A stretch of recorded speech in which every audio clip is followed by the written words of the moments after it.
I just want to check. Wait, can you hear me? Can you hear me? Does it work? Does it work, please? I feel like I broke everything. No! Hi! Welcome on in, everybody. Good to see you. I'm not echoey, am I? I did turn voice mod off. It should be off.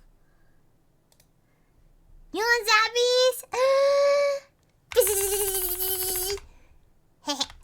Hi, everybody. Hi, Frodo. How you doing? Welcome on in, everybody. Welcome on Arcros, Inertia, Endisher, Flare Wolf, Sycamore. Who else is here? Who else can I? Who else do I spy in the chat? It's just you guys. And Seribot's here too. How nice. And then also as well to all of my lovely lurkers. I love you. Oh my god!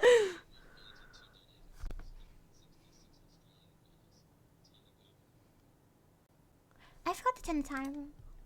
It would have still counted, don't worry. Oh my god. Oh my god. Okay.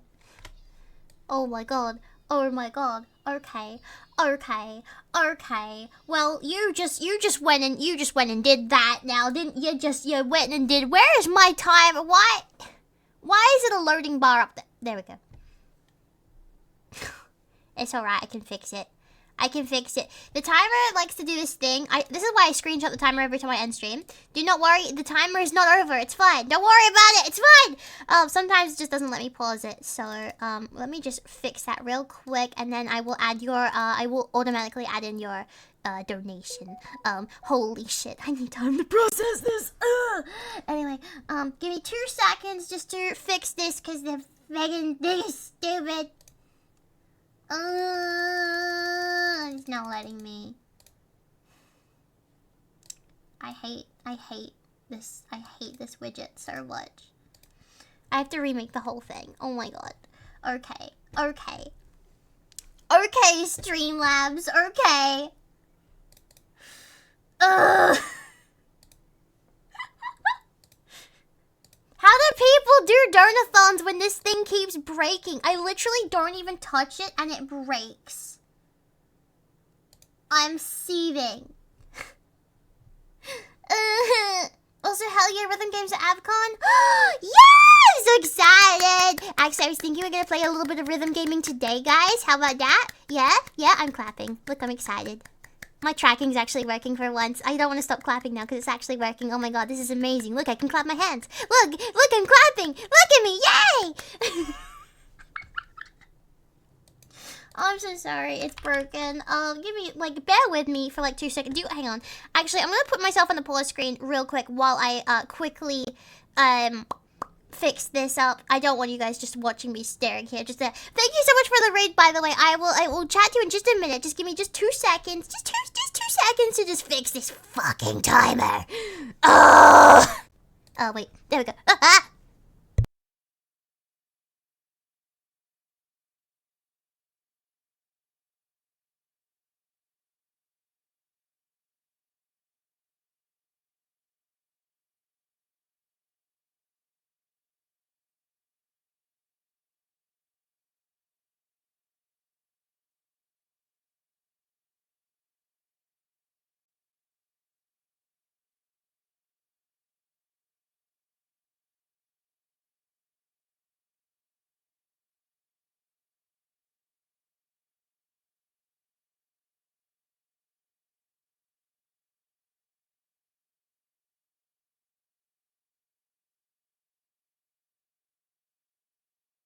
Scuff Vox is extra stinky.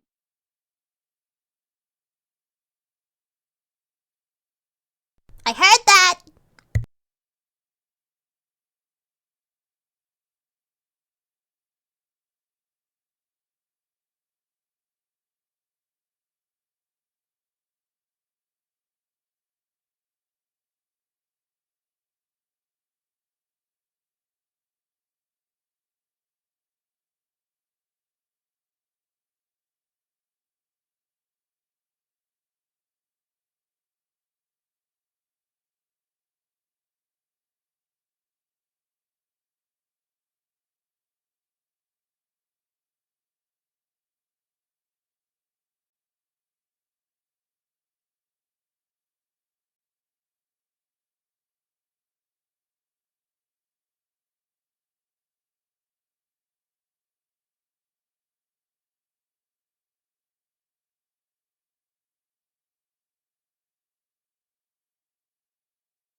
I fixed it. Let's go. Yeah. Oh, okay. Oh, I fixed it. I fixed it. And I added your time in. Don't worry. Your time was added from your donation. Thank you so much for your patience and for dealing with my scuff. I am so sorry. I literally don't know why this thing keeps breaking on me. It's driving me up a wall. I swear to God. Anyway. Yay, timer! Yay! Now my clapping's not working. Hey, wait. Yay! Hi, Gallo! Welcome on in. How you doing? Hi, Gallo. Good to see you.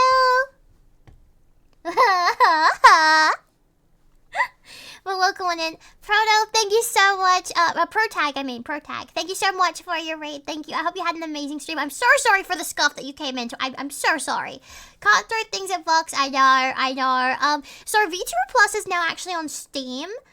So basically, I'm gonna try and get the Steam version of VTuber Plus and then try to reset up everything because I have to like re-add and reconfigure like, literally everything. But I will work on that now that it's on Steam. I just haven't had a second to do so. Dude, I was literally up until 1 p.m. Like literally no sleep. I was up until 1 p.m. today because I had like meetings all morning and stuff, and it was crazy. We do be cooking though, guys. We do be cooking. Vox is cooking in the kitchen, fellas. I can't say what it's about though. I can't say anything. I will not tell you guys what it was about. It's a surprise. VTube Plus, yeah, it's basically like, it's like a VTubing software, like a plugin. So you can use VC Face for the tracking, and then you connect it up to VTuber Plus, which is like how I have all the confetti and the throwables on my stream, essentially. It's really cool, actually, really cool. Lots of effects you can use in it. Grab the extinguishers. No, I'm not setting the kitchen on fire. Ah! Unbelievable. But we just got a donation, fellas, and you guys know what that means. You guys know. Okay, so let me see. Hang on. We are at. Oh, okay. Holy moly, we are at $826 on the extended subathon goal. First of all, that's freaking crazy. Second of all, we have some goals now. So let's have a looky at what you guys just unlocked. So we're at, hang on, how much was it? It was like 826. Okay, so it's 826, which means, if my calculations are correct, is... Let me just grab this doohickey right here. Alright, so we have unlocked everything up until 800. So the first side of the page is actually fully unlocked. So look at you guys. Lucky you. So we have... we've already done... let's see. We've already done 100 to 200. So those ones are already done. So now we have chat chooses an artist for me to commission. So if there's an artist that you think needs more support, like if there's like a small artist especially who has really amazing work and you want to help support them, send them my way. I might commission them. Only one artist though. Melly! Thank you so much, Melly. Thank you. Thank you. Big love. Thank you very much. Appreciate you. Thank you. Thank you very much. Thank you for the 2 months. Thank you. Myself, dude. Like, look, I drew that. Is that not good enough? I drew this. Well,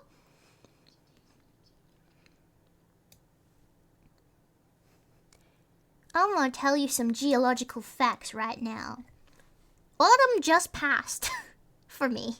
We are currently in winter. So, technically, only 102 days until spring.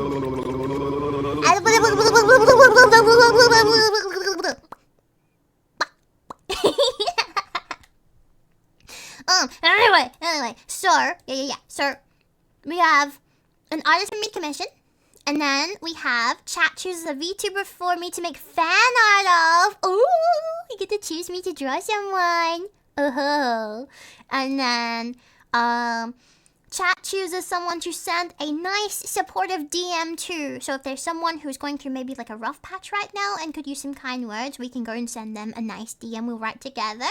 And then Hyperlux social graphic giveaway. So you see these lovely graphics.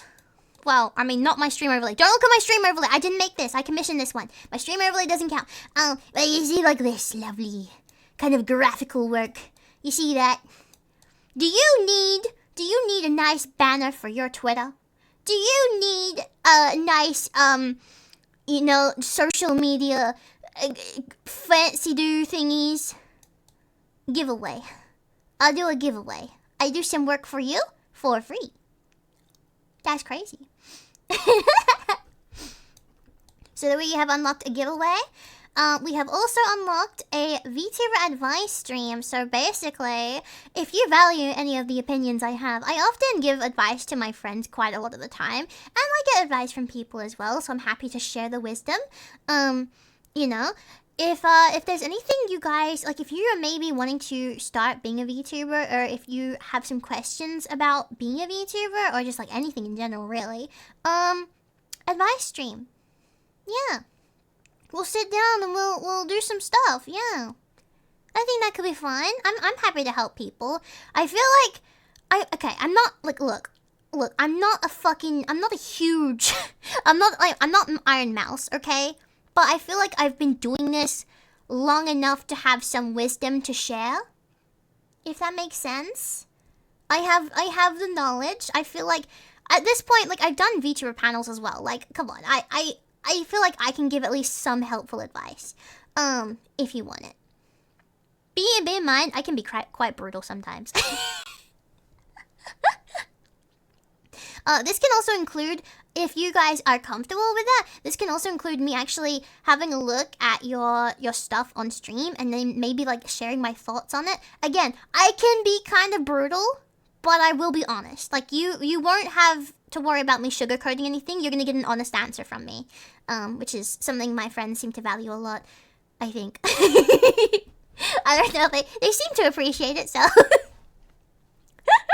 And then the final thing we have unlocked is how to design or create a VTuber. Yes, it's another advice stream, but it is about how to create a really cool VTuber design. And I like to think, okay, I'd like to think that I've kind of earned the right to do a thing about that, because, like, the number one thing I hear from everyone... I would like to know to drink or not to drink this yummy rum and do a jig. Do it. Both. Absolutely. Do it now. Right now. Absolutely both. But yeah, a lot of the time people, when they talk about me, it's about how cool my design is and how much it's standing outing. And like, honestly, I would love to maybe help people try to create more unique designs. I feel like, and this is not to like shame anyone. This is no shame. This is just an observation. I feel like a lot of details are kind of recycled a lot of the time, and I would like to maybe encourage some out of the box thinking in terms of design. So we can do some how to design a really cool VTuber. I'll go over like things like building a nice silhouette, shape language, color, etc. I've done this for friends, and it's helped them a lot. So, yeah. What do you mean, sigh? What are you sighing? You just sneeze. Oh, gesundheit. Bless you. Hi, Robob. How you doing? We were just going over the unlocked subathon goals. Yes, the first side of the page. The first side, everything up to 800 has been unlocked. As a disclaimer as well, if we fill this bar, okay, if this bar up here gets full, there will be no more goals. Because I can't think of any more. And also, like, that's That's an insane amount of money. And it's super appreciated, and it's really helping me, especially with some cost for things at the moment. Like, it's seriously big help. You have no idea. But I feel bad asking for money, so there will be no more goals once these ones are done. Okay? No, don't feel the button.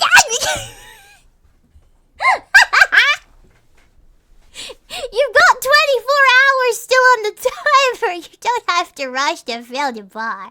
Oh my god. Flair really wants those the gift rewards, doesn't he?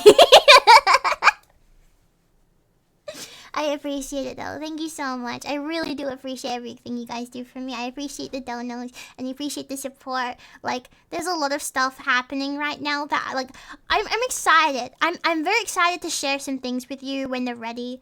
But like, you guys have helped bring them to life. You don't even know it yet. You don't even know, but you guys have helped a significant amount in a lot of things. So I'm really excited to share them with you. Very, very excited.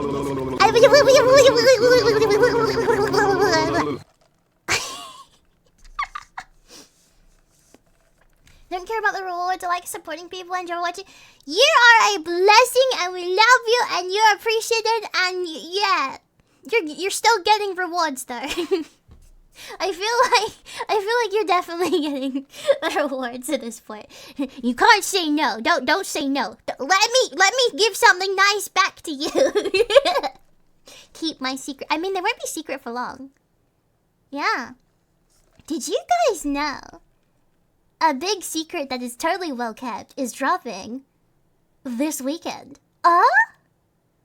This weekend. Isn't that exciting? I'm very excited.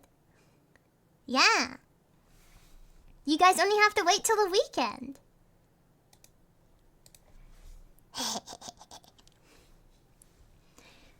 This a whole, like, look. An entire, like, over a year's work. Wow. Finally coming to fruition this weekend. It's kind of crazy to think about. A lot of hard work has gone into it. And like, dude, this has been a learning curve for me as well. Like, this has been an insane learning curve. But you know, we put a lot of hard work into it. Very excited to finally start it, finally share it with you guys. It's the best kept secret in the world. None of you know what I'm talking about. Yes, you do. If you know, you know. But yes, that is happening this weekend. Or at least it's being revealed. Properly revealed this weekend. So I'm very excited. I'm very, very excited. Yippee. Clappy hands! It's so cute! Look at Yay! I love when my tracking works. Yippee! Vox is getting a boob aside. Damn, you caught me. You caught me. Guys. I'm going from an A cup to a B cup. You've caught me. Oh my god. Ah!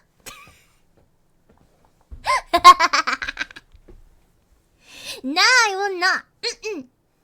You're adorable.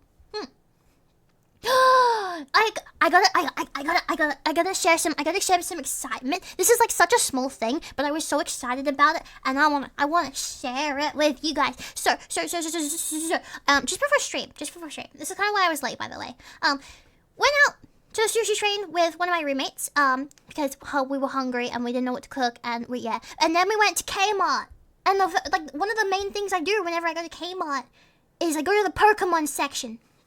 First of all, fuck you, Kmart. Why the hell, for a start, would you rearrange the toy section? Okay. Why would you rearrange the toy section? And then, to top that off, why would you put the fucking Pokemon up on the top shelf? Why would you do that? I am a short person. This is a toy section for children. Why would you put it in a spot where I can't reach it? I'm not a child, but if a child can't reach it and I can't reach it, who the fuck is supposed to be able to reach these toys? All I wanted was to look at the Pokemons. Man, unbelievable. can't believe they did that. At least provide a footstool. Okay? At least provide a footstool in the aisle for us height challenged people. You actually ableist mother... Anyway. Anyway, the main excitement though. So I was looking at the little... I like to buy the Pokemon figures, as you know, because I make like little Pokeball terrariums. And I saw they had Electabuzz. And I was like, oh, my son! Oh! And of course, like, I immediately grabbed him. Obviously. Obviously, I had to grab Electabuzz because that's my boy right there. That's my son. And yeah, so... struggling with my face tracking here. So he was obviously he's like one of the larger figurines. Not like super big, but like in terms of putting them inside the Pokeball terrariums, I can't use the bigger Pokemon. Their figurines are just too big. But I was too excited because it's Electabuzz, man. He doesn't get any merch ever. Anyway, so yeah, I grabbed him and I has him now, and I put him on my shelf in my DIY room with all my other little Pokemon figurines on my shelf. He looks so cute. I love him so much. There was also I don't know if Ender's here. But if you're here, if you remember, there was a Pichu figurine from the Select series that you got me a while ago. Yeah. So they had the Pikachu one. And let me tell you, I grabbed that shit just so fast. in, Like, Vox will be participating in this weekend's tournament. She'll be beating through opponents until she's drowning in limbs and limbs and limbs and limbs and limbs and limbs and limbs and limbs and limbs and limbs and limbs and limbs and limbs and limbs and limbs. Limbs and limbs and limbs and limbs and limbs and limbs and limbs and violence and limbs and bricks and limbs.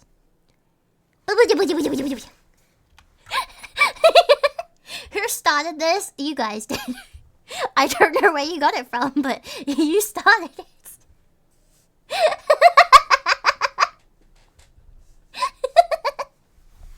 And lambs and lambs and lambs.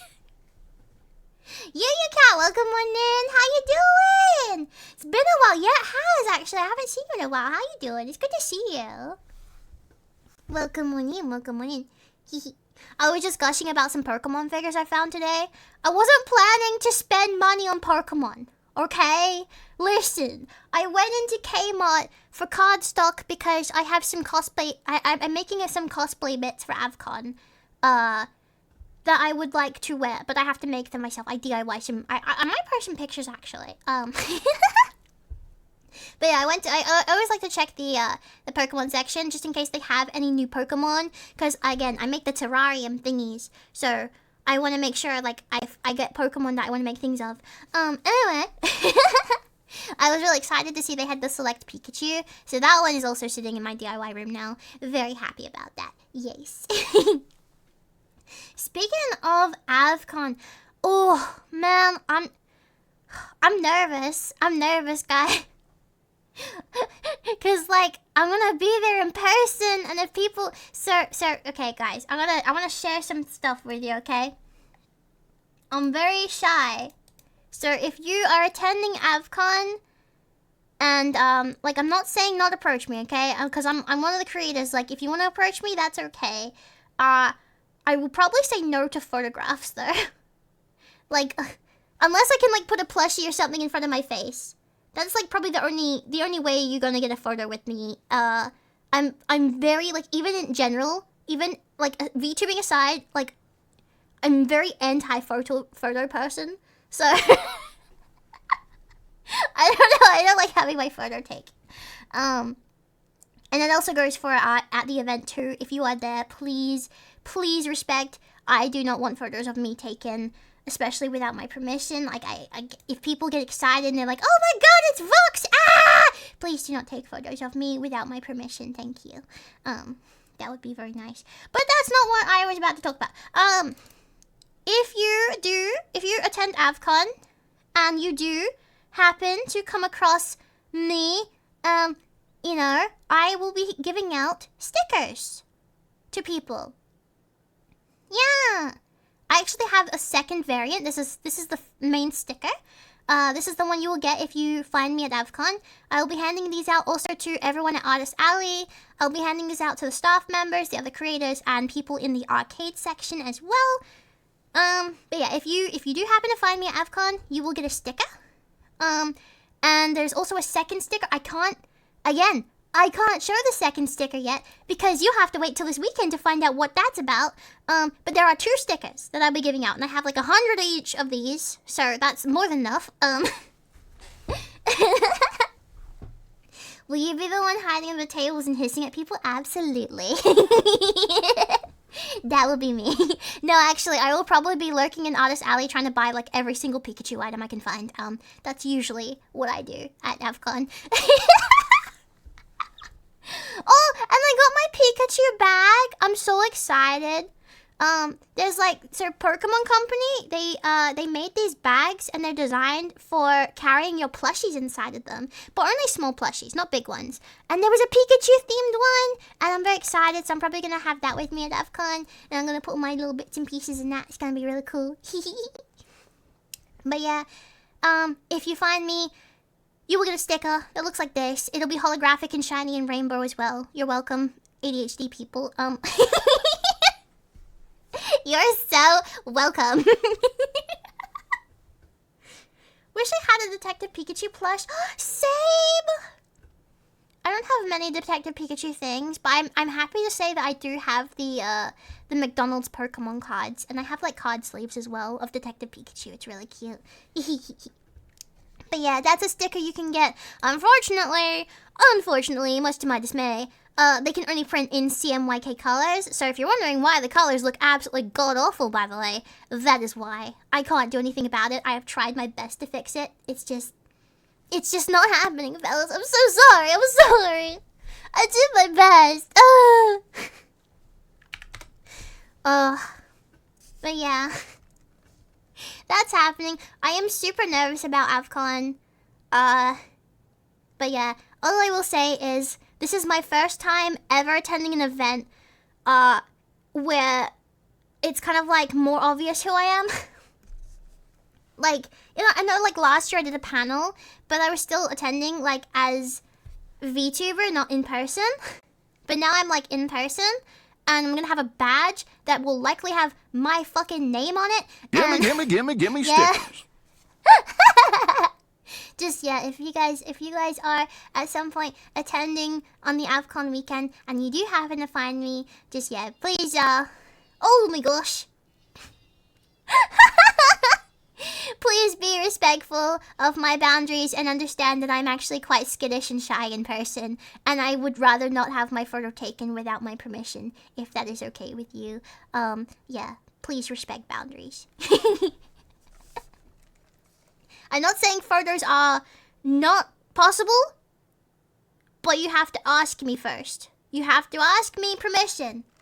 And when I give permission, I mean like maybe you and I take a photo together and I hold something in front of my face. That does not mean take a photo of me when my back is turned and you see me around the convention. Like, yeah. You know, don't abuse the privilege is what I'm trying to say, okay? I don't know why I'm talking like anyone's actually gonna approach me. I'm tiny as fuck. Dadson, thank you so much for the raid. Welcome on in. I hope you had an amazing stream. Welcome on in, raiders. Get some nice food, get some nice drink, get comfy, and let's have a good time together. Welcome on in. How are you doing? What did you guys end up doing? Octa raid? If you're saying Octa raid, am I assuming you've played Splatoon? Is that the assumption? Did you play Splatoon? Box, to go back to my hello message, you were very on... Wait, what? You were very on subathon goals. You missed the other bit of Switch 2. Did you get one or plan to? I'm sorry. Yeah, I know I hyper-focus. I'm so sorry if I miss your messages. Please, like, do not be scared to remind me about your messages in chat. I really do appreciate it because I literally hate missing people's messages. Anyway. As for Switch 2, yes, I would really like to get a Switch 2. Especially with the recent news of some releases. Dude, oh, gimme games. Mwah. Chef's kiss. Anyway. The new Splatoon spin-off game especially, I'm so excited for. Oh, I love Splatoon so much. But yeah, as in terms of Switch 2, the only thing about the Switch 2 is it's just probably gonna take me a little bit to get it. Because it's very expensive. Like when it released, I did actually tell you guys how much it was in Australia. Like to buy the Switch 2 and then even just the base necessity accessories like the screen protector, the memory card, the little controllers and stuff, like it's all very expensive. It'll take me quite a while to get. And like, yes, you're probably thinking, my Vox, look at all that money up there. I am trying to not go broke, okay?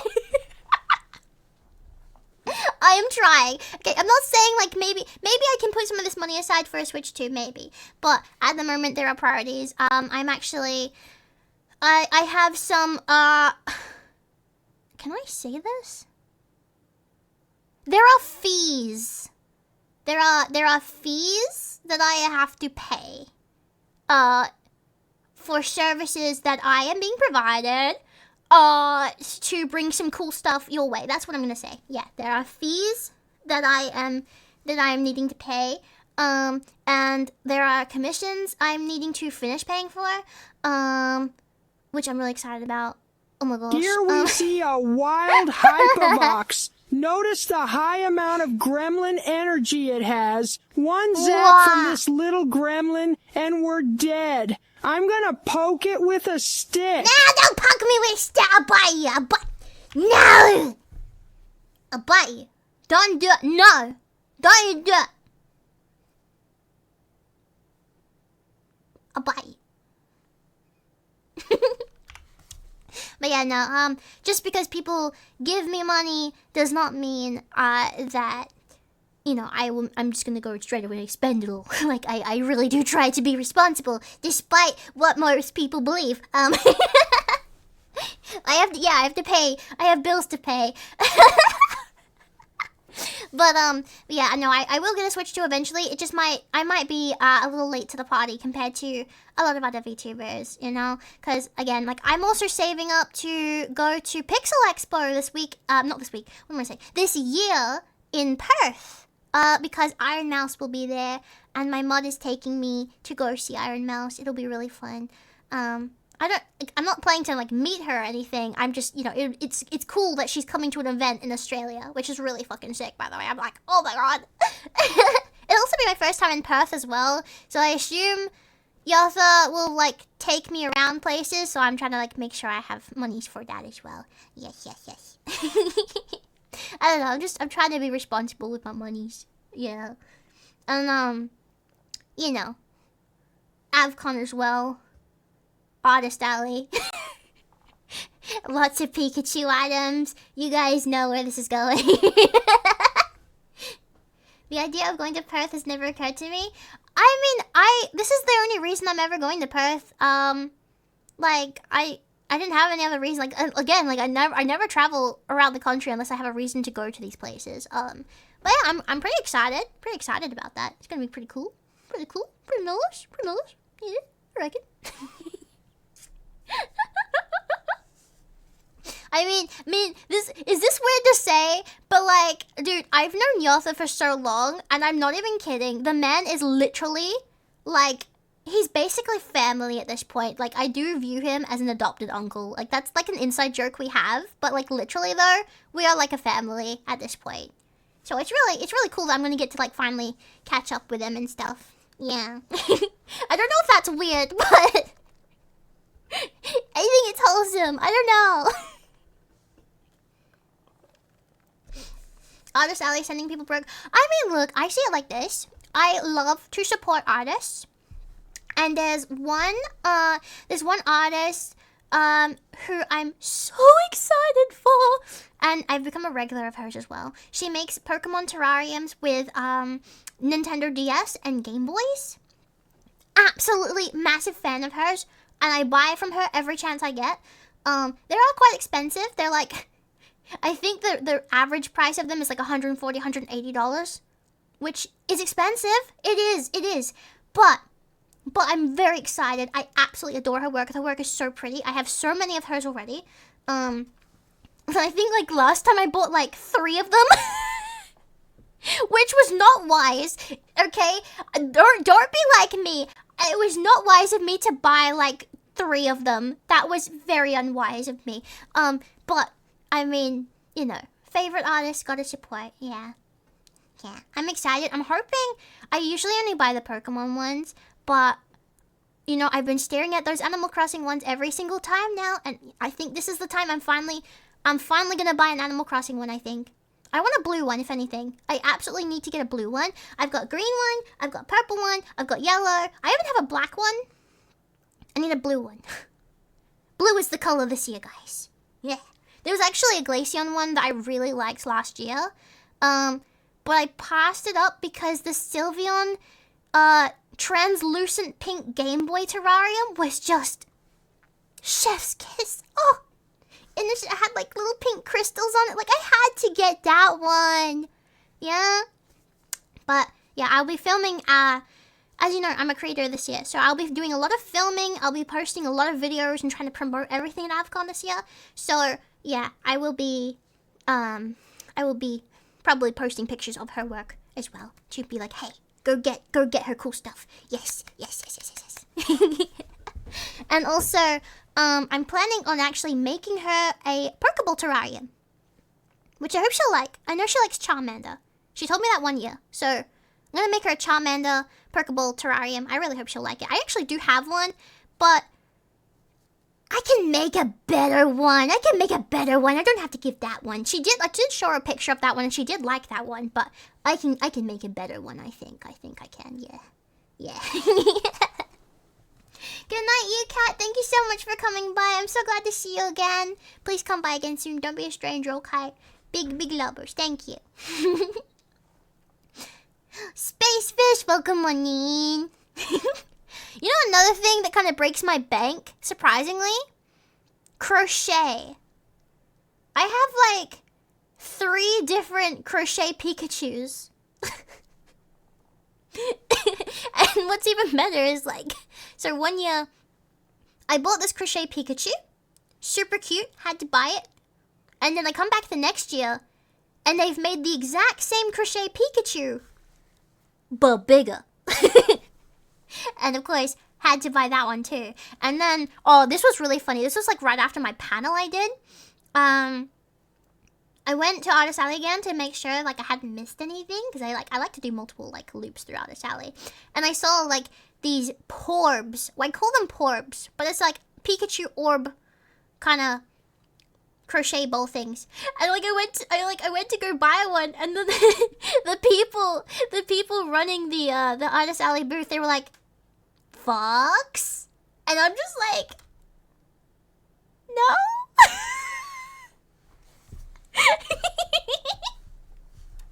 It scared me. But no, the funny thing about it was I actually knew these people. I had forgotten I knew these people because a mutual friend of ours, we all went out for bubble tea, and I literally only met them briefly. That's why I didn't remember them.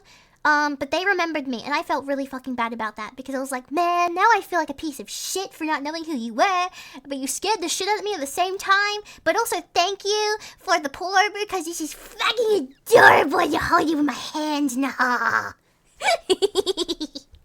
I'm very excited to go back to Artist Alley. My closet is literally covered in stickers from Artist Alley.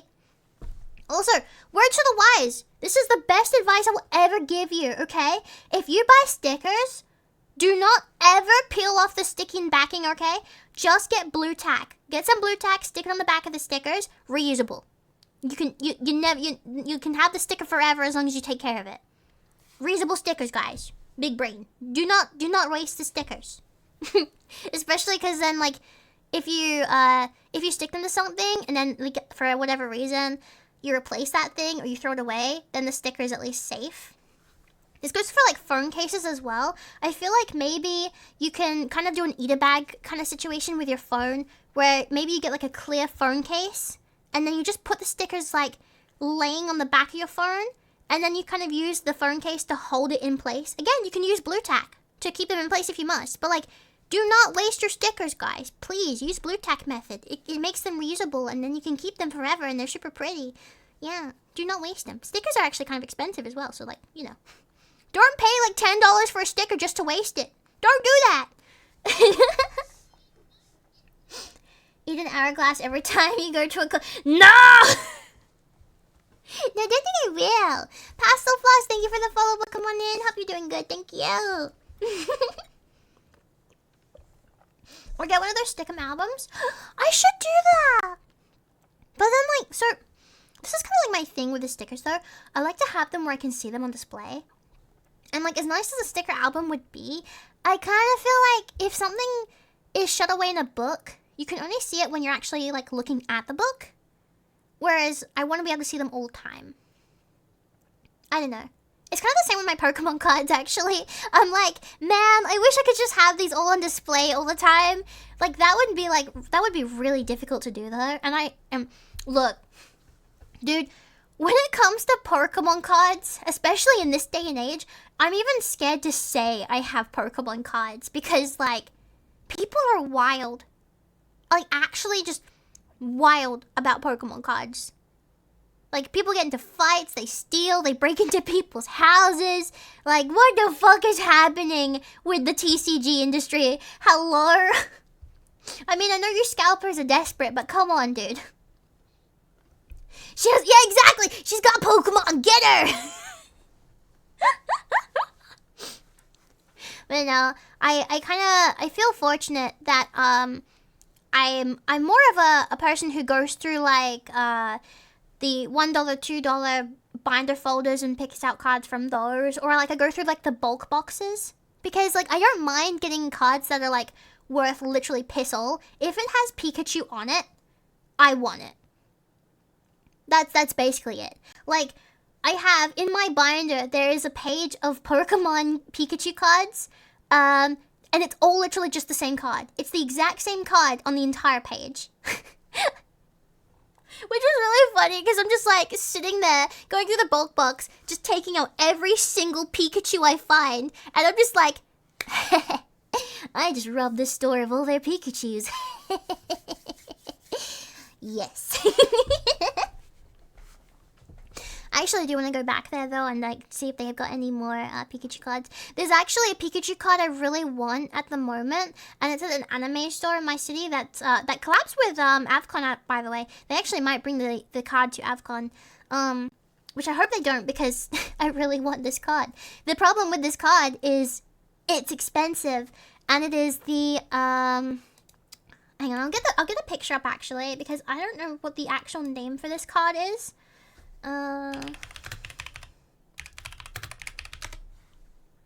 But it's a really pretty one. Where is it? Is that the card? I think.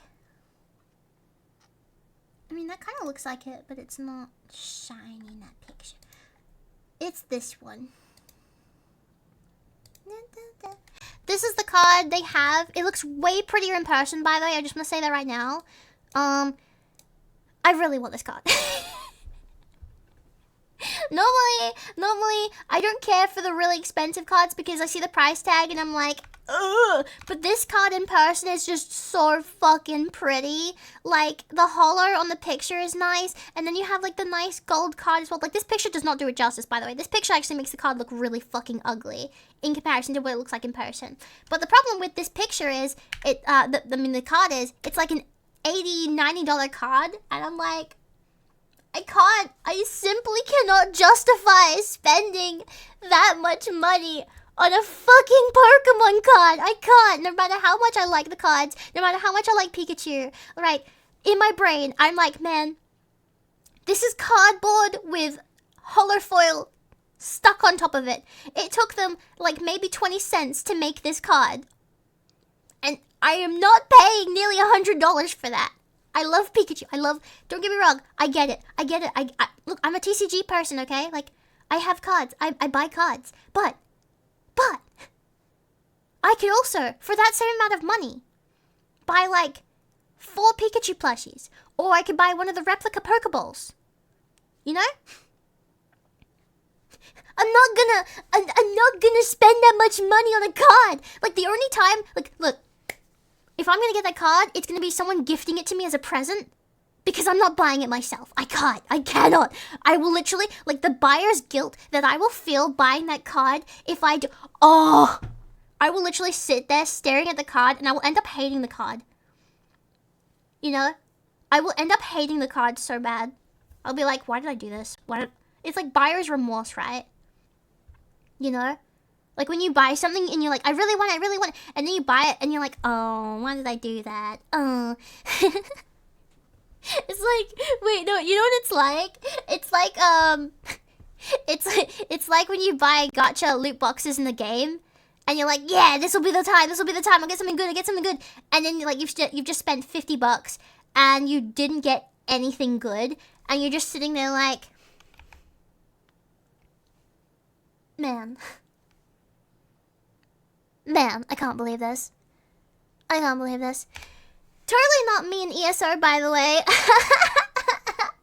Totally not me with the Apex mounts in ESO. I've been playing for years and I still have never gotten one to this day.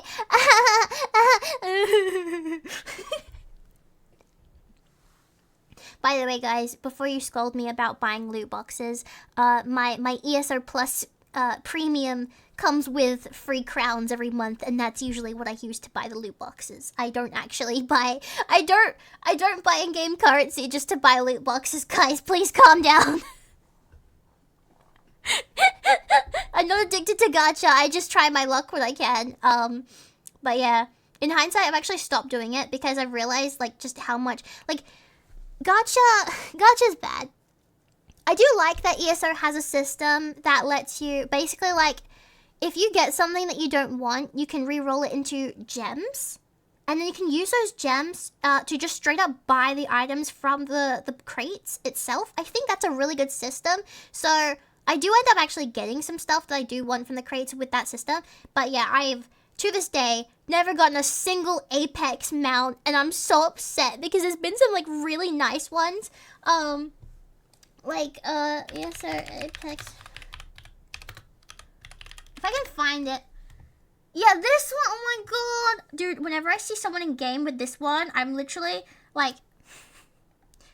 I don't know if this is toxic to say or not, but... I literally wish bad RNG on them for the rest of their lives. Whenever I see someone in the game with this mount, okay, I'm literally like, I literally hope you step on Lego and you have bad RNG for the rest of your life, and I curse upon you the wrath of just never getting a good mount ever again because you just won the fucking lottery. Because, like, this mount is so pretty. And, like, this picture also doesn't do it justice because it has, like, a lot of in-game effects that make it look really pretty. Like, there's, like rainbow flares and cool little gold particles and flowers that grow around them. Like, this picture's not doing it justice. It's such a pretty mount in the game, and I want it. And I couldn't get it, and I'm so upset. I'm depressed about that. Man. Anyway, that's my luck with gacha. That's why I don't do gacha anymore. I've drawn the line. I've given up. I can't. I'm weak. I'm unlucky and unworthy.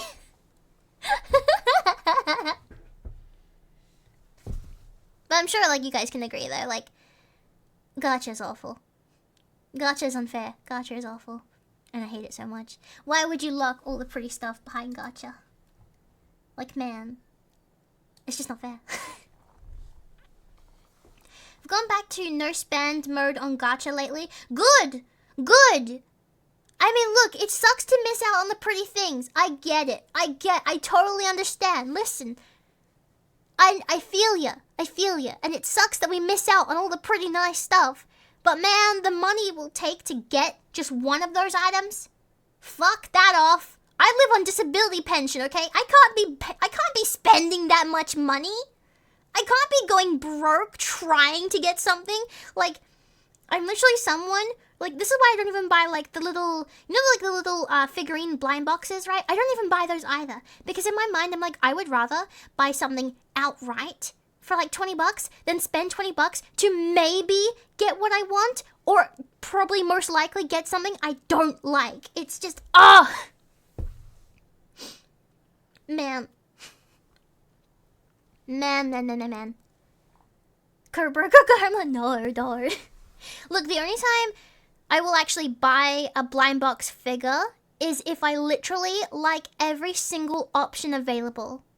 Like there was this set of Tokidoki, Cactus Bunny? Let's see. Can I get a picture of them? Yeah, it was these ones specifically. Alright? So, these ones were at the anime store, and I was buying a bunch of them. Okay? So this is how bad my luck with gacha is. Now, mind you, okay? I liked every single option, so that's why I tried my luck. I ended up with 2 mushrooms, 2 magicians, 2 of the exercise ones. I did manage to get the space bunny, which I was really fucking happy about. But the 2 I really wanted, the beach one especially, no luck, no dice. Not at all. And I did not get the cherry blossom one either, and I did not get the secret snow bunny either. Very disappointed, very upset, very depressed. And like in hindsight, they were offering to just let you buy the full set outright, and I probably should have done that. But, you know, it is what it is. I like to call this one my electric callboy bunnies because it reminds me of the Pumpic music video. I'm actually tempted to paint the second one to make it look like it has the jackets from the music video. I think that would be so cute because it reminds me of Electric Callboy with their like fitness aesthetic they have in some of their videos. I love it so much. Hey dearie, how you doing? Forgot what I was gonna search up. Well, have you considered remembering? Hi Redacted, welcome on in, good to see you. Also hi CBB. Nom nom nom. I love my little bunnies though. They're so cute. I used to have them on my desk, but they were annoying me, so I moved them. Like legendary skin suck. Oh, League of Legends. Darn. Oh my god. Look. I used to be, and hear me when I say used to be, okay? Used to be, chat. I used to be an avid League of Legends player, okay? Like, I would play every day with friends. Every single day. In my opinion, okay? In my own personal, not professional, very bad at League of Legends opinion. The game has not been good since the first Odyssey event. Even more so, the first Star Guardian event. Okay? They were insane. They were amazing. And I feel bad for everyone who missed out the chance to experience those events. Because, man, that first Star Guardian event with the fucking bullet hell, like, event, like, mode, that was insane. That was fun. And, like, the quests felt rewarding. Like, you actually had, like, guys, I don't know if any of you play League of Legends and you do, like, quests in the events now, where the quest is, like, play this many games. Play this many games. Play this many games. But before that, it was win a game with this team comp, try to do this task, use this character and do this with them. Like, they actually had proper missions that you actually had to do. Me and my friends, we had to, like, make up a full squad, and we actually had to try, like, stepping out of our comfort zone to try and get these missions done. So, like, it was actually genuinely fun. And the bullet hell mode was so much fun as well. But now it's like, I don't even know what the fuck happened to League of Legends. You know? And like, look, again, I know the stigma against League of Legends. I get it. I personally enjoyed the lore more than anything. The gameplay, like it was fun to play with friends. It's not a game I would like to play by myself ever. And like I thought the character designs were cool, which is why I like Arcane so much, because it lets me enjoy the game's lore in a way that I want to enjoy it, where it's like a theatrical sense. I don't know. I really don't. I couldn't get into the gameplay as much, especially after those events passed on, and after the initial hype died for me. But like, I think it started falling off when events started becoming bare bones and when gacha started getting introduced in more aggressive ways. And now, like, I'm glad I stopped playing the game, and I'm glad I've stopped, like, spending money on that game, because, like, this gacha system they have in place now, as Sycamore said in chat, is so fucked. Like, hello? What do you mean $500 skins? What do you mean, like, $600 chroma? Hello? Okay, this is how crazy it is. Okay? I own a Louis Vuitton skin in League of Legends. Do you know how much that cost me? $30 for the battle pass. And all it really cost was $30 and a fuck ton of my time grinding that shit.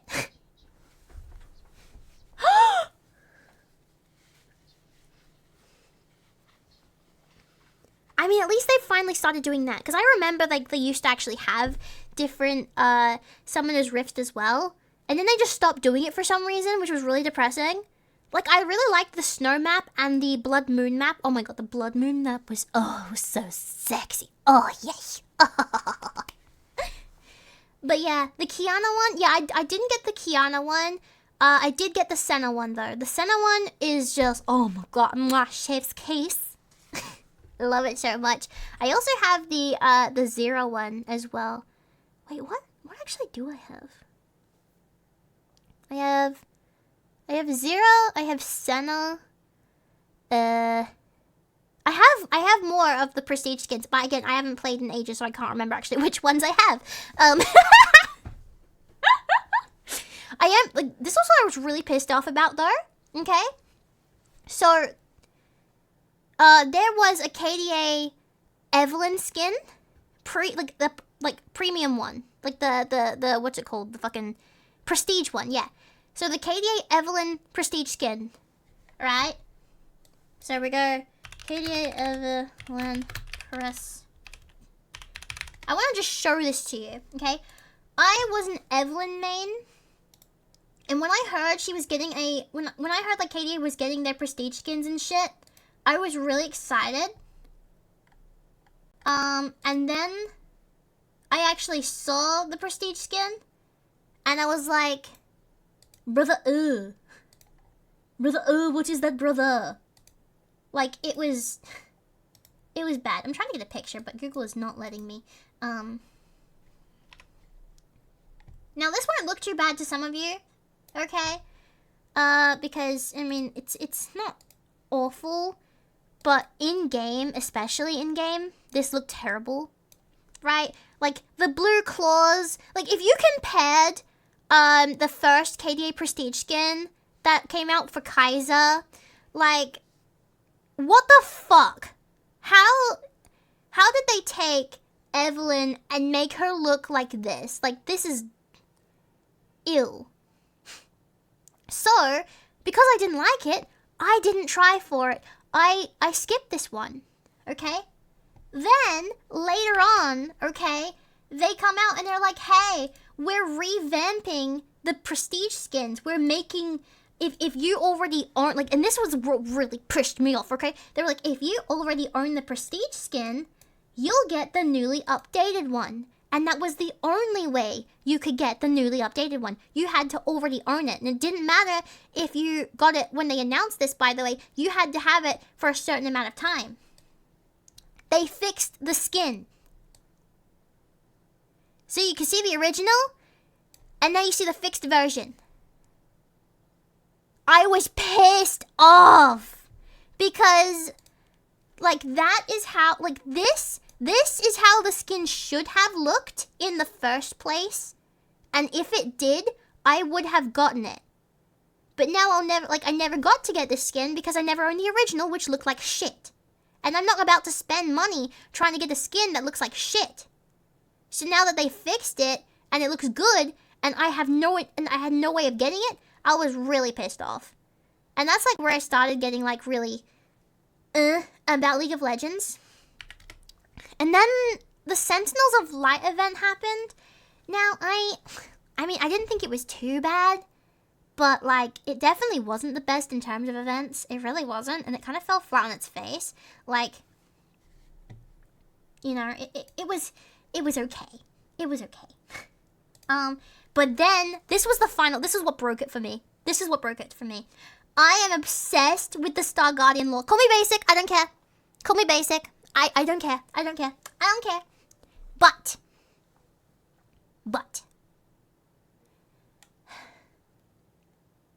the Kaisa and Akali Star Guardian event. Man, did I have opinions. Man. So here's why, okay? And I'm going to explain it in a way that people who have no idea about any of this can understand, okay? Imagine, okay? This is how it worked. Every event was a new chapter in the Star Guardian story. And the expectation was that the story would continue with each Star Guardian event. Like, we get a new chapter to the story, and they would release comics, they would release actual written stories on the website for you to read. There was like a bunch of lore and stuff for you to dive into. Like, you could literally, there was videos, there was cool animated videos, okay? There was plenty of media for you to get what was happening in the story for this event. And I loved the story, and I was so invested in the story. And then the Star Guardian Kaisa and Akali event came. And this is what pissed me off. So, the story should have been focused on the redemption of the evil, like, so basically they had like evil Star Guardians. It should have been focused on the redemption of the evil Star Guardians. And then what happened afterwards, which they shoved into the mobile game. The mobile game got the story we had all been waiting for. It had the better event, the better skins, the better story in the mobile game. In the main PC game, we got this fucking side story of all these new Guardians that just, like, Okay, so basically, the story for the PC one was focused on a friendship quarrel between Kaisa and Akali.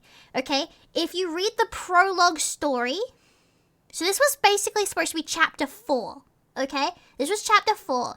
They read a prologue story of this massive battle between the Star Guardians, the evil Star Guardians, and the big bad Star Guardian that we had had so far. There was a worse one coming, but that one doesn't matter because the story was so fucking. Ugh! Anyway, I'm getting. Yeah. Anyway, so basically, the prologue, like, if you read the story, it was so good. It had, like, the big battle scene, okay? It had the redemption of the bad Star Guardians. Like, one sacrificed himself for the other. We knew it was coming. We knew it was coming based on, like, the lore we had, okay? Because he was already, like, he was trying to, like, protect her from fully corrupting herself. So he took on all of her corruption, and he became, like, all corrupted himself and redeemed her by taking everything from her, and she became good again. And it was so tragic. And basically, the story continued from there in the mobile game that the now redeemed female Star Guardian is looking for her corrupted lover, who was also one of the bad Star Guardians with her. They were a duo. Okay? So that's what we wanted. That's what we fucking wanted. We wanted to see them redeem themselves. We wanted to see, like, this character go after her lover and try to bring him back to the good side, try to save him from falling into corruption, and she made like her whole like own Star Guardian squad. And yes, they were new Star Guardians, but it felt like we had a reason to care about them, right? It like, they gave us such a big reason to care about that story because it was a build up from the previous chapters. With the PC story, it was Kaisa and Akali just happened to be there at the park that day.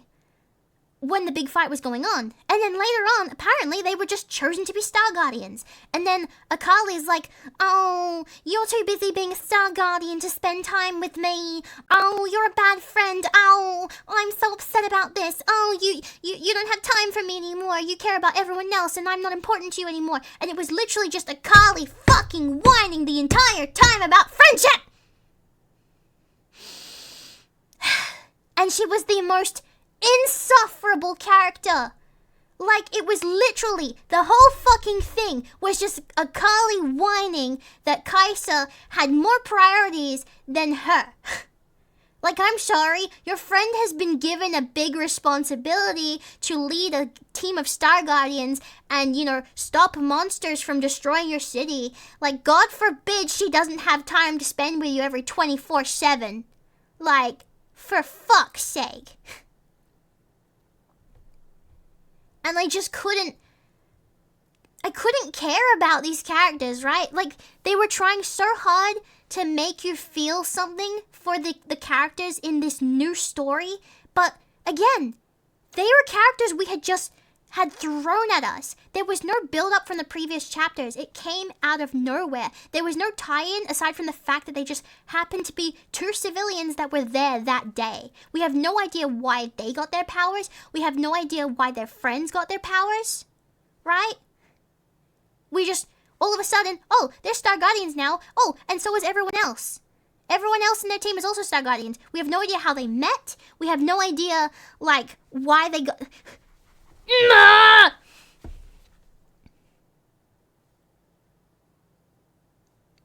It was very annoying.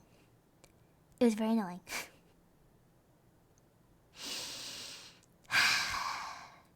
And the fact that the mobile game got the story we waited so long for really pissed me off. But also, not even that, the PC event itself was broken. It was so grindy. Like, you literally had to no-life it to get the rewards, to unlock the chapters in the visual novel. Yeah, it was a visual novel, by the way. Yeah, did you know that? It was a visual novel, but you had to, like, grind the game to unlock the next chapter to keep fucking finding out what happened. And it was... And then at one point, it just broke entirely, and you couldn't even continue because it wouldn't give you your rewards because it was broken. Ugh! And then the payoff was, like, bullshit as well, because it's like, oh, so... Basically, this other big bad Star Guardian comes in, right? This other big bad dark Star Guardian comes in, and she's like, Akali, fall to the dark side. I can give you the power. Away. And then Akali's like, okay, I believe you. And she, like, you know, her big sad emotions of, oh, my friend doesn't love me. She likes being a Star Guardian more than being my friend. I'm gonna fall to the darkness now. And it's like, for fuck's sake. I'm really mad about it, as you can tell. Like, look, to its credit, this could have been an interesting story, but they gave us no reason to care. They threw it at us and expected us to have emotional attachments to these characters that we have not met until this point. And then they made the conflict about someone whining their best friend had no time for them, when she was literally doing her best. Like, literally, Kaiser was doing her best to juggle school, being a leader of a Star Guardian team, and dealing with the whiniest best friend in fucking history. And her best friend's just like, alright, cool. Well, guess what? Now I'm going to the dark side now. Haha, Lamau jerks, never mind. I was just tricking the bad guy. Let's beat her up. Okay, cool. Now we won with the power of friendship. That was it. Big bad Morgana, gone. Boom. Poof. Fiddlesticks, one of the coolest fucking Star Guardian enemies we have ever seen in my life. Like, look at this shit. Hang on. And not to mention the lore. Oh, don't even get me started on the lore about Fiddlesticks. Okay? Okay, first of all, alright? Let me just get this picture real quick. Please, let me. Okay, first start off, look at this shit. Look how fucking fucking sick this is! Look at it! Okay, this is Dark Star Guardian Fiddlesticks. Okay? So we're doing okay, to explain. We are doing a Madoka Magica here. Okay? So this is the story about Fiddlesticks' lore. Okay? Arguably, this was the only interesting part of this entire story arc. Arguably. This was the only interesting part. Fiddlesticks was originally a Star Guardian from the first ever team of Star Guardians. Okay? And we're doing a Madoka Magica here. Basically, okay, the Star Guardian's name was Harp. We never actually really see Harp aside from, like, when they kind of purify her from being Fiddlesticks. Okay? Harp ends up getting somehow they end up falling. I think it was maybe, like, the pressures of being a Star Guardian, or just, like, it was kind of vague, but apparently, like, it all got too much and Harp went kind of insane. Right? And because she went insane, she became Fiddlesticks. Which is why you can see in the chest cavity of Fiddlesticks, that is Harp's Star Guardian familiar. Okay? And basically, Fiddlesticks is a Star Guardian obsessed eater. Like, his only goal is to eat the Star Guardians. He wants to destroy and eat them. Because, you know, Harp went insane, and it's like a Madoka Magica where, like, don't become a Star Guardian because it's you know, like, that kind of thing. Like, she's trying to, like, that's like the emotion kind of twisted into a I will kill them before they get hurt kind of situation. But it's like an evil, sick, twisted version of it. And then, okay, this again is the only interesting part of the arc, and it wasn't even a big part of it. Okay, this is like a small, minute part of it, and it was the only good bit, which was fucking Okay, and then we had season 3's bad guy with the 2 corrupt Star Guardians. Okay, season 3 bad guy was Zoe. To explain, Zoe is tied to Harp, the one I just explained. Zoe was also part of the first ever Star Guardians. And basically, she went insane seeing what happened to her best friend Harp. Okay, that's the reason that Zoe is a bad guy, because she's a Dark Star Guardian from going insane seeing what happened to her friend. Okay, I'm gonna pull up an image right now, just to keep everyone on well. I'm yapping, by the way. Enjoy this, cause this is one of those moments where I don't shut up. So this is the bad guy Zoe. Okay, her goal to destroy the Star Guardians once again, because she does not want what happened to Harp to happen to them. So in her mind, like, again, she's gone insane. Okay? She is literally batshit. She's evil. Her goal is to kill the Star Guardians so they won't suffer the same fate as Harp. We did not find this out until season 4. That's interesting. That's a good story. It's almost like that's kind of the story they should have focused on in the beginning. Like, fuck off with this, like, fucking whiny friendship bullshit that we don't care about. Give us this. Give us this story. Focus more on that. Even better, focus on the redeemed Star Guardian who used to be a bad guy, who is now looking for her lost lover who got corrupted, saving her ass. But no, that's in the mobile game. And then, if that wasn't bad enough, okay? Legends of Runeterra is the equivalent of League of Legends Hearthstone. I'm going to call it that because it literally looks like Hearthstone. In Legends of Runeterra, the cards have lore tied to them, and you can read the lore tied to them. Essentially, the event in Legends of Runeterra was the original team we followed from Season 1 to Season 3. Okay? This is the original team from Season 1 to Season 3. Okay?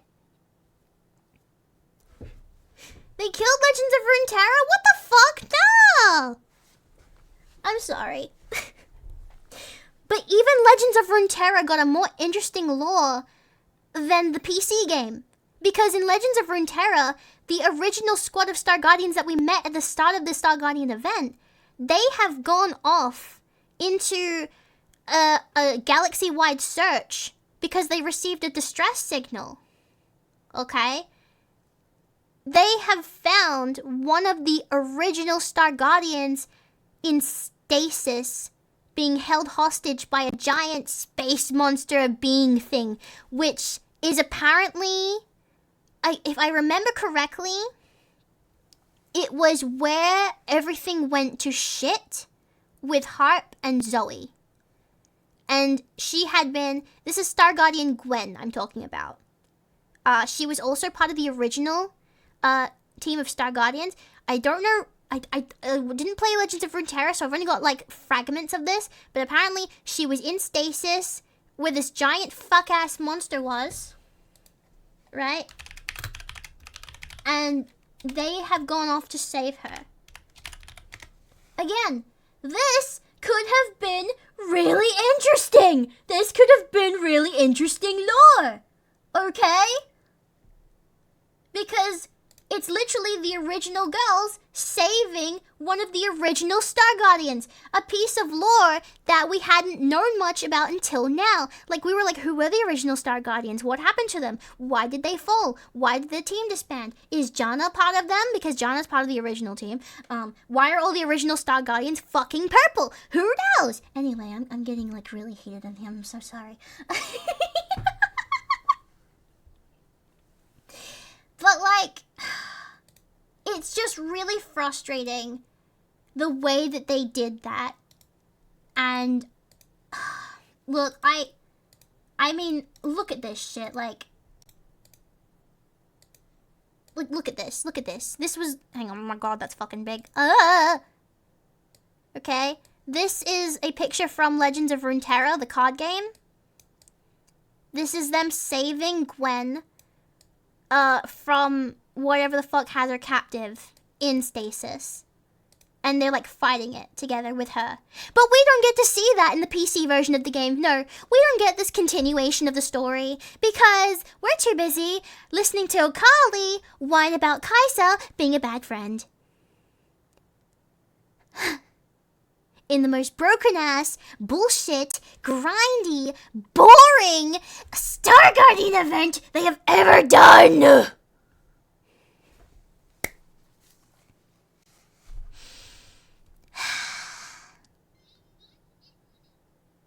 Yes. I am very passionate about the Star Guardian lore because it's literally super interesting to me. And I'm just very pissed off that a story that I was really enjoying got so fucked over because they decided to fumble the bag instead of continuing to be awesome and continuing a really cool and awesome story that literally was shoved off into all the fucking side games instead of continuing in the main game. Like, this is about as frustrating as Kingdom Hearts putting important lore in their fucking gacha mobile game instead of just giving us a new fucking console series installment. You know?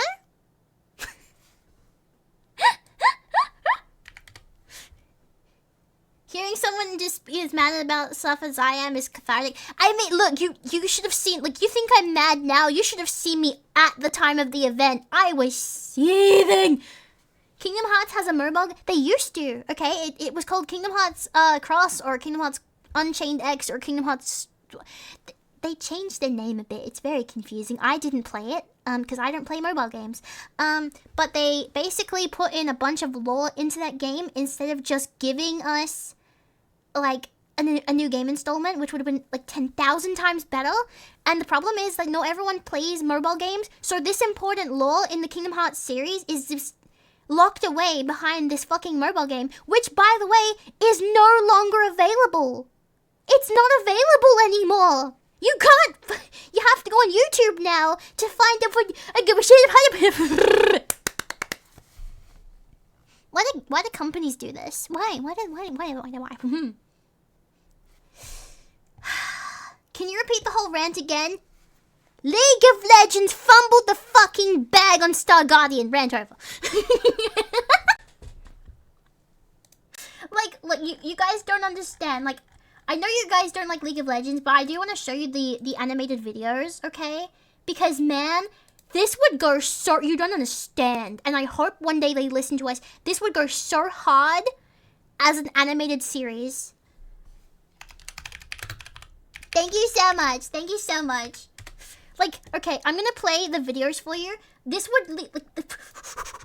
would be such an amazing animated series. You don't even know. Especially season 3. Oh my god, season 3's animation was... Love it. Love it. Hang on. Give me 1 second. I'm sorry I'm like ranting. I'm just like, I'm very passionate about things I like. Okay, I'm sorry. I'm so sorry. Alright, I do have a video player, but it seems I have borked my setup, so I'm gonna show you all of them. Don't worry, they're not very long, but they're really cool, so please watch them with me because I think they're cool, and I want to share that with you, and you guys should see it because look at this shit. Look at that animation thumbnail. Look at Plus the songs are pretty banger as well, I'm not gonna lie. Just saying. Especially Hiroyuki Sawano did season 3 song. Banger. Anything by them is banger. I'm gonna shut up now. I'm gonna play the video. After I get rid of the ads. Okay. Star Guardians! Wait. Is there volume? No, it's not volume. Motherfucker! Hang on, let me do this. This'll have the audio. I'm so sorry. There we go, much better. Yes, you will watch.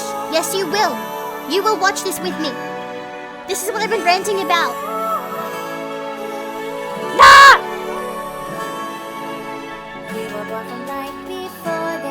The Japanese version of the song is better.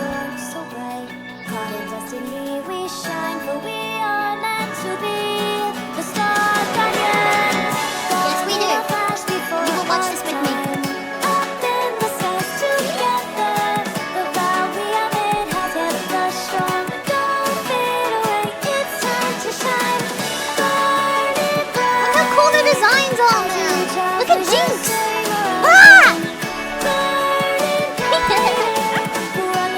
I actually have a design myself.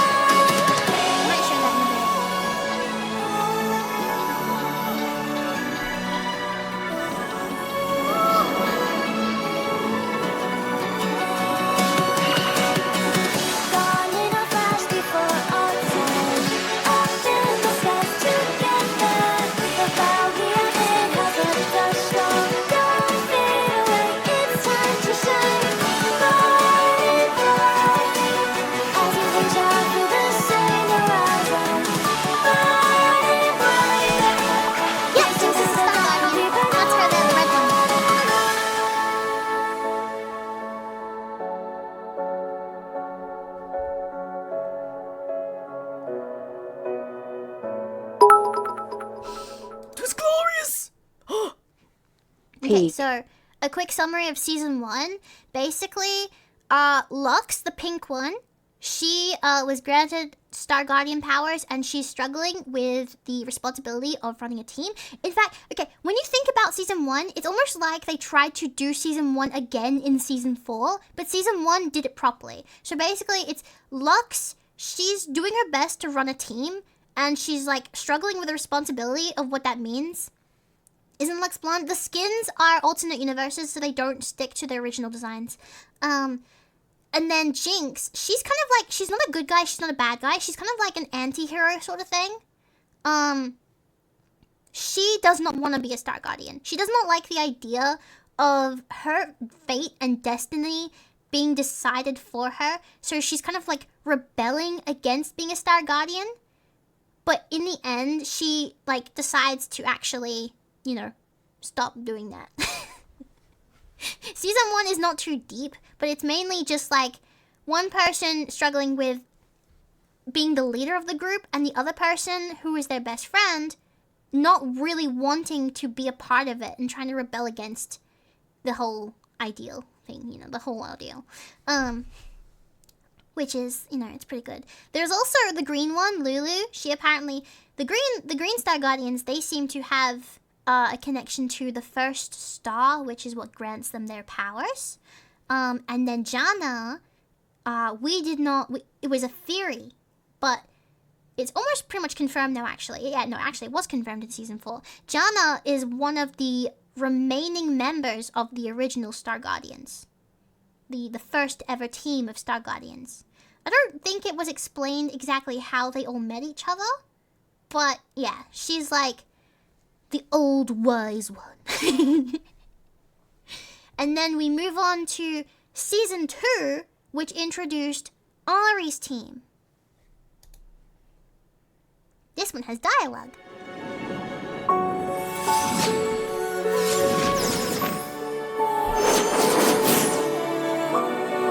Star Guardians are destined to protect the universe. Yeah, every skin But series who will in protect League of Legends, us? is an alternate universe in League of Legends. Some say our endings have already been written. But I've stopped believing in fate.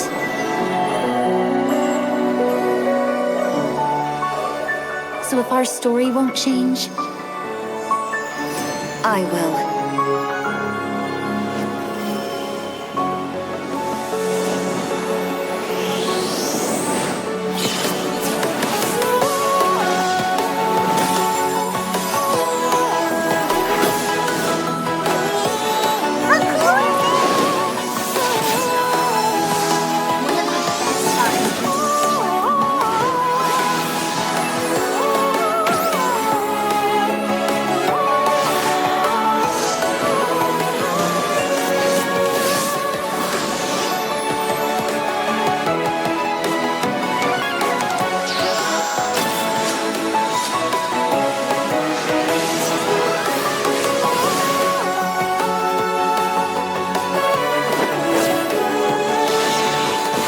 This time, we decide our own destiny.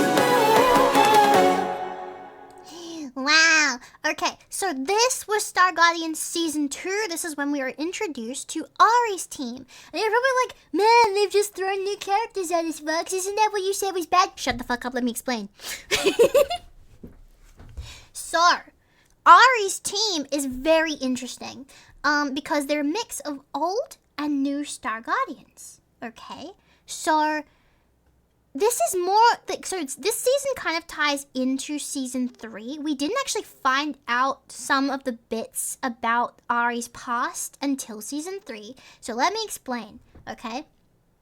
In Season 2, we find out that Ari, the main leader one there that was talking, and the red one, so the red one, this is Miss Fortune in the game. They call her Sarah in the story there. They were part of the original, like they weren't the original Star Guardians, but they were on a team together of Star Guardians. They were on a different team.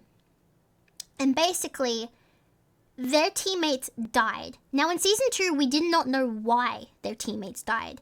In the beginning of this video, you see her holding the broken star shards of her fallen teammates. Okay? So we can see she's lost 3 team members. And Miss Fortune, the red one, and her are the only ones left alive. So we don't know what happened to them, but, you know, she's got a bad past, essentially. And because of the loss she suffered with her team, Ari is very, like, she's gotten a lot more strict, and she is determined to make sure that her new team of Star Guardians do not suffer the same fate. She's Star Trauma. Let's go. So this new team of Star Guardians that she's made, just like the original team member Lulu, Soraka, the other green member, has a connection to the first star. That really hasn't been delved into too much. It's just yeah, green members, they have a connection to the first star. They can talk to the first star. They don't really delve into it too much. And then we have Ezreal. He's he's like the youngest of all of them in the team. He's a brand new Star Guardian, like Soraka. I don't think Soraka is new. I think she's also an older one. And then we have Syndra. Syndra is not a good guy. I'm gonna say this right now. She is very much not a good guy. And we don't really find out much about Syndra until Season 4, when we learn about Hop and the original Star Guardians and Fiddlesticks and all of that bullshit that I went over before. But Syndra is very much like if you look at her, okay, like look at her. Does she look like a good guy to you? I don't think so.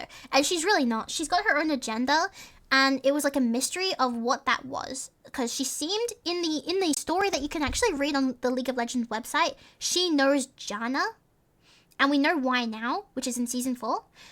Because they both knew each other, because they were both on the original team of Star Guardians.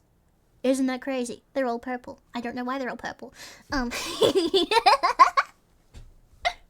yeah, so basically, the Season 2, aside that's just the lore of Ahri's team, by the way. Season 2 really focuses on the clash between Ahri and Lux, where Ahri kind of feels that this team of Star Guardians, like Lux's team, they should just stop. They should just quit. They don't know what they're doing. They're too young. They don't know the risks. She doesn't want them to get hurt, but she's kind of like mean to them at the same time, where she's like, just let us handle this, get out of our way kind of deal. Whereas Lux is like, wow, Ahri is like super like, she knows what she's doing, but she also feels insecure against Lux as well, because she, like, against Ahri as well, because she wants to she wishes she could be that well put together as a leader of her team. And essentially, like, a bunch of monsters invades the city. Like, and this is where the in-game event ties in. There was like a big horde of monsters invading the city, and they end up working together to fight off the massive invasion of monsters. But we don't know where the monsters came from until Season 3. This is my favorite season. Can't live without milk. Get away, ants! Now this is where Star Guardians took a dark turn.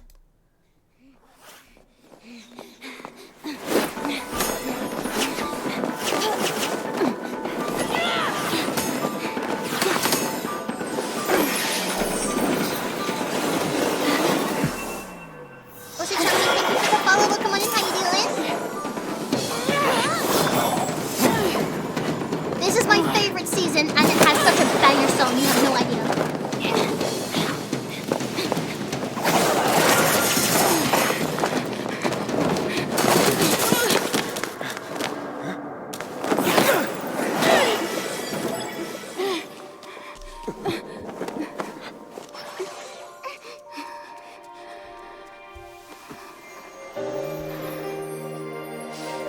My babies! My beloved babies! I love them so much. Oh! My Team Rocket babies.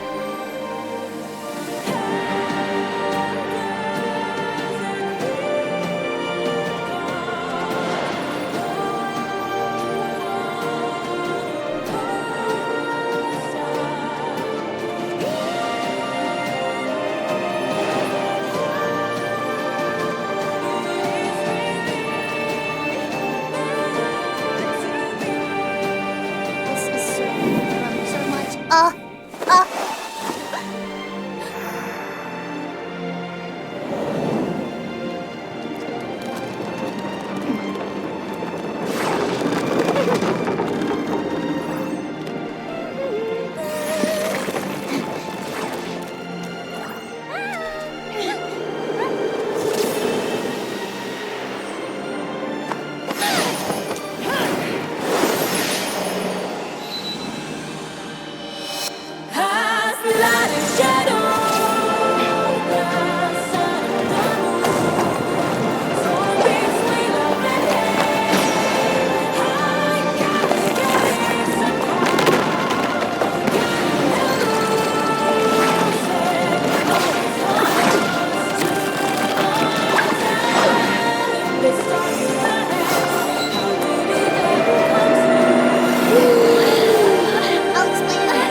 Okay, here's where we get into my favorite part of the story.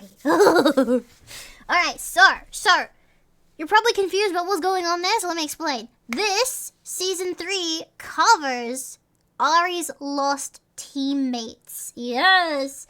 Guess what? They're not dead. So, basically, what is happening here? We have Nico, who was a former teammate of Ari and Miss Fortune. She was thought to be dead. She's actually been in hiding this whole time, trying to escape Zoe. That was the big bad guy in this video. Okay? So basically, no spoilers. What do you mean no spoilers? Basically, Nico has been biding her time trying to find other Star Guardians to help her. She had no idea that Ari was still alive. She had no idea Miss Fortune was still alive. She had, and she was being hunted down by her 2 former teammates. Why are they evil? I'll get into that real, just give me a second. So essentially, what happened? As I explained earlier, Zoe went insane, and her goal was now to destroy the Star Guardians to save them from themselves, essentially. So there was a big fight between Ari's team and Zoe. Zoe was trying to fucking kill them, okay? And she won. Zoe fucking won. And essentially, the battle ended up where Rakan and Zaya, the 2 evil people in this, were like basically dead or dying. They were gone. Zaya was still kind of alive. Like, she was hanging in there. She was hanging in there, right? Rakan was dead. He was gone. And as for Nico, she was nowhere to be seen. They thought she died. So the last thing that Zaya saw before she perished in the fight against Zoe was Ari and Miss Fortune leaving them behind. And unfortunately, because of that, she now believes that they were abandoned to die. So now, having been resurrected by Zoe to help her hunt down the remaining Star Guardians, Zaya now has this hatred in her heart about her teammates and wanting to get revenge against them for abandoning them, because in her mind, she had denial about Rakan being dead. She was in denial about that. She was like, no, we could have lived, we could have survived if you had just like not left us behind. Like, you know, it was more a denial situation. Like, they were fucked. They were so fucking, they were royally fucked with a capital F. Like, but that's what happened there. Okay? Now, because they had been resurrected, their starseed had been corrupted, and that corruption is eating at them, and it will slowly consume them more and more. And over time, like, Rakan, he's still kind of, like, they're in love, by the way. They're a couple, and Rakan, he's, like, trying to sap away the corruption from Zaya, trying to maybe, like, purify her, in a way, which is what we saw in the video here, right? And then you see this. Look at his arm. So he is trying to take in the corruption from Zaya into himself to try and save her, so she will be purified and she can go on living, knowing full well it's gonna destroy him. But he doesn't care. While he is pissed off about what happened to him, he is not as insanely focused on that as Zaya is. Like, she's like tunnel visioning, you guys fucking suck, you left us to die, you're a piece of shit, fucking hate you. Meanwhile, Rakan, all he cares about is trying to save Zaya, because he is madly in love with her. Like, he just wants to save the person he loves, right? And it gave us like one of the most coolest recalls in the entire game, by the way, where like Rakan and Zaya, they're the one, like, they're the characters that can like do an animation together during their recall animation. And if you have them separate, you have like Rakan giving the last of his light to save Zaya, and then Zaya's recall, if they're not together, by the way, is a star comes down, she touches it and becomes purified, whereas Rakan becomes fully corrupted. So like essentially the recall shows him saving her. But yeah, it's very deep. Anyway, in this video, they've clearly found Nico. They're trying to, trying to corrupt her, trying to destroy her as well. And then, in a side story, which is quite funny, because the side story is a pajama party, where all of the Star Guardians are wearing, like, onesies together, and they're just, like, having a pajama party together. Much to the dismay of Ari's team, by the way, but they get into it in the end. Ari's gone off on her own, and she has not told anyone what she's doing, but, like, they're waiting for her to get back. Ari has gotten a tip-off about, Nico being alive still, and she's like, I've got to go find them. I got to go figure out what's going on. Because in one of the fights that is only in the written stories, during a fight, one of Zoe's bubbles, that is shaped like one of her octopus thingies, like she's got like this octopus familiar, right? Ari sees that during the fight, and she's like, oh fuck, Zoe's back, what the fuck is this? Oh shit! So now she's like, damn, now I need to go and figure out where the fuck Zoe is and make sure I get revenge for what she did, kind of thing. And she ends up finding Nico just in time before she got corrupted. Yeah, they got sad stories. Yeah, they do. So yeah, as you can see in here, it's hard to see, but this is Ari's full team. You can see Ari there. There's Nico, Rakan and Zyra over here, and I'm pretty sure, yeah, you got Zyra over here, Rakan's here, Misfortune's there. This is the old team. So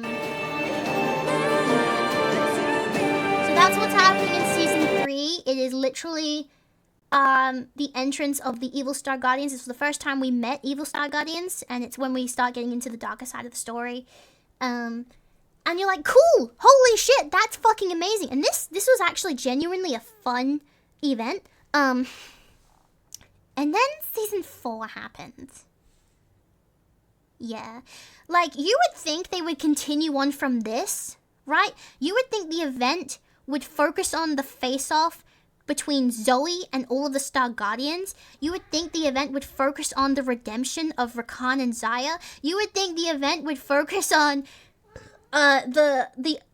Lux's team locating literally one of the missing original members of the fucking Star Guardians from the original first team. No. It doesn't. It doesn't. It focuses on this. Vega. This. We get introduced to a new set of teammates, and on PC at least, we deal with the bullshit friendship arc between Zaya and Kaisa. I mean, not Zaya. Kaisa and Akali, sorry. And then that big face-off between Zoe? That big fucking battle between Zoe? You know, that thing we were waiting for? That was a prologue story written up on the website. That is not seen at all in the event in-game. It is mentioned because the stuff in-game, like the event in the game, happens after that. That big fight after that. What happened to Zaya, right? People who are just playing the PC version have no idea about the mobile version, have no idea what's going on, because unless you read the story on the website where like the big battle between Zoe happens, you're just like, who the fuck are these guys? It's like, it's literally the same situation as Kingdom Hearts, where like you go play Kingdom Hearts 1 and then you go straight into Kingdom Hearts 2 and you're like, who the fuck is Roxas? Who is this character? Right? Because you need to play Chain of Memories and 358 over 2 days to know who he is. Otherwise, you have no fucking clue who he is. Right? So, people who had no idea about the lore of this game are like, who the fuck is this character? What the fuck is going on? What do you mean there was a giant battle between Zoe and the Star Guardians? When did that happen? And, like, you don't get to find out what happened with, fucking Rakan sacrificing himself and then redeemed Kaisa building her own Star Guardian team to go and find him. And by the way, the animated shorts for the mobile game, which I will also show you, were 10,000 times better and what we wanted than what this fucking shit was. No hate to Porter Robinson. No hate to Porter Robinson, by the way. Banger song, love it. But this is not what we wanted at all.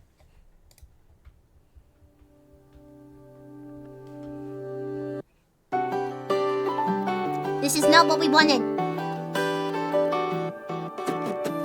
Don't try to make yourself remember. Yes, focus on that. Focus on that. Don't look for me. Only this, just please. a story you've been told. So What the fuck is this? Who are they? pretend a little longer. 'Cause when we're gone, everything goes on. You were staring at the window, and I said, I'll just bring. See, what pisses me off, I'm sorry, just to pause it for a sec. What pisses me off is this is the music video, this is the event video we got. You know, like we had the animated videos before? This is what we got for this season. They're referencing all the shit between Zaya and Rakan, right? All of a sudden, Zaya's redeemed. No explanation on why she's redeemed, by the way. No explanation on what happened to Rakan. Unless you read that prologue story. Unless you read it. And even then, no reference to it in the fucking PC event! Sorry, I'm gonna continue now, my bad. But if I was gone tomorrow, won't the waves crash on? Is it selfish that I'm happy as we pass the setting sun? Yeah, he made it for this event. Cast, but you won't have to cry, 'cause we'll do the grieving. Well, I'm by your side. I said, don't try to make yourself remember. Darling, don't look for me.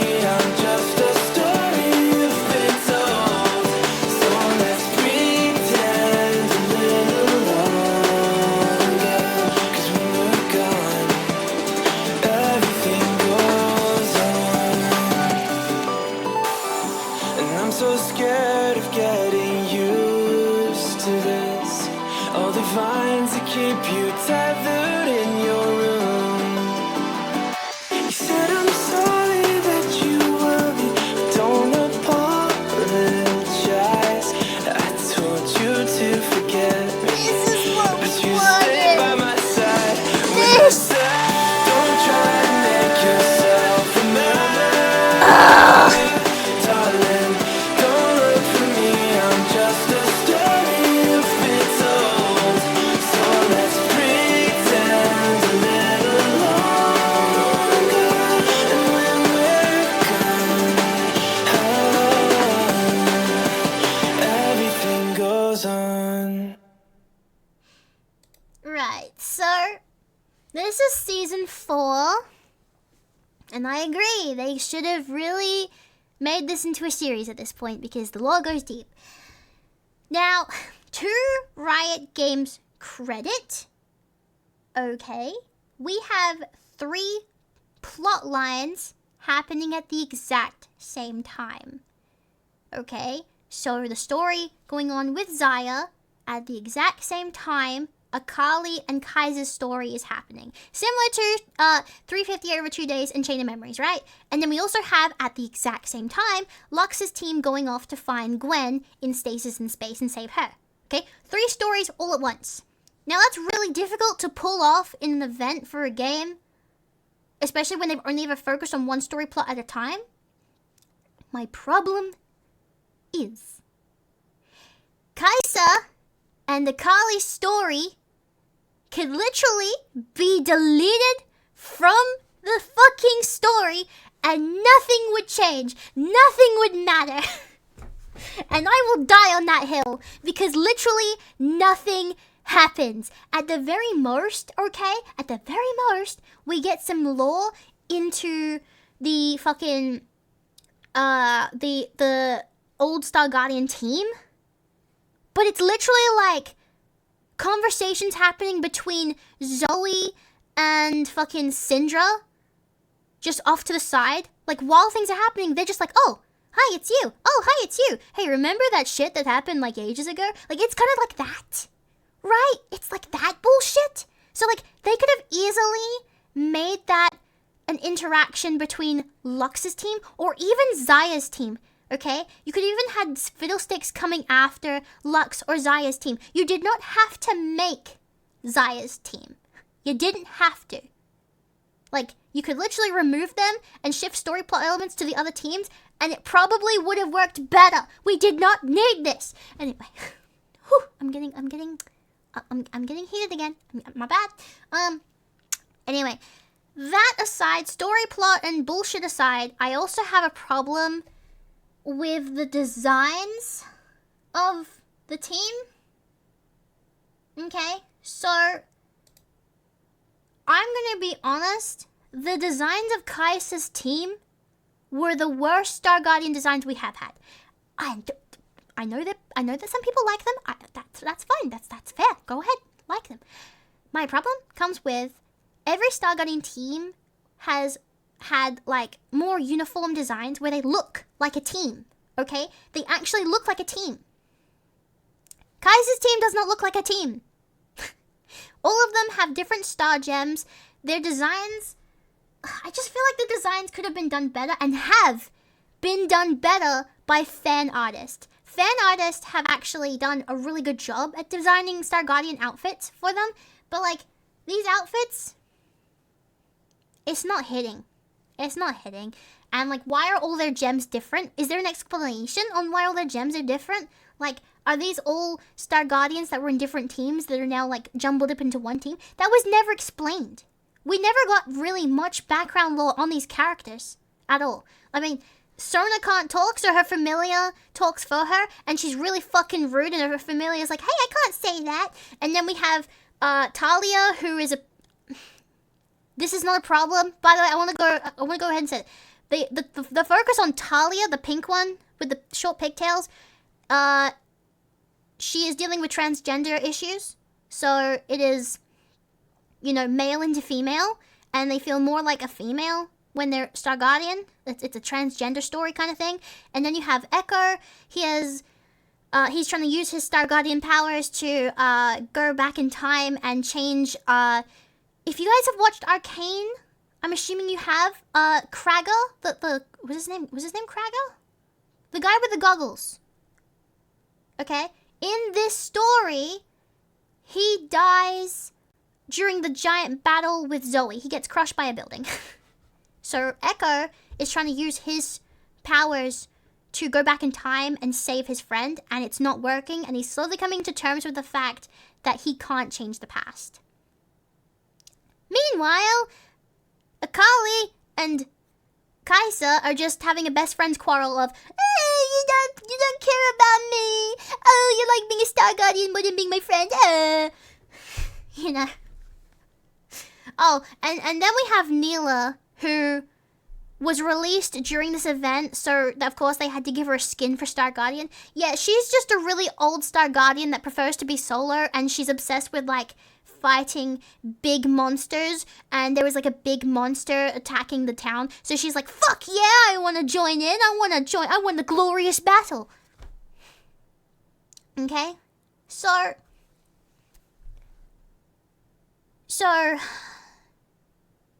the problem with this team, while they did try to give us some lore for them, I can't find reasons to care. And it's nothing to do with their actual issues. Like, yes, that sucks that Echo's friend died. Yes, trans issues are a big struggle for people. And being mute is also a struggle. But it's like, this is a team we've just had shoved on us. And there's no reason or rhyme for us to care about this team yet. And they don't give us one. And it just feels like a Mary Sue situation where they beat the big bad guy with basically little to no struggle whatsoever. You know? So, yeah. In League of Legends, Talia in League of Legends is actually a woman, but for some reason in the Star Guardian lore, they made it trans situation. And again, it's a different law. So, I mean, there's nothing wrong with that. That's fine. It's not a problem. But yeah, it's more just the fact that these characters, I just couldn't find a reason to care. I couldn't find a reason to care. And I felt like you could literally delete them and change the story to be targeted towards the other teams, and that would have worked better because we already care about these characters. We've already been on journeys with these characters. We're in deep with these characters already, okay? We want to see what happens next with those characters, and we didn't get to because the continuation was on the fucking mobile game. Which, by the way, also got a better event than we did. Okay? So let me show you something. Okay? Let me show, like, Star Guardian, mobile game. Let's see, where is the, alright, so, for the mobile game, we didn't get a big animated video, we kind of got these, character diaries, which gave us a look into the personalities of the characters, and then kind of what's going on with them. So we have, I can't remember which one was first. I'm pretty sure Seraphine's was first. This is how they introduced the characters to us, and this is how we kind of got a bit of what's happening with them. Also, their designs are actually good compared to Zaya's team, and they look like Star Guardians to me. They actually have like proper Star Guardian elements, and they don't look like a mess. I said no, Seraphine. Come on, it's like a diary or a record vlog. It'll be fun though. Let's get started. I'm Seraphine. I'm in the music club. I love cats, interstellar travel, and I'm a Star Guardian.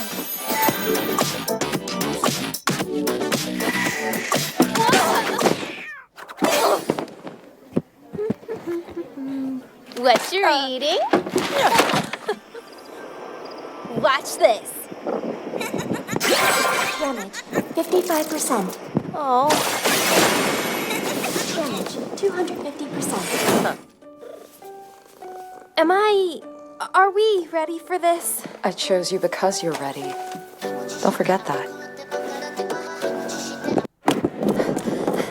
Yeah, that was Seraphine's. And then we had Senna's. You and Sarah got me report.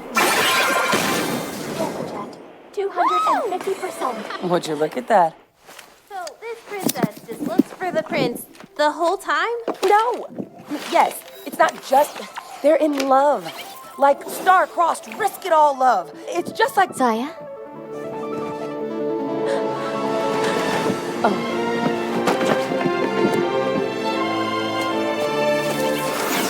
What if I can't save him? That's not how the story ends. You convinced me. Time to convince yourself. We'll save it. Together. Together. See, I'm already given reasons to care. I am already feeling the emotions of what is happening.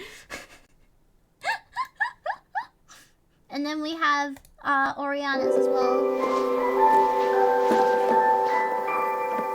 See? Isn't she amazing? It is practice for fight choreography. You're allowed to have fun too, Ori. You want to dance? Then dance. Seraphine's request for footage initiated. Damage, 85%. Not the time, Oriana.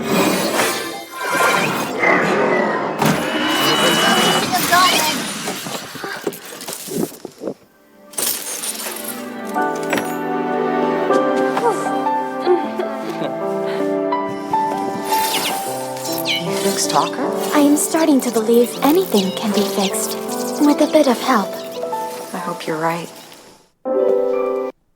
Alright, so first of all, like, these are just short videos. It's like quirky little interactions between the characters, but what we already have learned from this is, right, Zaya has been redeemed.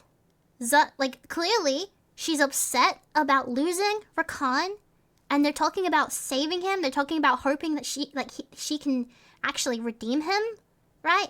And she's built this team of people, and she's trying to like encourage them as well, that they can do it as well. Like you already, like, it's easier to like kind of get attached to these characters rather than the other characters, in my opinion. Like there's just more to love here, because one, the story continues on given reasons to care. It's the story we want to know about, and then you get curious about her teammates, right? And it's like, it doesn't feel so thrown into your face, because they also had on the website, they have a comic which actually shows how they met. Like, it actually has a comic book of all of the teammates being recruited by Zaya, essentially. So you get to even find out how they met as well. And now you just get to see the group dynamic and just all this little, like,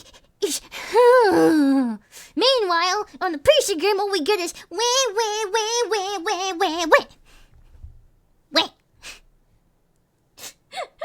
Like, we got this, right?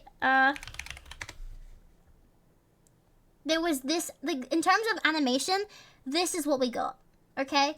This is just Akali falling to darkness because, oh my god, my best friend doesn't love me and she's replaced me with the other Star Guardians. Ow. You just drag them down. You'll always be alone. You're a disappointment.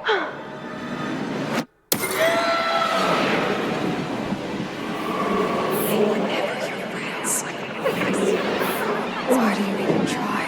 Why would anyone be friends with you? You can't take the pressure. It's like everyone died. You'll always be alone.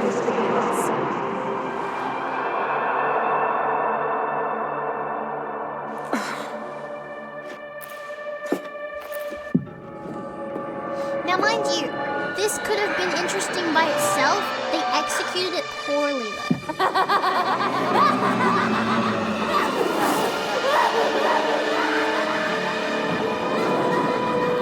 To explain as well, because it's not inherently clear unless you know what's going on, Fiddlesticks is meddling with Akali. He's making her see things and toying with her, essentially. He likes to do this to his victims before eating them.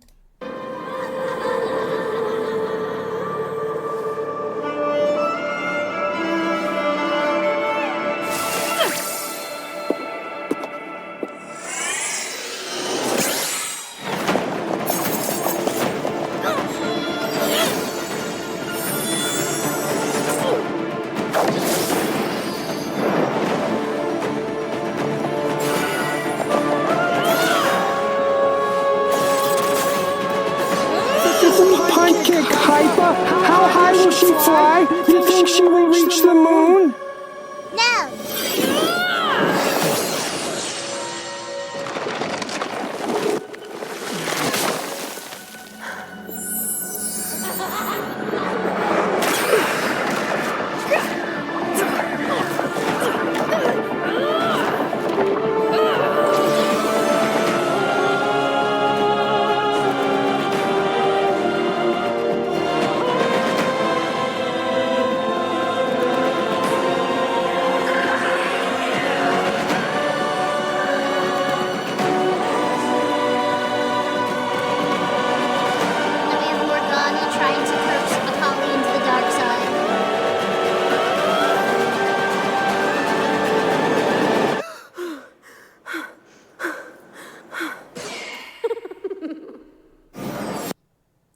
So, like, yeah, that video is cool and all, but I don't care.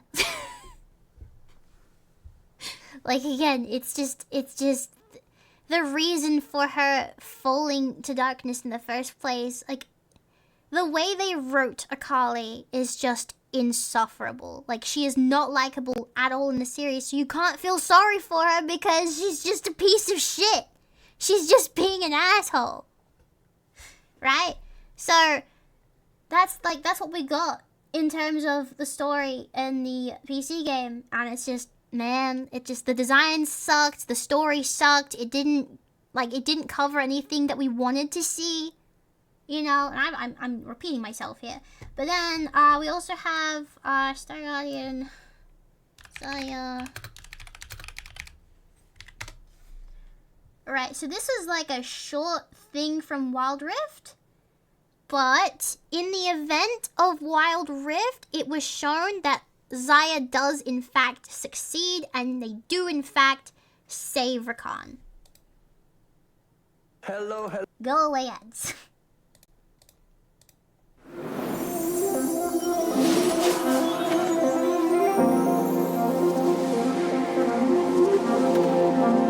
I'm assuming this was shown at the end of the event.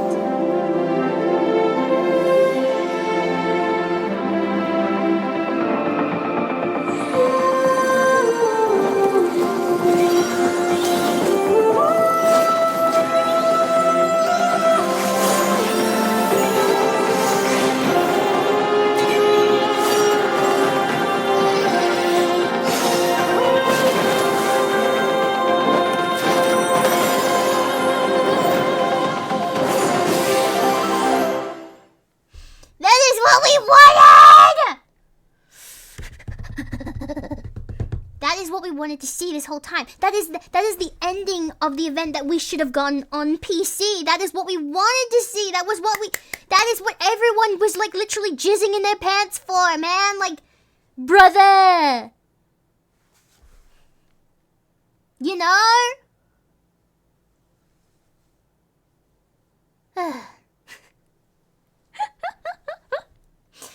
But yes, no, that was the end of the event on the mobile game. And the ending of the PC one was literally just, by the power of friendship, we defeat this big baddie that we're just gonna completely knock out of the picture because I guess they have to win, I suppose. To the PC one's credit, they did tease another big baddie. Xbox incoming. They teased another big baddie. They didn't show who it was, but it was like a "you think you've won, but it's not over" kind of thing. And it was theorized that the big baddie talking at the end of the PC storyline was the Dark Star, which is what was giving power to the Dark Star Guardians, and is the enemy of the first star. Yes. But anyway, that is Star Guardians, and as you can see, that is kind of why I'm pissed off about... No, I don't still play League of Legends, no I don't. I'm complaining about the bad Star Guardian event we got, and giving you guys a deep dive into the lore and why I like it. Yeah, as you can see, that's why I'm kind of pissed off. It's easier to understand, if you actually know the full story, like if you experience the event, if you've read all the stories, if you've read the comics, which I recommend. If you're interested, please do so. Like, don't let me deter you, right? Still look into it. It's easy to understand my frustration as well if you know all of that as well. I'm giving like a brief summary, to be honest. Like, there's a lot. But yeah, they ruined Star Guardian, and I will never forgive them. And I think Star Guardian, Akali, and Kaiser should literally just be deleted, and they should just continue on with the amazing team that was Xayah's team that literally everyone got attached to, by the way, to the point that they were never going to bring their skins to the PC game, and everyone begged so much that they eventually caved in and put them on PC as well. Yeah, that is how much that team was loved over the other team. Because usually they don't bring the Wild Rift skins to PC League of Legends. Like, usually Wild Rift skins are exclusive to Wild Rift, usually, as far as I know. But yeah, they went from Sailor Moon to Green Lantern. Yeah, like, how do you go from the amazing shit that was season 3 and fumble the bag that hard on season 4? Like, shoving the big fight into a prologue story you have to read on the website was a massive mistake. They should have added that to the visual novel and stuff. They should have had all of that in there. But no, of course not. No. Just make an anime, for fuck's sake. Just make an animated series, you son of a... You know? This should be an anime. It is so good. It's so deep. Like, I need it as an anime. Just make an anime! or even like something like Arcane. Even that would do. Maybe even like the same art style as the cinematics we got. I don't care. Just make it into a TV show, please, because man, this fucking bullshit with the events in the game being bullshit. This is not. It's not it. It's not it. I can't even believe they've done this. Anyway, I just ranted for like how long? Oopsie toodles, my bad. This is what happens when I get passionate about something and wish to share my rage with people. Yeah. Everyone has been asking for it for years. Yes, exactly. Like, we want this. Do you see these animations? Do you see this shit? We want this, and we're not getting it, and they should give it to us, please. Here, your daily reminder that you're adorable and enjoying your ranting. Yeah! And I will rant on. Yes, you have no idea. I could rant on for ages, but I think I'd be repeating myself at this point. Like, but yeah, no. League of Legends. Wait, was Goofy this box? Wait, what do you mean double Goofy? For me, it was only... Was it echoing? Oh, wait, I know why. My bad, hang on. Yeah, that was why. It's because I had the desktop audio one as well. My bad. Yeah, just, oh, for fuck's sake. I can't, man. They ruined it. Hi, Miss Kitty.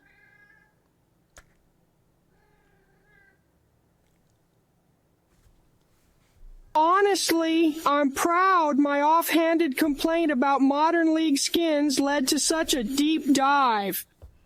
Oh yeah, this is what happens when you trigger one of my topics that I can yap about. Like, dude, don't get me started on Vocaloid. Don't get me started on Skyrim. There's probably other stuff as well. Fucking yeah. Definitely don't get me started on Vocaloid, guys. We'll be here all day. There's so much I could yap about in terms of Vocaloids. My bad. Vocaloid now. You guys will be here forever. Hatsune Miku, innit? Last time I yapped about Vocaloid on this stream, none of you were paying attention anyway. Don't think I didn't notice. 1 second, I need to let the cat in. Just give me 2 seconds, guys.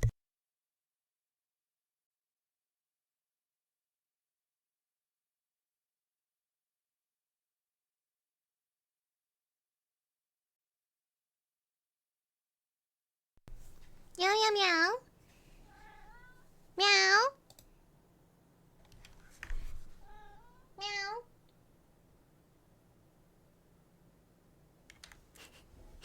I love her. She's so cute.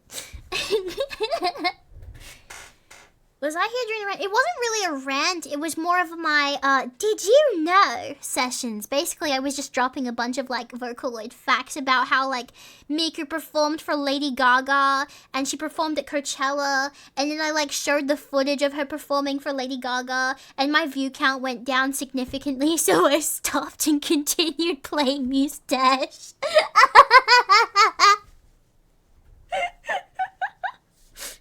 But yeah. Did anyone talk about how Matt Pat getting into the government work to help content creators work stuff? What? I had no idea about that one. I did not know. Turn off your view count. You suck. No, because I don't get self-conscious about view count. I use it to know if I'm doing good or not. Yeah, I use my view count for stuff. Yeah. Oh. Mustache mentioned. Yeah, we love Mustache in this house. I'm obsessed with Mustache. Don't even get me started. In fact, did you guys know my design was partly inspired by Mustache? Oh, who could have called that? Actually, I want to know. I mean, I'm assuming it's like really obvious for people who've been here for a long time. But like, have a look at my design, okay? Now, when you look at my design, and I'm curious about this, okay? I want you to try and guess all of the inspirations for this design. Okay, just look at me right now. Look at me. Hi, how you doing? Hi, how you going? Look at me. When you see my design, what do you think inspired it? Let's have a guess, guys. Let's have a guess. Let me see. What are your guesses? What are you talking about ball socks for?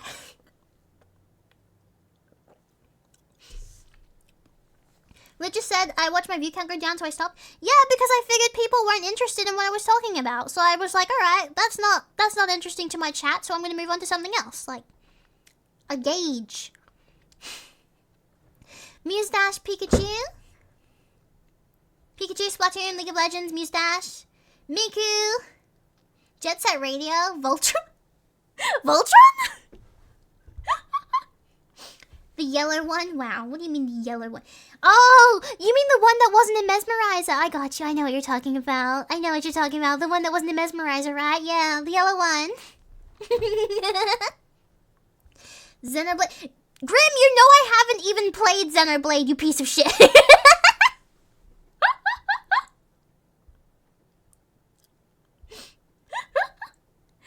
Muse - NSR. Hey, someone said it. Okay, so let me just enlarge myself real quick. Okay.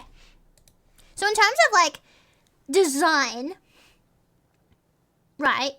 So it's panty and stocking, no straight roads, Muse Dash, and Ninjala.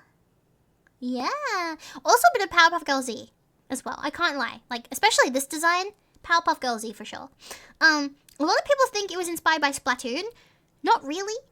I had more Ninjala in mind, but body proportions were heavily inspired by the art style of NSR. I was obsessed with like the lanky characters with the big hands and the big feet. I was obsessed. I loved it so much. I almost had colored skin, by the way. I was like so tempted, but I decided not to do it. But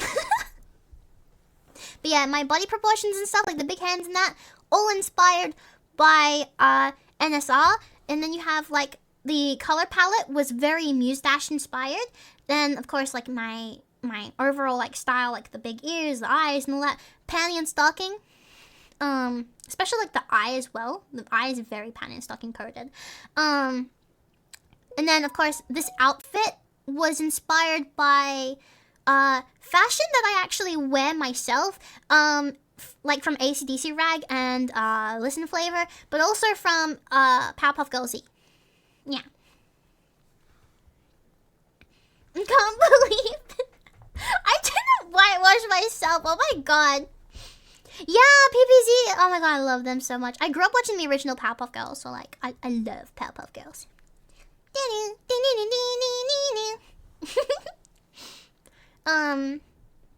But yeah, what else? Oh, yeah, I wanted to talk about another part of my design. So, the leg warmers and the sleeves. Has anyone ever heard of an artist called Hanabushi? Or even better, has anyone ever heard of something called Kung Fu Piggy 1? Has anyone ever heard of that before?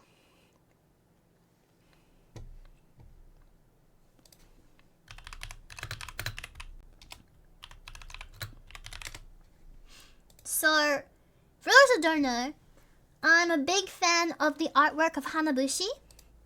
Their artwork looks... If I can get a picture up right now. Ugh. Actually, if I type in the name. Hanabushi. Yeah, there we go. Where's this a good picture? You know they actually designed a VTuber? I think that VTuber is retired now.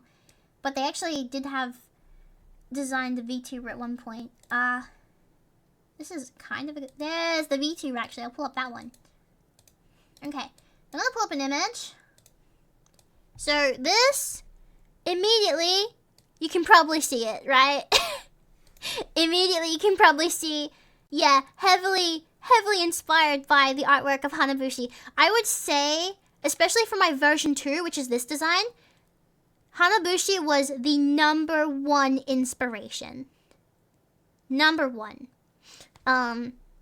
I absolutely adore that art style. If I was to ever go live 2D, Hanabushi would be who I go for. I don't think they do commissions. I don't think it would be a possible thing for me to ever have. But if I was to get a live 2D model, it would definitely be their art style, or at least something close to, because I absolutely am obsessed with this art style. I mean, look at the giant shoes and the cool like design of the socks and the oh, I love it, and the collars. I adore so much.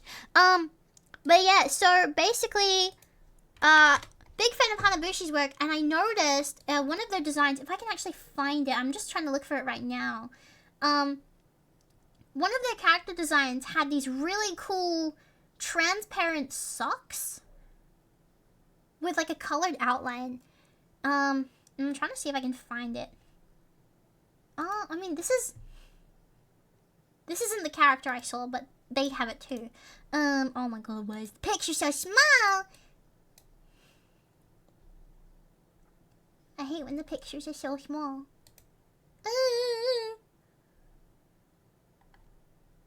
Oh, there it is. Oh, okay. I found it. Open image. What did that say? Weird. Oh gosh. Okay, no, wait. Hang on a second. Oh. There we go. Alright, this one. This is the one that inspired the leg warmers and the sleeves.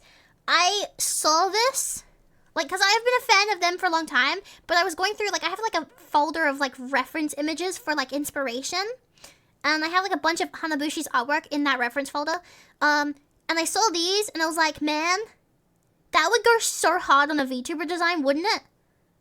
So I kind of, like, I didn't want to copy them, but I tried to incorporate it in my own way into my design.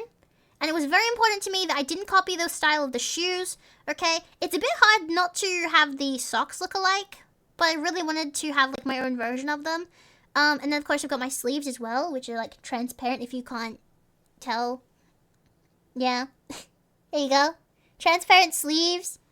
I just thought that was, like, a really cool design choice, and I like how they had the purple, but then you have, like, the green outline, which is kind of what, I have. So I have like a yellow outline on mine. I just really like that idea. And cosplayers are gonna hate me. If I ever get someone cosplaying me, good luck. I'm sorry I made this difficult for you. I'm sorry. I know transparent material is really uncomfortable. My apologies. But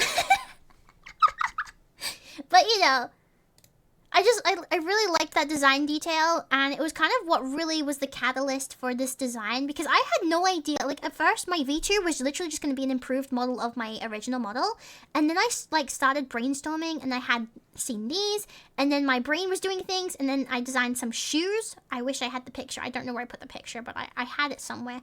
I designed the shoes first, and then I designed the socks, and then I kind of, like, went upwards on my model, like, I designed from the feet upwards. And yeah, and then we came to this design, and I was like, oh, cool! Took forever, but I finally did it.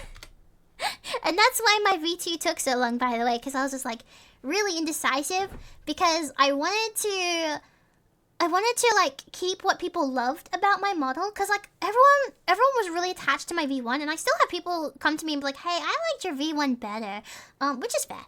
Like, I adored my V1 as well, but, you know, I wanted to try not to stray too far from what people liked about my model, but at the same time, there were, like, bits and pieces of my original design that I was not too fond of. If I can find a picture of my original model, by the way, here we go. So this is my original model. This is the one I debuted with. It's still really cute, do not get me wrong, and I adore this model. I love it so much, I do. But here are some sore points for me that I had with this design. So, first of all, I didn't realize it until I looked at Pikami. But has anyone actually seen what Pikami's design looks like? I know she's graduated now. Deadass, it was not intentional, but the outfit was very similar to Pikami, with the t-shirt and the off-the-shoulder kind of straps. And I was like, ah, shit, fuck! And I didn't notice this until Pikami was graduating, by the way. So that kind of stressed me out a little bit. And then another design element I didn't really like was probably the hair. While it was cool, I couldn't get behind it. I really wanted a more vibrant hairstyle. I really wanted to get rid of the black on my design. And then, look, I know there's black on my outfit still. I know there is. Shut up. I wanted to remove the black as much as possible because I felt like my design was like all the color was in the hair and then the rest of me is black and white. So I wanted to add more color to my design. And then the original color palette I had in mind actually was supposed to be yellow, pink, and blue. But then I kind of had a concept design that I did yellow, pink, and purple, which I ended up not going with. But then, like, going back through my concept art, I was like, man, I should have done that one. It's not my birthday! It's not my birthday! But yeah, going back through my my concept art, I should have gone with that one because I really liked the idea of the sunset color theme, and it felt like a very energetic, like the idea of color for my character. I wanted to feel very energetic, right? Because I'm electric VTuber, like I'm literally electricity. Like, hello, gotta be energetic looking. Can't be non-energetic looking. And then another part of the design that I really wanted was more details that were kind of like recognizable to me. I felt like it was kind of, I was recognizable, but I didn't really have any key features that were like, oh yeah, I recognize that. That's Hypervox's necklace or something. Like, I didn't have that. Yeah, I've got Hypervox slapped on my fucking shirt, which in hindsight, why did I do that? To be honest, why did I do that? Why did I put my name on it? What a great way to like copy mark my work, right? Anyway.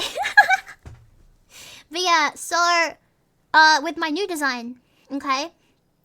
First of all, collar, very, you can recognize this as my choker, right?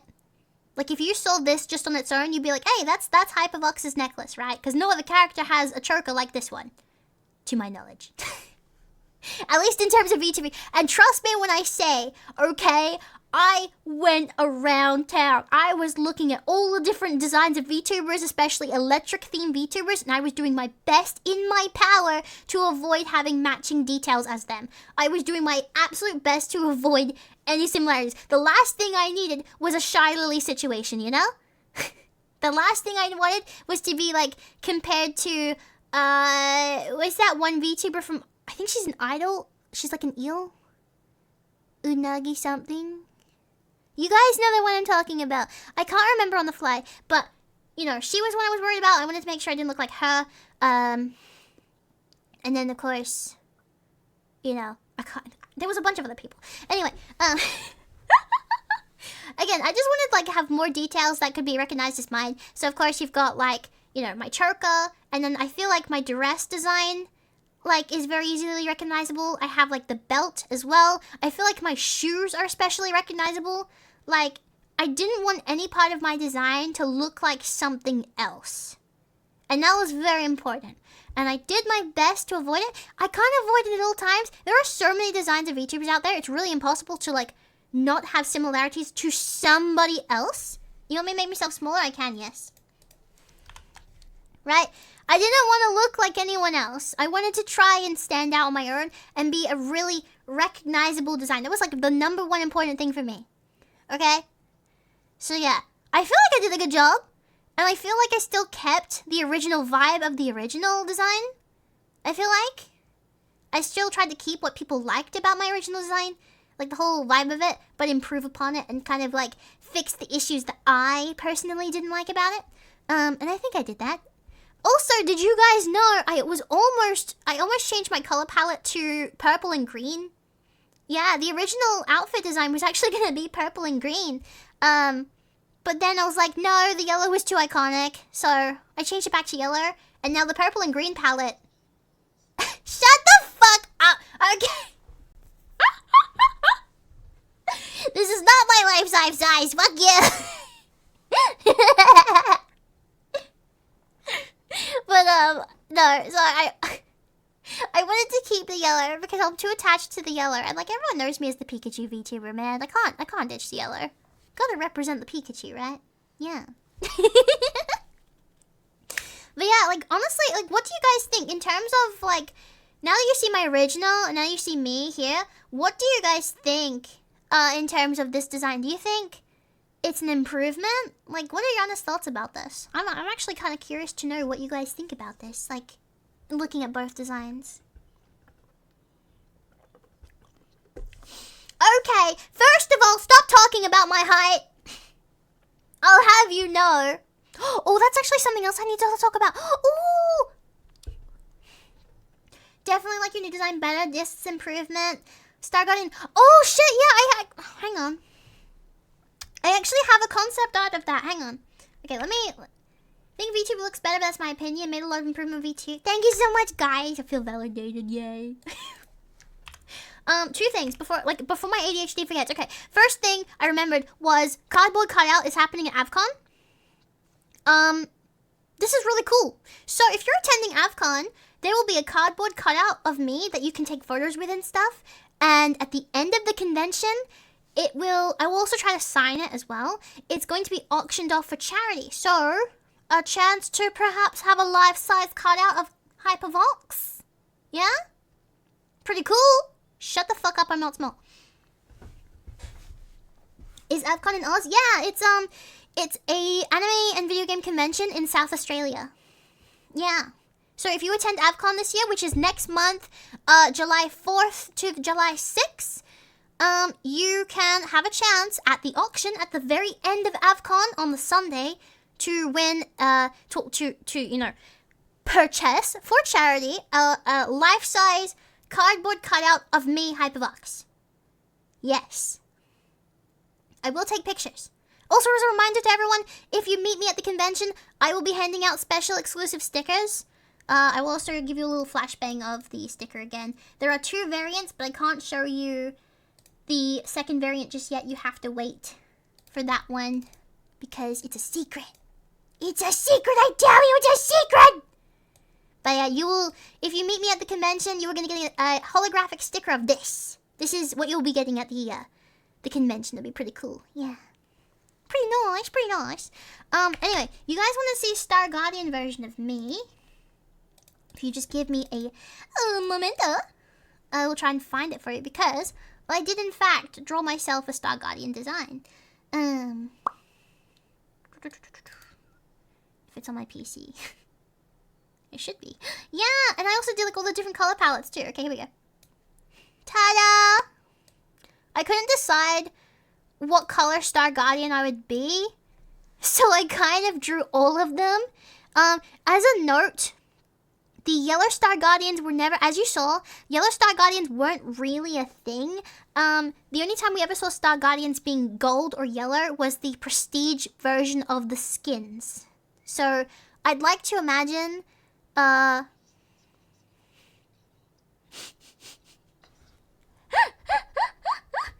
like to imagine the fucking yellow Star Guardian is like the ascended version of a Star Guardian when they have like their ultimate form or something. Because we never see them be yellow otherwise. I don't think we ever had a yellow Star Guardian until then. But yeah, so that's my Star Guardian design. It's very pretty, it's very cute.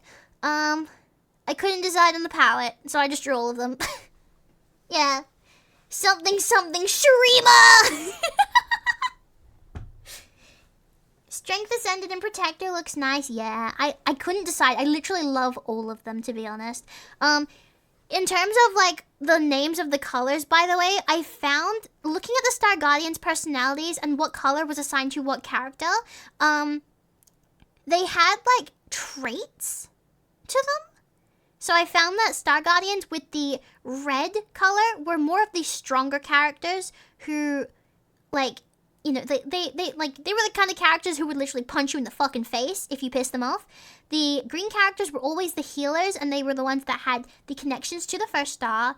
Blue characters tend to be more of the protector type, like Poppy and Ezreal especially. They were more of the type that would protect their teammates rather than be a heavy hitter. Then we had purple, which I always like, especially with Janna, like, I felt like because it was the older Star Guardians, all of the purple Star Guardians had this kind of, like, wisdom kind of vibe to them, where, like, they were the ones with the more ethereal kind of feeling, they were the ones that would be able to like give advice to their teammates because they have been around the longest. And then of course Pink would be the leader. Most of the time the leaders were always Pink. And then of course we had the Dark Star Guardian, which was kind of like this more corrupted color palette, always black instead of white with the purples and the blues. Yeah.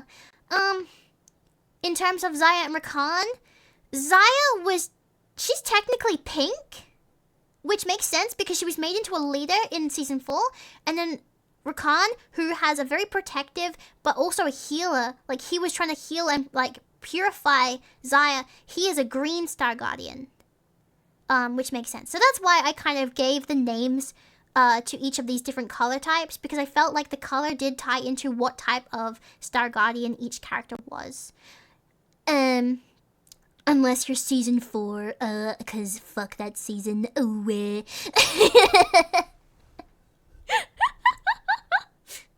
even like even the team for Zaya as well, like Oriana was purple, and she was more of like the big sisterly type of the group, just like Janna was. You had Senna was the purple one, and then we had Oriana, which was the blue one. She's like a protector and stuff. She's able to shield people. And then we had technically we had our first yellow Star Guardian now that I think about it, but she was like a mix of like yellow and pink. So we had Seraphine, who was I'm pretty sure Seraphine was the leader of the group. Even though Zaya was like more the one that put the group together, I think she kind of made Seraphine more of the leader of the group. I'm not too sure though. I'll have to look into that again. But yeah, so that's why Seraphine was kind of given more of the pinky color in my mind. But she also had the yellow. But again, that was the first time we ever saw a yellow. Before then, it was more like the prestigious version of the skins, which was just piss yellow and pink and shit. I don't know. But yeah, it's pretty cool, and I like my design. And I was actually going to make this into a 3D model at one point, but I never finished it. I don't play League of Legends anymore, so I don't know if it's worth making it into a 3D model. I don't know. But yeah. Was the plan for this stream just talks? I am literally winging this stream. I was actually considering playing some Muse Dash if you guys are down for that, but we ended up yapping a bunch. I'm still down to play Muse Dash, by the way, because I've been yapping for like almost 3 hours. Muse Dash gives my my Thressie a bit of a break, you know? Is that your Smash outfit? What? You mean like Smash Bros? A game I'm exceptionally bad at, by the way. Leader versus de facto leader type shit. Yeah, exactly, yeah. Plus every Green Star Guardian is the support for champ. Yeah, like the support type, yeah. I found there was a common trend with the colors assigned to the characters.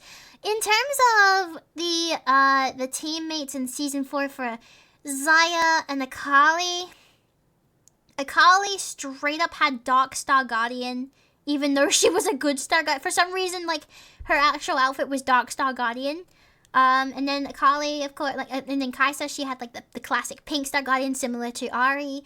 And then we had Talia, who, honestly, I think I would have preferred if Talia was a orange Star Guardian, or even red.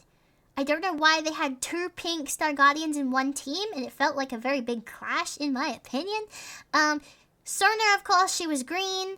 And then we had Echo, who was Echo was like orangey red colors, which makes sense. He was like more of the strength character. He would, he would be the one to like smack you in the face. It comes up more pink. Yeah. I don't know. I think more care should have been put into the colors. How the progress on Grounded coming along? Grounded 2 was announced in the meantime. Kappa. Yes, I saw that. I can't play Grounded until my friends are ready to play Grounded. That's like the whole reason we haven't played that yet, is I'm just waiting for everyone else to get the game. Because, I don't want to rush anyone. So basically, just waiting for my friends when they're ready. And then we're going to go play some Grounded. But yes, I saw Grounded 2 was announced. And it seems like scorpions over spiders. I haven't seen a trailer, but I've seen a picture. I don't know. I'm not keen on spiders. Let me tell you that right now. We're not keen on spiders, chat. I don't like it. Yes. Hi, Ronnie. How you doing? Saw you a few days ago. Pretty much just lurked. Forgot to say you remind me of that show. Hi, hi, puppy. My childhood. Oh! You have no idea how happy you just made me. Oh my god. Someone else knows Hi, hi, Puffy Yummy Yumi. Oh my god. Yes. Other people know. Sorry, that just made me really happy. That was like nostalgia. I fucking love Puffy Yummy Yumi as a child, and I also loved. There was this TV show called Trolls, but it was like teenage trolls with like gems for belly buttons. It was like a really weird show.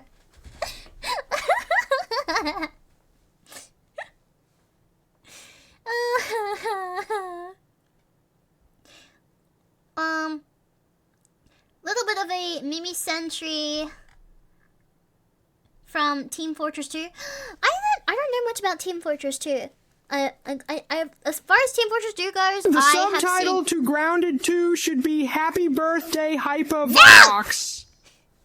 Oh, God damn it.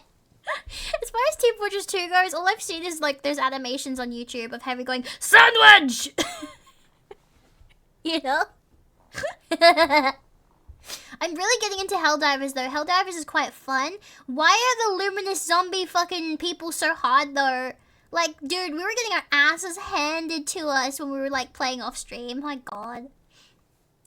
Speaking of Star Guardian fan Urgot, Gragas got KDA skin. I saw that! It was so iconic. Oh my god. I absolutely love when they do stuff like that. That was like literally so iconic.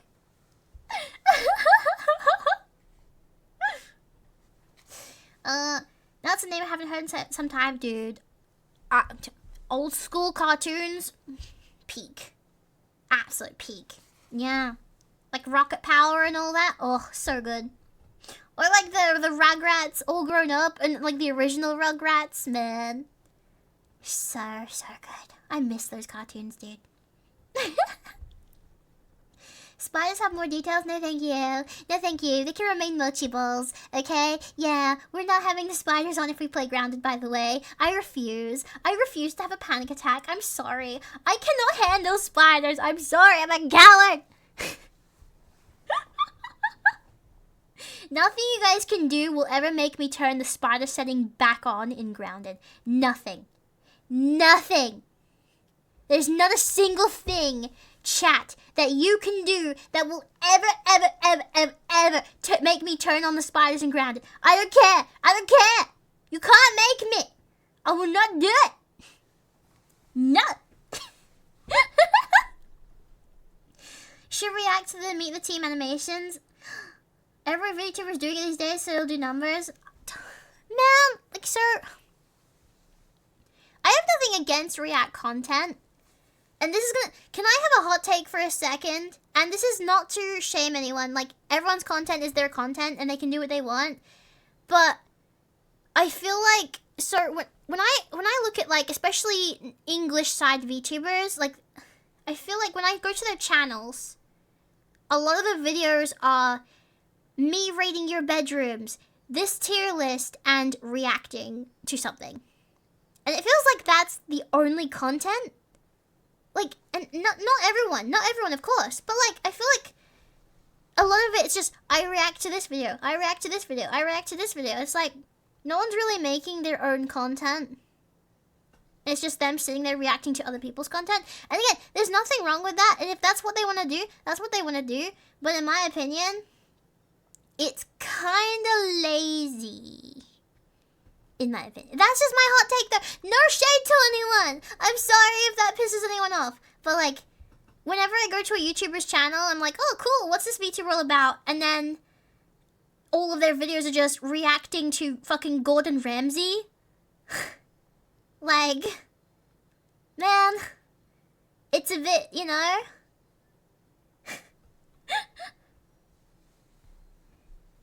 Are you saying English peeps are... No, I'm saying my point,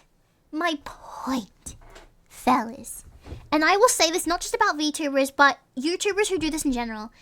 I find if majority of your channel is react content, Like 1 or 2 videos, go ahead. For fun, yeah. Like, you know, I react to scary videos on the internet. That's a fun video. That can be fun because of your reactions. But if it's like majority of your channel is reacting to shit, it's kind of lazy. And that's just my opinion.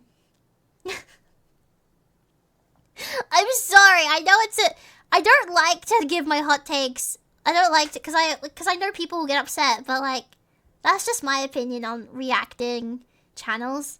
Like, as I said, 1 or 2 is fine, but like, not the whole thing. Not the whole fucking channel, dude. Grim, shut the fuck up. Very few people manage to strike that balance of reacting, but I find the ones who do it full time tend to be more fun to watch. Yeah, maybe. I mean, look, it's not my cup of tea. Like, at the end of the day, like, having said that, okay? And I want to make this very clear, right? Having said that, it's not my cup of tea content. It's not content I enjoy on YouTube. But if that's what you like, that's what you like, and I will never shame you for it. And, like, I'm not here to shame other content creators for doing that, right? Like, everyone can do the kind of content they want at the end of the day, you know? The way you yap, it would take an hour to get through a 60. Shut the fuck up! It would take 1 hour to get through a 60-second video. Yeah, I would probably like pause every 2 seconds to be like, guys, what are we talking about this thing? You know, I'd probably do that. But yeah, no, like at the end of the day, like it's just my opinion, and my opinion doesn't have to be the only opinion, you know? Like, again, if you like that content, that's fine. That's entirely fine, and it's all good. You know? It's not my cup of tea. My kind of videos I watch, for example, when I watch YouTube, it's like Moonlight Jewel or Nerdforge. I like to watch Nerdforge a lot. I like their videos. I like to see people's cool creations. I also like to watch room DIY makeover videos. I like to see how creative people can be with their living spaces. I like to watch cooking videos to learn new recipes, especially because I'm celiac, so I have to find new things to eat every now and then. So like that's the kind of content I watch on YouTube. Yeah, like everyone has their own tastes. Like so there's something for everyone. You like tech videos? Yeah, I used to know people who watch like a lot of Linus Tech Tips and what's that other guy? Fuck. Oh my god, I just burped. Oh. What was the other guy's name? Shit. I can't remember his name. He's got like gray hair and he's like kind of looks wide-eyed all the time. Marcus Brownlee. If I see someone post the name of the channel, I'll remember it. It was like Linus Tech Tips, and then there was this other guy. I can't remember his name. Austin Evans. I don't know. It was a channel name. Hang on, like tech channel. Oh god, my bad. Hang on. Oops. Oh god, I accidentally closed the thingy. There we go. I fix.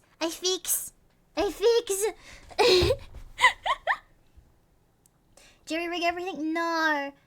Ah, fuck. What was his name?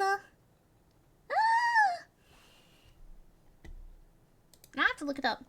PC Tech YouTube channel.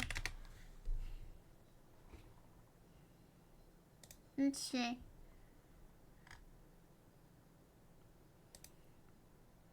I have to find it now. It's gonna bother me until I figure this out.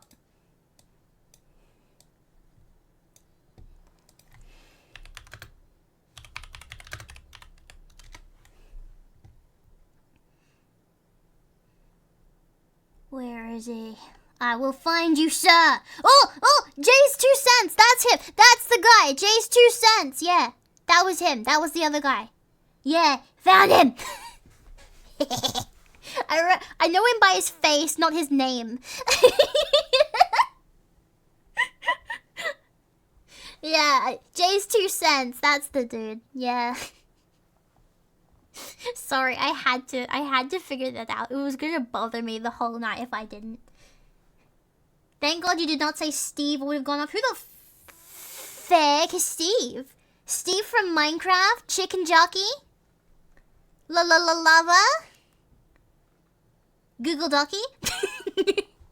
Are you familiar with the cold ones? I've only ever heard that phrase once, and that was in Twilight, so no, I am not. Google Docky! I'm so sorry, Panda. I'm so sorry. My apologies. I'm so sorry.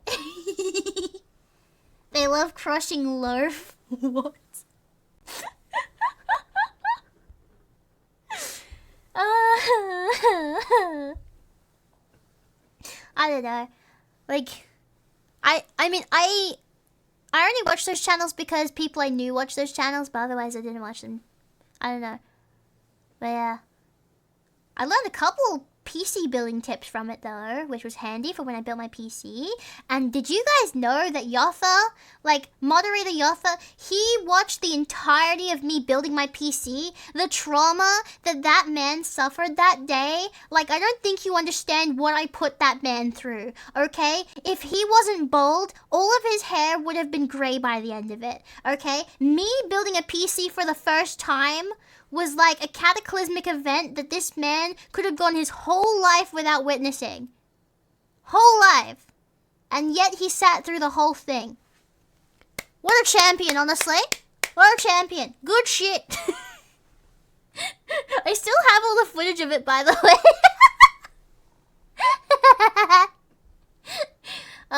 One day I should like put that together, but I don't think I ever will, to be honest, no.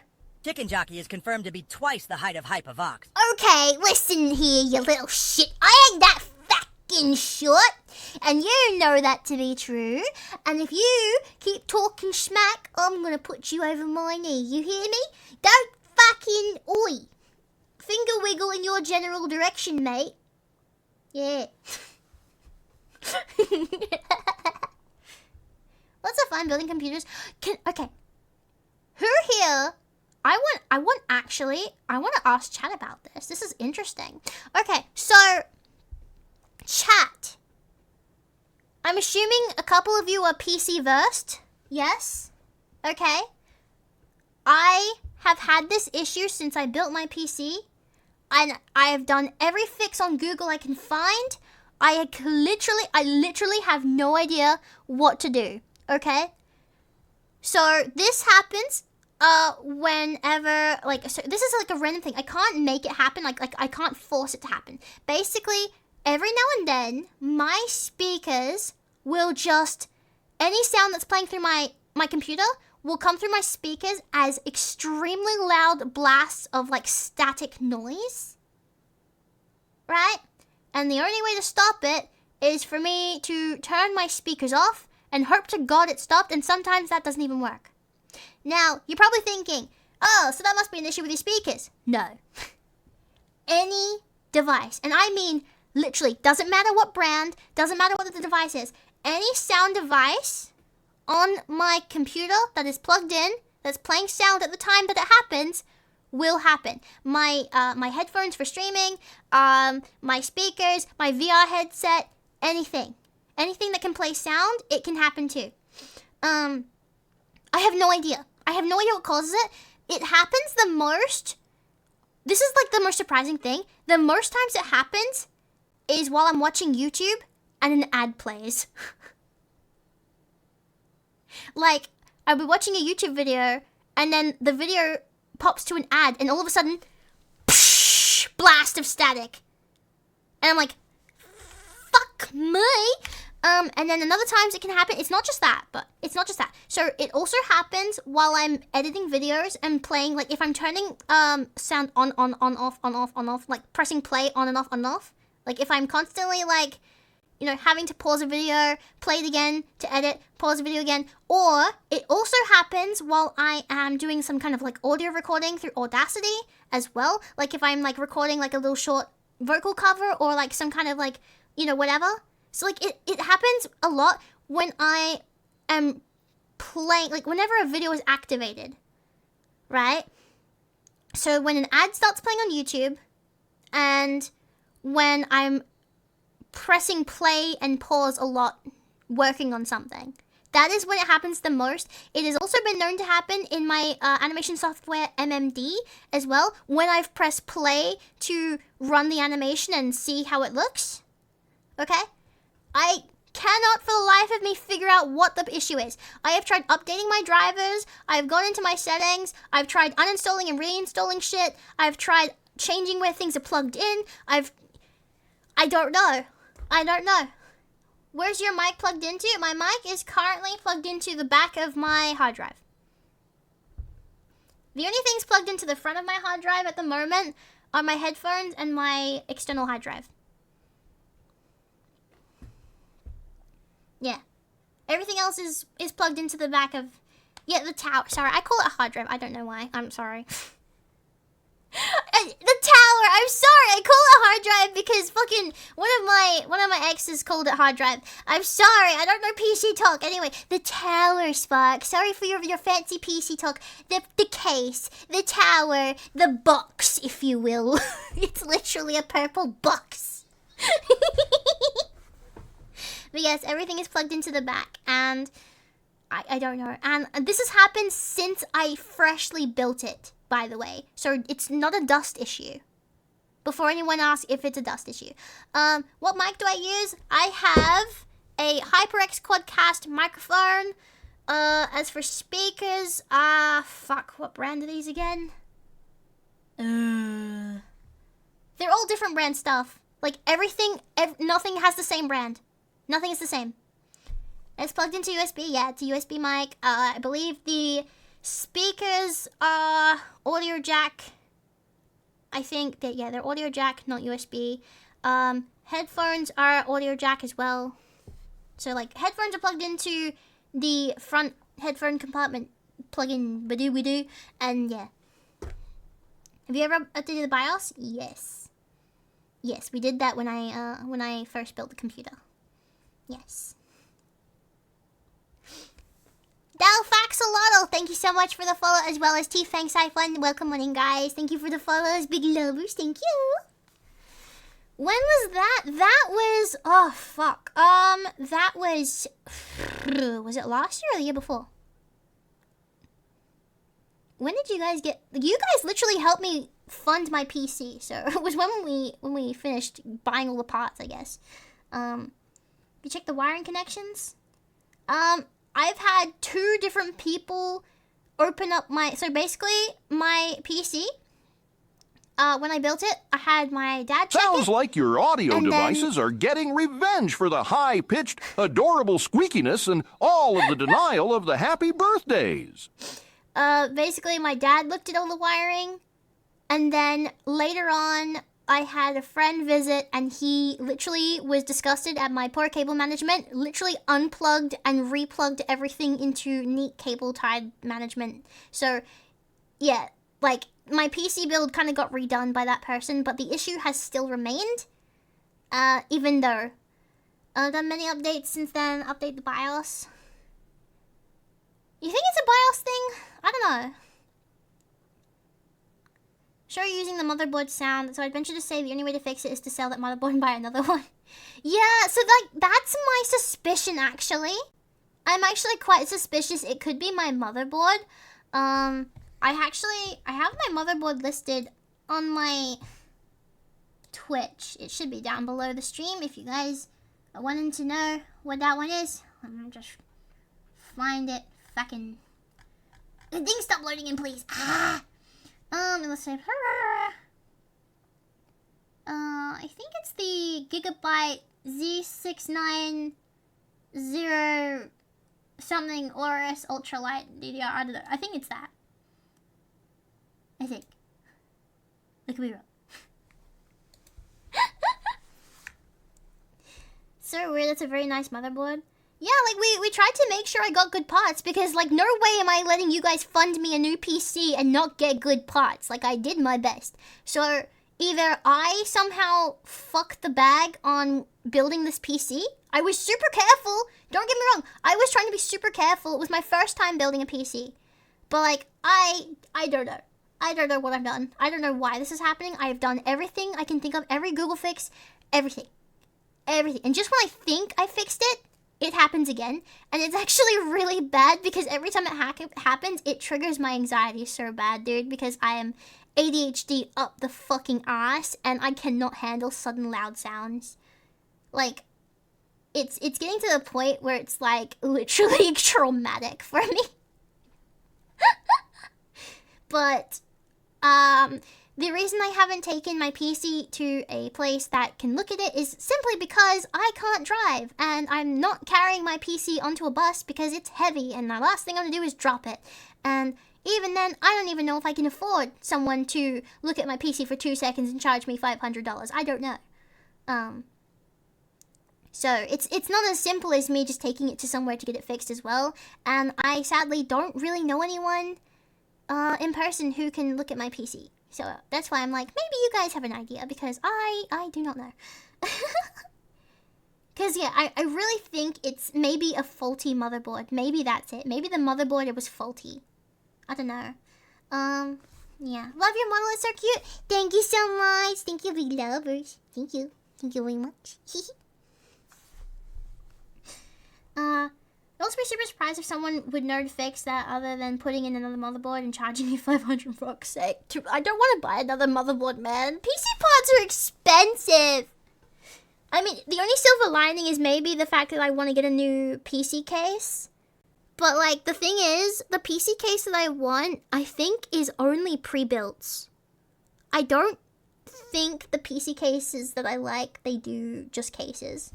Where is it? Like, have you guys seen?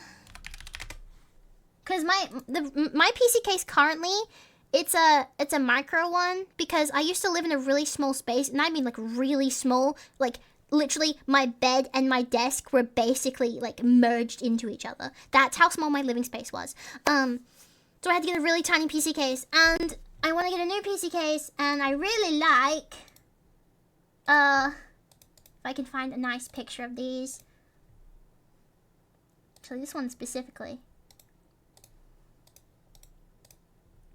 I really like this PC case, but I'm pretty sure they only do pre-builts. I'm pretty sure, which is kind of depressing because look how cute it is. I'm literally obsessed with this PC case. Look at that. It's a juice box. I love it so much. It's adorable.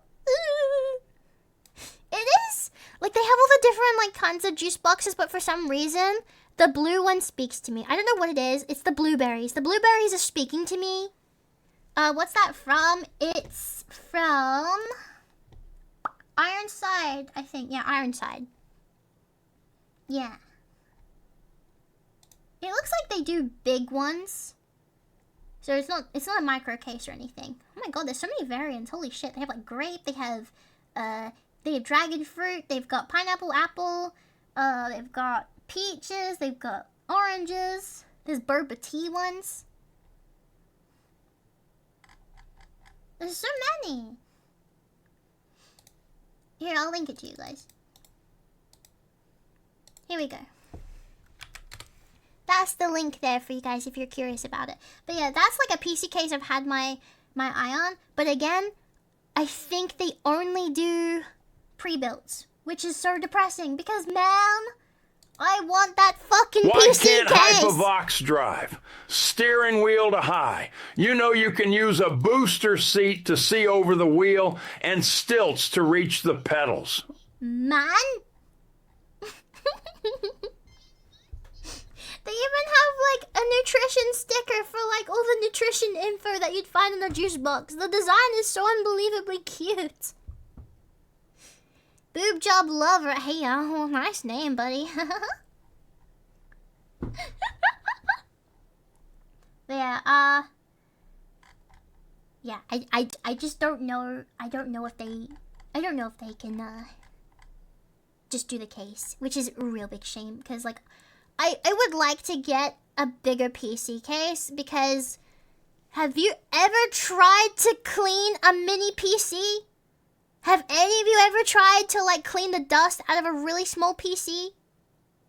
Because let me tell you, one, trying to get the panel off and the shit out the way so you can actually get in there is one thing, but like trying to get through all of the crevices and shit, man, it's so annoying. It's like the most annoying fucking PC to clean. Literally, I want to be able to just pop off the side panel, give it a nice dusting and cleaneroo, and put the side panel back on. That is my ideal lifestyle. If it's more difficult than that, I don't want it.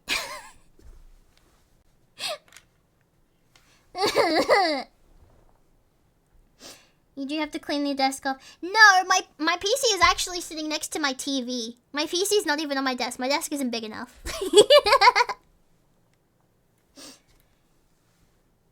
Feel like you also gotta avoid all the vitals. Yeah, exactly. Like it's such a tight space, and like the parts only just fit in there, so there's not much room. Like there's more risk for damage, I think, which is why I want to get a bigger case. But cases are expensive, for fuck's sake. So if I'm gonna get a case, I'm at least gonna try and get one I really like, because I'm not just gonna like buy a case for the sake of it. I want to buy a case. Thank you for the raid. Welcome on in. I wanna buy a case that's actually gonna be like, I want to keep it for a while. You know, I don't want to buy a case I'm just gonna replace later on. That's a waste of money. But yeah. So hopefully I can get these cases without it being pre-built, but that would be really depressing if it's only pre-built. I'll be very sad. Because they're adorable. Jelly beans! Wow! Why are you swimming jelly beans? Welcome on in, Glitch. How you doing? How's your stream? Thank you so much for the raid. Come get comfy, everybody. My name is Hypervox Mimi. It's nice to meet you. Wow. We're just yapping about PC cases.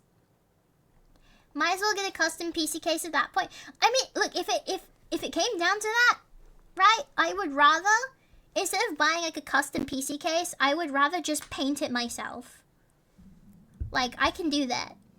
But if I can get one that's nice, like that one that I showed earlier, I'd rather do that. You know? How's my stream treated you? We have been yapping. You have missed out on the yap session of a lifetime. We went into like the full deep dive lore of Star Guardians, and we were yapping about like React content on YouTube, and we were yapping about PC stuff and all that shit. Like, we've been yap maxing for real. Not gonna be able to put a very good GPU in the case through 360, believe it or not, it's actually faster than... Oh. I mean, like, in terms of cases, like, what do you guys recommend? What is a good PC case, do you think? Because I don't want it to be too big. I literally, in terms of PC case, I just want it to look nice and be easy to clean. That's my main that's my main thingamadoos. What's the word I'm looking for? My main requirements. Yeah, my main requirements is it looks nice and it's easy to clean. That's it. That's what I want. Average Elk, welcome on in. Thank you so much for the follow. Good to see you. Thank you. You can also have a much faster CPU than a PC. In fact, you can... Oh, okay. Man, I am learning stuff today. But yeah. I just want to know why my PC keeps blasting me with static. Like, that's a #1 issue. And if I can't figure it out, I may just have to, like, cop the L and get an Uber there. You know? But, like, look, like, my one thing is, like, I don't want to take it to a PC place, have them look at it and be like, oh, yeah, don't know what's wrong. And then charge me, like, an arm and a leg just to tell me that. I feel like that's something that would happen. You know? That would be my luck. And I can't afford that. Have I tried turning it on and off again? Chunked, I will literally eat you alive at AvCon. I will literally eat you alive. Do not test me, boy. Kinky, you know it. Mine was pre-built custom. Ah. Do you get static from other things? Literally any sound device. Anything that can play sound does it. It doesn't matter what brand it is. Doesn't matter what device it is. All of them do it. My VR headset, my speakers, my microphone, my headset, everything. Although, not my microphone. Because my microphone doesn't play sound through it. However, I have noticed, okay? And I don't know if I can I'm actually curious if I can like replicate this on stream. Like, cause it would be just my luck for it to like do it off stream only and not on stream. So like, okay, if I open Audacity, right? I'm gonna pull it up on screen as well. I'm gonna see if I can actually make this happen on stream. Because this has been something recently, and I don't know what started it. And I'm assuming maybe it's like a fucking Windows update that's done this. So I will try to record in Audacity. Yes, I know Audacity's shit. It's not Audacity's fault. This issue is not an Audacity thing. Anyway, so basically, okay, so we'll just like start recording shit, right? We'll start recording, yeah? Cool. That's happening right now. So say like I am doing a song cover, or like one of my YouTube short ones, you know, I record a little bit like this, alright, cool. This sounds fine, but it can be improved, so I go for another take. I don't know if this is gonna do it. I don't know. But when I do a second take, the audio becomes all staticky. And I don't know why. So like, you know, testing, 1, 2, 3, testing, please do the thing, please don't make me look stupid. Ah! Alright, let me see. I don't know if it's gonna do it. It always does it off stream though. So like my second recording and any recording afterwards gets all staticky and it gets worse and worse. So let's... No, of course it's not gonna fucking do it. Of course it's not gonna do it on stream. Fuck you! Did this one do it? No, yeah, okay. So like, what we're seeing here is I should just be on stream while I'm recording covers, yeah? Shut the fuck up, chat. I'm trying to like troubleshoot an issue with you. But yeah, no, I don't know what's causing it, and I've noticed it being an issue. So, yeah. For some reason, sound on my PC is garbage. It's a hot mess, and I keep having static issues. But now, whenever I try to like record a cover on Audacity, it gets all staticky. And I don't know, I'm gonna keep recording, see if I can actually make it happen. Maybe it's because, it could be because Streamlabs is currently using my audio devices. Maybe that's why it's not doing it. I don't know. Maybe it'll do it this time. Maybe.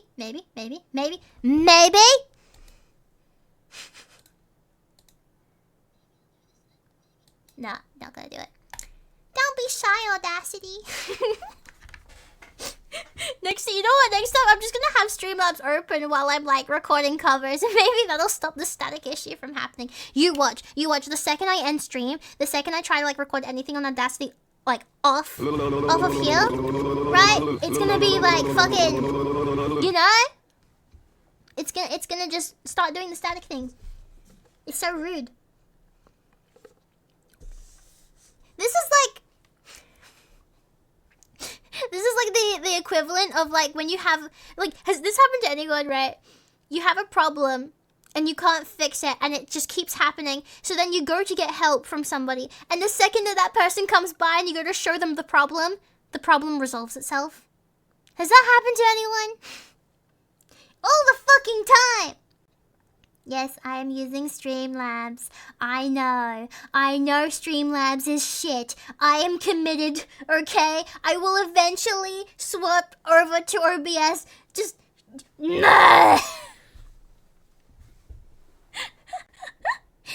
Because I'm lazy!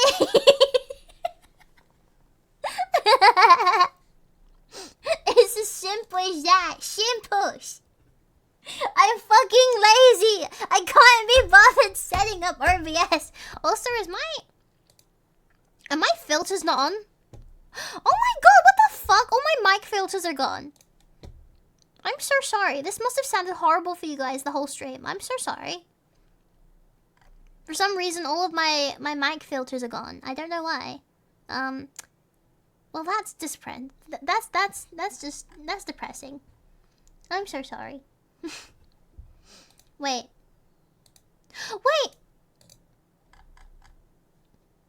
For some reason, hang on, wait, does this sound better? Ah!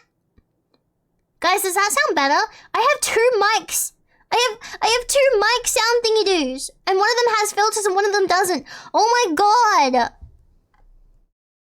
I'm actually gonna start committing violence. You sound the same without the mic filters? Okay, well this one's got the limiter on it though. It sounds louder? Because this one's got... Wait, so hang on. Does this one sound better or worse than previous?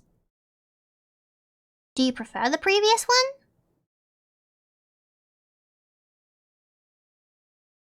one? Okay. Because this one I've got noise suppression, noise gate compressor, and limiter on it. So basically, it won't let my volume go past a certain point, essentially. Do you want me to turn it down though? Is it too loud?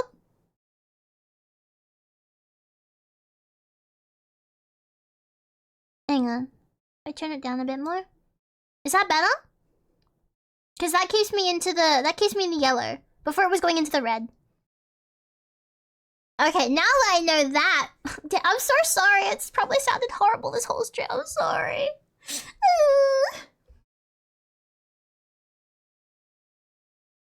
I hope that's better. I'm so sorry. I didn't realize until I looked and I was like, why the fuck is it going to the red? It shouldn't be going into the red. What the fuck?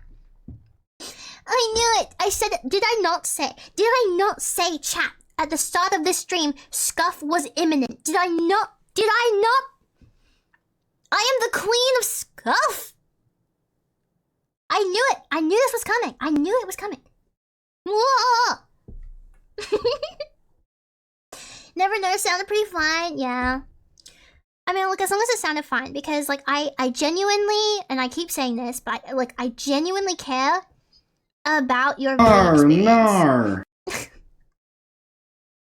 And I'm like, please, if anything ever sounds bad, please tell me, and I will do everything I can to fix it. And you guys know this because I did that last stream when the redeems weren't working. Which, by the way, oh my god, I'm so depressed about my karaoke stream, dude. So, like, for you guys, it was fine on stream, but when I was watching back the VOD, the music and my microphone... Champion, I'd like to fight you. Away, a big fella. Do you want to get stabbed? Hello, sunshine. G'day, big wheel. Yeah, alright, legend. You're going to die. The music and my microphone were like really out of sync in the VOD recording. On live on stream, apparently it was fine. Which is good. Which explains why no one said anything. Although I do wish you guys told me that the music was too loud. Because I felt like when I was watching back the VOD, the music was like really loud compared to me. And I should have been able to turn it down a bit more, but I had no idea it was too loud. I will be more careful of that next time. If I ever do karaoke again. But yeah, I have fixed the delay issues. The only problem with karaoke streams, and I did run into this issue, I did try to upload the video to YouTube with the actual full sound, because on the Twitch VOD won't have any of the music, by the way. Just as a heads up, like it won't have any music. Because the way I set my settings, because I don't want to get banned on Twitch. But yeah, YouTube blocks the video immediately. So yeah, I can't upload any karaoke to YouTube, unfortunately. So whenever I do karaoke streams, guys, catch it live because I can't archive it. I'm so sorry. I tried, but I can't. YouTube just blocks it. I'm sorry.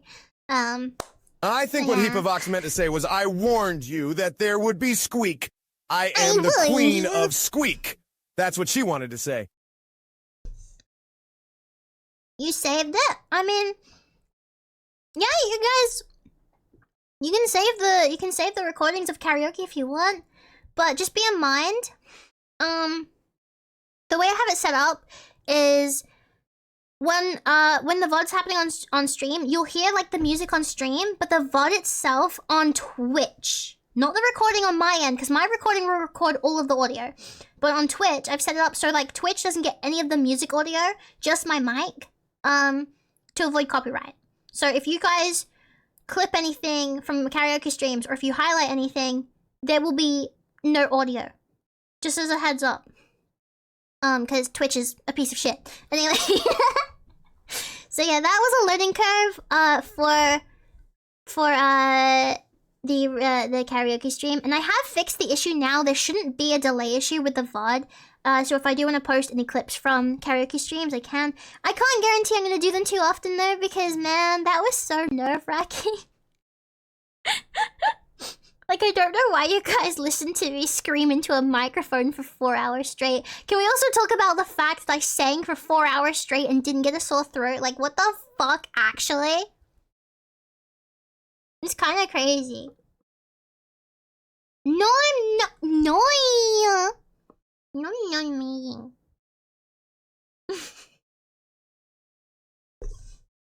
You guys are acting like I didn't watch back the VOD. You guys are like, oh my god, amazing singing, amazing, amazing. And then I watch back the VOD and I'm like, who is this lost child screaming into the microphone? Like, what is this? Actually, hang on. No, I mean, it's kind of embarrassing, but do you guys want to hear what it sounded like on my end when I watched the VOD back? Like, hang on. I posted it to Twitter, actually, but... This is what the VOD did.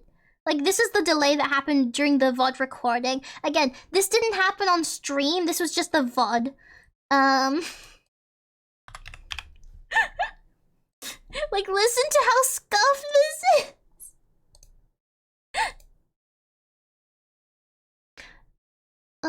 Hang on, I gotta do that. Hypervox voice can reach pitches so high that the human ear cannot perceive the sound. Only when my throat's warmed up enough. I can't just hit those notes normally. Like, this is how delayed it was, okay? Listen to this, listen to this.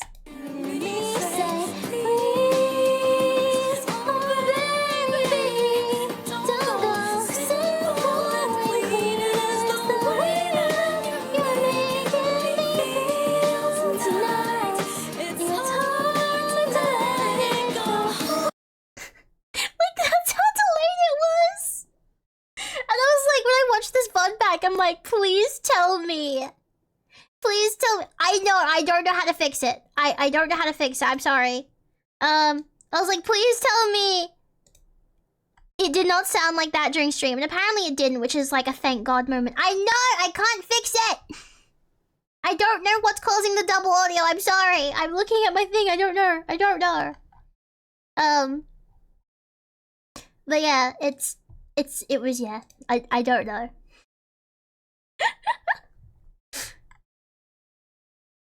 I'm just glad it didn't sound like that on stream. I feel like it would have been horrible to watch that stream if it sounded like that on stream. I'm wondering what's causing the double audio though. Because all I did was turn on my desktop audio. And you guys weren't hearing any double audio before. Oh no, wait, hang on. If I mute this and then play the video again, do you still hear the video? I'm just curious, hang on. Can you still hear it?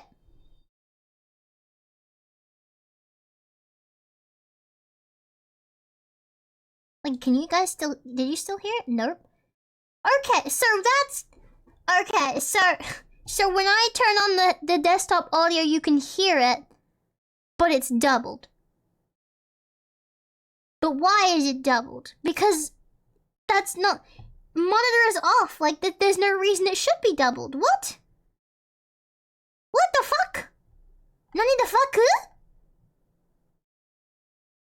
There's literally no reason it should be doubled. I don't understand. I do not know.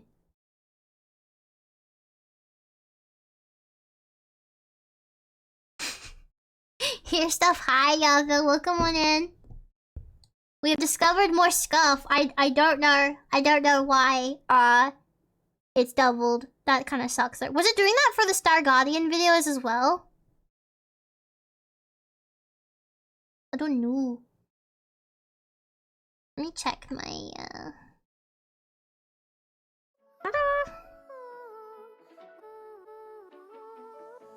Spotify mic alerts. Maybe it's the alerts? Okay. Wait, now I'm curious. Okay, so if I...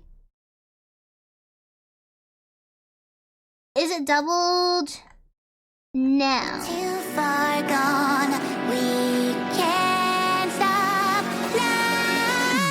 Was that doubled? No, okay, so it was the alerts capture then.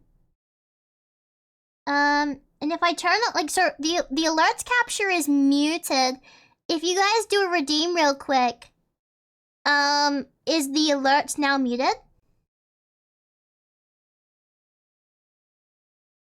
I just want to double check. I'm trying to make sure this is fixed. Nar, nar. Alright, did you hear that?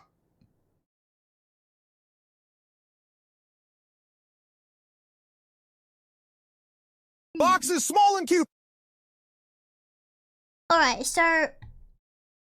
Okay, so for some reason, the alerts thing was, yeah, I'll just leave that muted then. Alright, fixed! All fixed! For some reason, that was capturing my desktop audio as well. I don't know why, but it's all fixed now, I suppose. All fixed! It's tripled now, literally. Shut the fuck up. But yeah, here, I'll play it again. So you guys can just hear how delayed it was.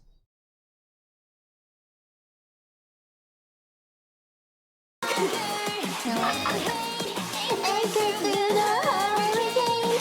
how delayed it is!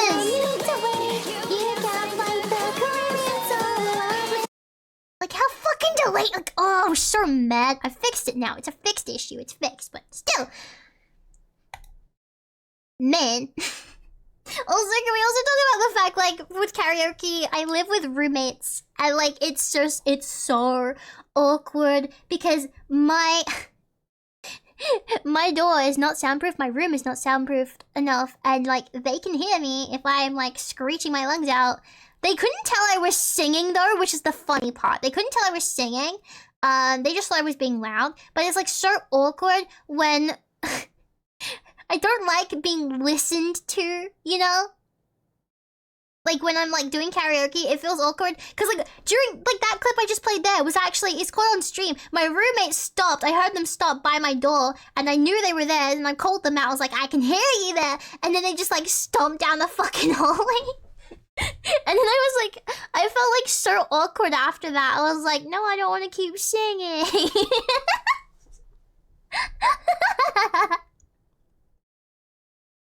But yeah, I don't know. I think, like, I find it easier to do karaoke if I'm in a room by myself and I know no one else can hear me.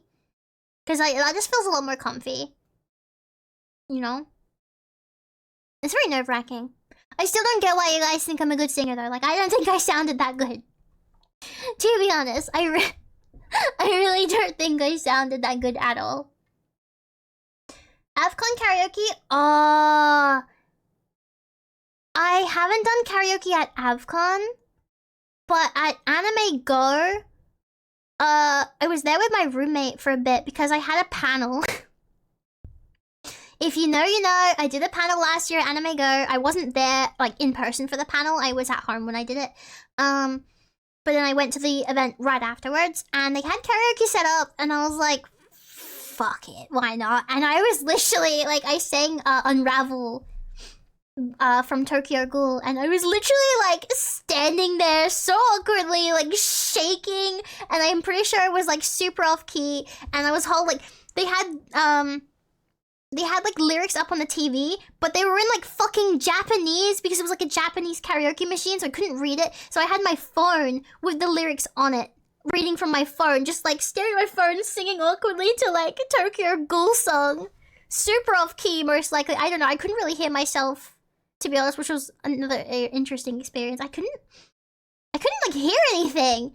It was so loud in that room. Like, there was this group of guys, like, they were on the English karaoke machines, and they were just in the group going, "No, I just met you, so this is crazy." Like, they were just belting all of these trashy pop songs, and it was like the most beautiful thing I have ever seen in my life. It was so good. That was Joy sound on the Switch? Oh yeah, there were so many sound audio issues. Yeah, I felt like despite I don't think I was singing too quietly, but I felt like I couldn't really hear anything and I couldn't hear myself. But apparently people could hear me because they clapped afterwards, which kind of felt a bit better. But I'm like, man, I probably sang that like shit. Then again, though, it kind of made me feel a bit better not being able to hear myself, because I feel like if I was able to hear myself, I would have gotten way more shy. That was like my first time actually singing in front of a ton of strangers like that, though. Like, usually I'm too shy for that kind of thing, but my roommate convinced me to give it a go, so, you know.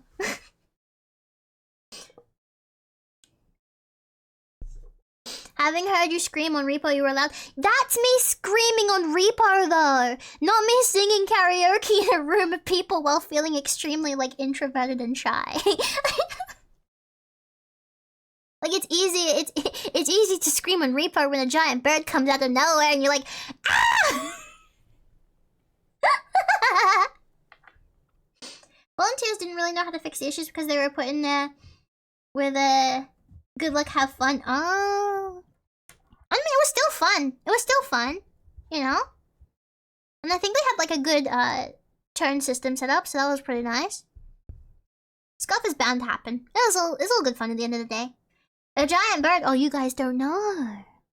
You don't know about the giant bird in Lethal Company? The giant fucking Woody Woodpecker bird? Man.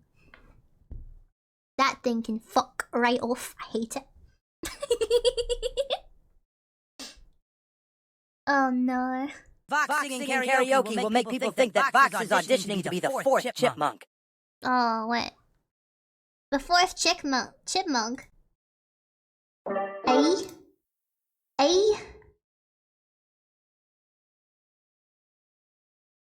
You mean, hang on.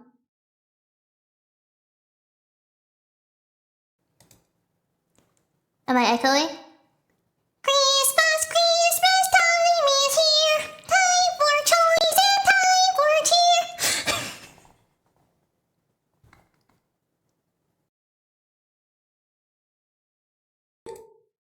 You're welcome.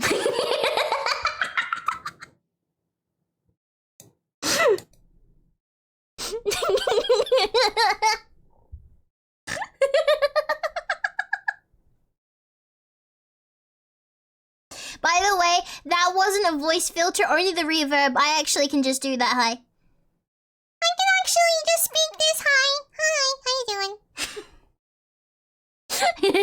doing?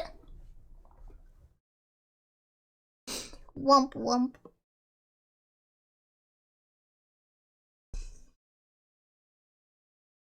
Should do it with one of those filters to pitch up your voice. Why would I do that when people already give me enough shit? Like, my roommate's girlfriend today on the way home, she was like, told me about how loud I am. And she was like, to be fair, you have like a really high-pitched voice. And I'm like, is it really that bad? Helium would make Vox's voice go deeper. Well, she's sucking her balls inside of the... What do you mean by that? That's crazy for me. What do you mean by that, bestie?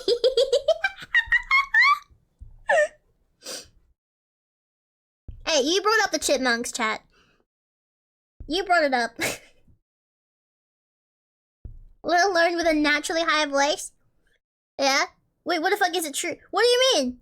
Wait, do you not know? Yeah, this is just how I sound. This is just me. Oh my god, it was so funny. I was talking to the Avcon crew, and I think it was the president of Avcon. Yeah, like the main guy. He was like, I was mentioning how my voice is like a dead giveaway. Cause like no one knows what I look like, but they know what I sound like. And he was like, wait. You don't use a... Wait, do you use, like, a voice changer? And I'm like...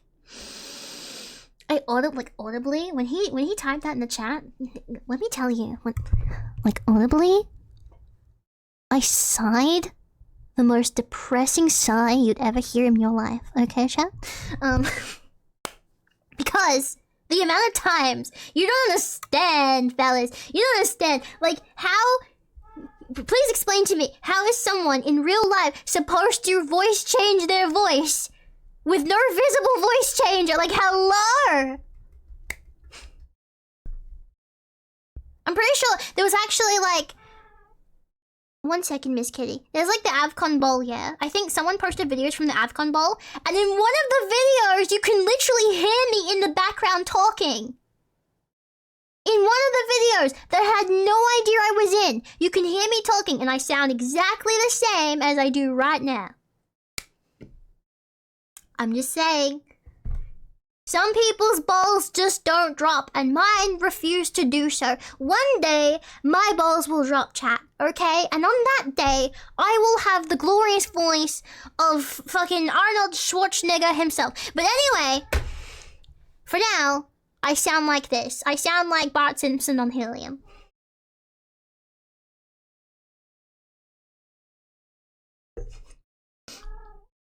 I mean, anyone who's met me in person Y'all knows. stupid if you think her voice is fake. Put the cookie down.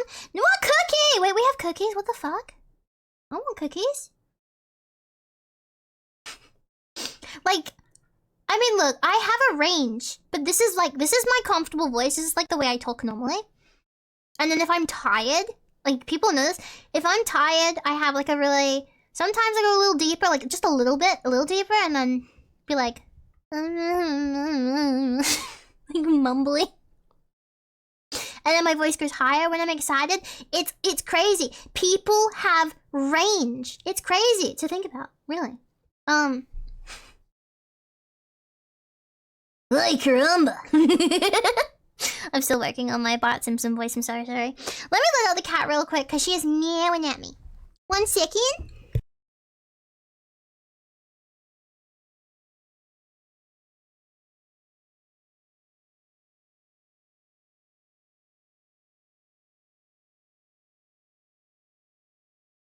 I don't know. In terms of like, I mean, look, when my roommate's girlfriend first met me, right? One of the things that she told me eventually was that it took time for her to get used to how I sounded, right?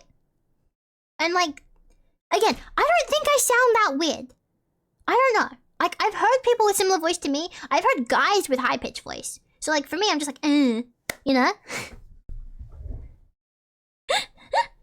But you know, she was like, it took me a while to get used to your voice, and like I've heard that before. People were like, at first I thought it was like fake.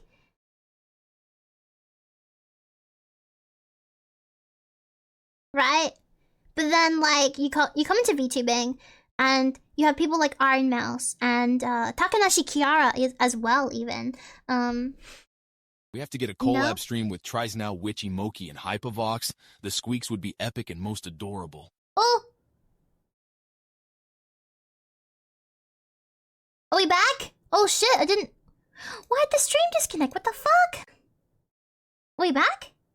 Oh! Hello? Are we good? I can see you guys talking. Like, we're back? It disconnected for a second there. Ooh. What was I talking about? Oh, yeah, welcome back, chat. Hi. Brief intermission. But, no, people like, you know, Iron Mouse and Takanashi Kiara and all that, where, like, their voices as well, I feel like, is kind of in my range. Like, Takanashi Kiara is a bit deeper than me, I think, but even then, like, they have, like, the kind of tone, and I was like, I felt a bit more validated. Like, it's weird to explain. It's like, if people with similar voice type to me can still, like, do well, clearly my voice is not something that's gonna hold me back, is what I was thinking. I was like, maybe my voice is not gonna be a problem, and maybe people will actually like it, and stuff, you know? Via VTuber, you got two options, high-pitched voice or deep monthly voice. Man, like, look, I used to have a friend, right? I had a friend, and she told me, I'm gonna do voice acting because no one wants to hear my original voice. Like, she was doing this one character where she was trying to be like this demon gangster kind of character, like kind of like a, you know, like a delinquent kind of character, and she was doing like this kind of voice. She was talking like this on stream for like hours on end, and she was wondering why no one would like her voice and come by her streams, you know? Like, she was talking like that on stream, right? I can't do it as good as she was, but that's just like an example, right? Now, just doing that for like that brief second, right? That was kind of hurting my throat for a second. And, you know, she was, like, doing these voices on stream, and she wasn't being herself, and, like, basically, I told her, man, one, voice acting on stream for a long period of time, especially a voice like that, or, like, trying to be super little kawaii, look, everyone, I'm so cute, you. Like, trying to, like, hold a voice like that for a long period of time is going to strain the Hypervox voice fuck. reminds me of the tone when an old television station goes off the air for the night. What does that mean? It's going to strain the fuck out of your throat and you're gonna hurt yourself. I'm not even kidding. Like, voice actors would tell you the same. Like, doing a voice for hours and hours and hours on end is going to fucking hurt. Right? And like, you gotta be so fucking careful, dude. Alara, welcome on in. Thank you so much for coming. Big lovers. Thank you for following. Jimmy's mom! Jimmy's mom's got it going on. Oh, wait, no, I can sound like the teacher from Jimmy Neutron. Neutron! No, I can't. I can't do that voice. I'm sorry. But basically what I told my friend was, don't hurt yourself. Just be yourself. The only thing you gotta worry about from Vox is the smell. Cause she's stinky and smells like old gym socks and disappointment. Wow! Fuck you, okay? Fuck you. I will have you know, okay? According to my perfume that I wear on a daily basis, by the way, I smell like... Not me having to do a double check, like actually. Ultra slag Lambo. Actually, no. Whatever the Kitty Perry perfume smells like, that's what I smell like. And sometimes like cherry blossoms as well, because I like cherry blossoms. Yeah. Hi, Lara. Welcome on in. Good to see you. How you doing? But yeah, in terms of like, again, like, I'm going back to what I said to my friend, because this is like, honestly, this is some really important advice I want to give everyone, okay? This is really important advice, okay? When it comes to how you act on stream, be in mind, if you're going to be in character, if you're going to be doing a voice, like even Cabal, okay? Cabal is a really, really good example of this. Cabal was like, he said that doing his Cabal voice, and mind you, like some of it's genuine, by the way. Some of it is actually genuine, but he was like trying to like overdo it. And then he said he hurt himself. Like it was straining him, right? Be in mind, if you're going to be in character, if you're going to do, like, if you're going to try and make your voice sound different, be in mind, you need to do the proper exercises. You need to, you know, actually take into account that you're not being yourself and that people are going to be like, oh, fake voice, or oh, that voice sounds weird, or like, you know, it's just, look, you're streaming for hours and then just be yourself. Use your own voice. And if you want to use a voice mod, go ahead. Like Callie Dory, for example, my friend Callie, she uses like a modifier to make herself sound robotic. But I don't, honestly, hers is really well done. I don't find hers very grating. Like, I've dealt with, like, robotic VTubers before, but I think hers is well done. Like, if you're gonna be a robot as well, make sure that you don't overdo it. You don't want the viewing experience to be, not great for your viewers. You wanna be, you know, be careful of that. With the, high-pitched thing. Hey, Jalen, welcome on in, good to see you! Just vibing? Hell yeah. We're just yapping today, honestly. We do be good yapping today, fellas. But yeah, story of my life though, cause fucking, I can't tell you, like, whenever I hop into a game that had like voice chat, or like back when I did used to play League of Legends, you know, people would be like, wait, who the fuck was that? The Oh only my voice God, acting talk roles again? Vox could get would be tiny woodland critters or fairies, slash pixies, slash sprites, or tiny people or mice or yu-yu characters. I don't know what you're talking about, man. I mean, I think I could do Bart Simpson pretty well, actually, man. I don't know. They should hire me for The Simpsons, to be honest. I like caramba. I can't do it, I'm sorry. Or, Butters from, South Park, fellas. No, I don't. Not anymore. No, I don't play League anymore. That was a fairly good... I'm trying to really get good at it. I feel like with enough practice, I could do a really good Bart Simpson, actually. And, like, I think I can do Butters from South Park as well, but that one needs a bit of work as well. But, yeah, actually, recently we had this issue where I was playing... Remember, do you guys remember that Sea of Thieves stream where we ran into those, we were playing Sea of Thieves, we ran into these, like, troll players, and I couldn't tell if they were hacking or not, because, dude, like... I mean, you can't hit someone with a blunderbuss point blank, like, that many times and then not die. And then, like...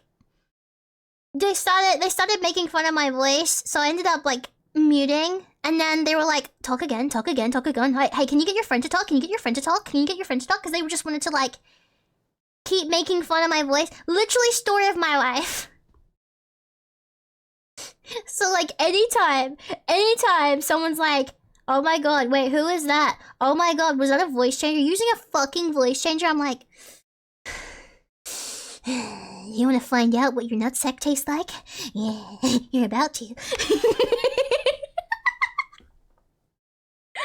Vox League of Legends stream crew? Absolutely not, dude. Like, look, I'm done with League of Legends, dude.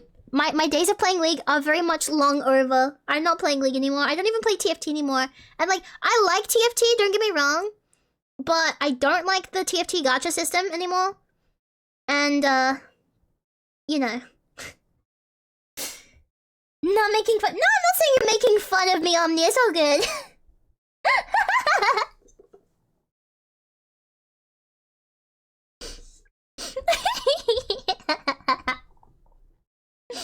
No, it's fine. Like, I'm used to it. Like, this is just what comes with the territory. When you have a voice that sounds different. Like, Corpse Husband, for example, he probably deals with it too. You know, like, anyone who has a voice that's just what is not considered normal, I suppose. The general reaction, like, I know Repulsa, like, you guys remember my friend Repulsa. He has a very, like, vocal fry voice. Like, when he talks, it's very, like, oh, how you going? And, like, that kind of, like, really, like, deep, kind of fried kind of voice. Whenever he plays games online, he gets made fun of for sounding like he smokes 20 packs a day. Like, literally, all the time he gets made fun of. So, you know, it's not just people with high-pitched voices, it's, like, anyone who just sounds different. And I think it's a shame, but, like, when you can't make someone... When you can't make fun of someone's appearance, I guess the first thing you go to is making fun of their voice instead, because that's all you've got to work with. Desperate grab for straws, if you ask me. He's always high sound... Yeah, like, there'll be points where I'll be on a call with Repulsa, and, I literally, like, have to ask him to repeat himself because of the way, like, his voice comes through the mic sometimes. I can't understand what he says. But, you know, either that or he's told to drink a glass of water. Yeah. I mean, it gets worse when he's tired. Yeah. When he's, like, really tired, it gets much worse. But, you know. It's fine. Look, you guys can park I don't mind. Like, I'm not gonna... Unless, like, someone's being an actual, like, asshat about my voice, like those people on Sea of Thieves were, like, I don't care. I'm used to it. I'm used to it at this point. Like, if you still want to hear me do an Ulu voice, this is what I sound like when I try to talk, like, several octaves higher. See, now... If I was already putting on a voice, that would have been extremely difficult. I don't know. Alvin!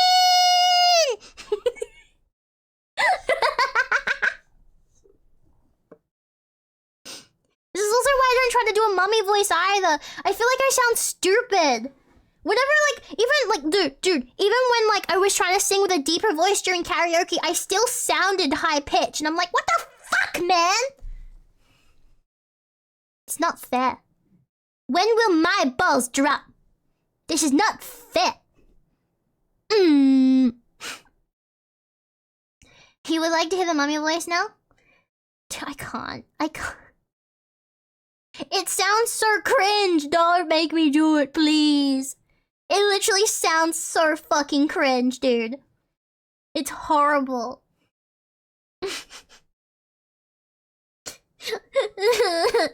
For fuck's sake. Fuck's sake. You wanna hear me talk in a mommy voice? I can't. I can't. I'm dying of cringe already! I can't do it. Shut the fuck up, Chad!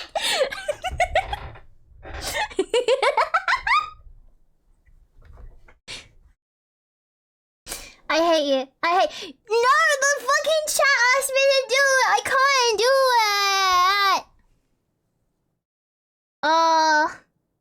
Hang on. I got an idea. I've got an idea. I have a fabulous Vox sounds idea. like she is 1 foot 6 inches tall, but in fact, Vox is 1 foot 5 inches tall. I've got an idea, chat. I have a fabulous idea. We're just gonna talk normally, okay, guys? We're gonna talk like this. Yeah, this is how I sound normally, okay? This is what I sound like. All right, now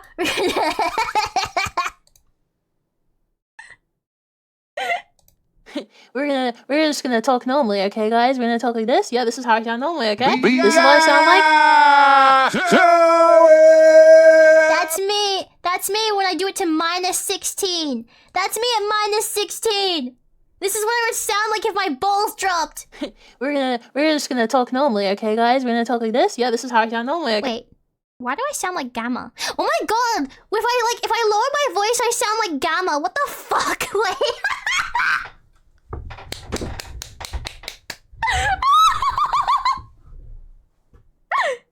Echo? Oh my god, I thought I fixed the echo issue!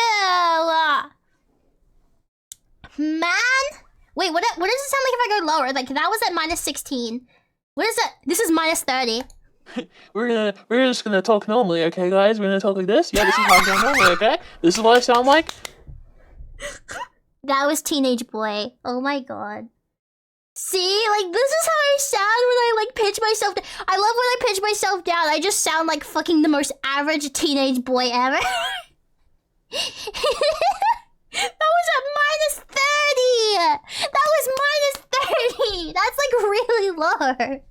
Let's do it more. Let's do -53.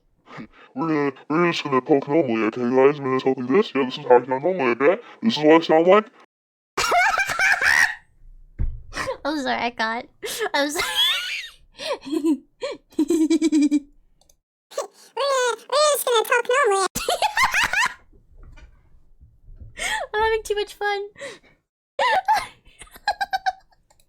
There you go. That's a preview of what I could sound like if my balls dropped, guys.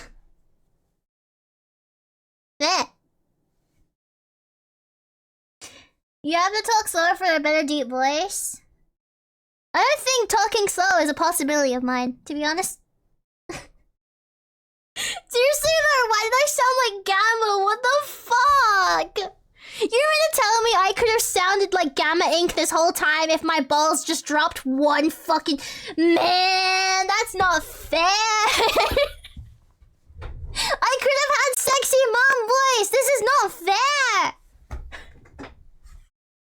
Ah! I'm actually mad though. I feel like I've been nerfed. This isn't fair. This is not fair. I have been nerfed into the ground, dude. Man. Oh, I start kicking and screaming. Why have I been nerfed? Why can't I have the mommy voice? Why does Gamma get the mommy voice? Be too sexy. I'll be too sexy. Oh no.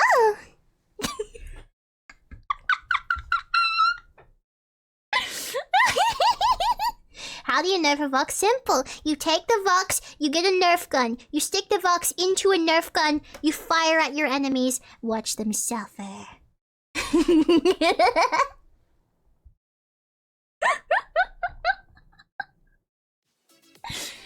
Oh.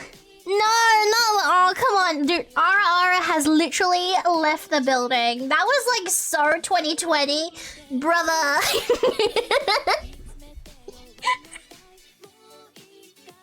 Didn't you know? Ara, like, is so over. I'm kidding.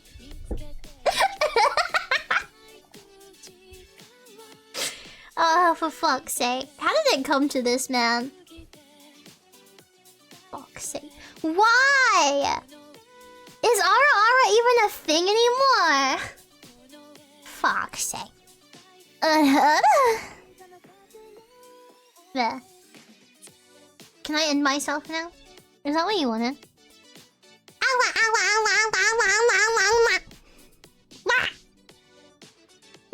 Don't clip me! Don't clip me! Hi, Pavox.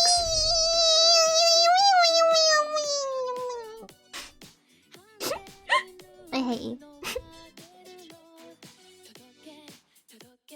I hate you guys. I can't. I can't. I hate man. I'm gonna go and piss. And then we'll be back. And then we're at 4 hours, but I promised a longer stream today. So next month I play some Muse Dash. Would you guys like to see me break my fingers? Would you like that? I really have to pee actually. I'm busting. I am gonna go and break and we'll be back. Fuck you all. Love you all. Goodbye. Yeah! Say go bunnies, girl. You can do this, girl.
Eva.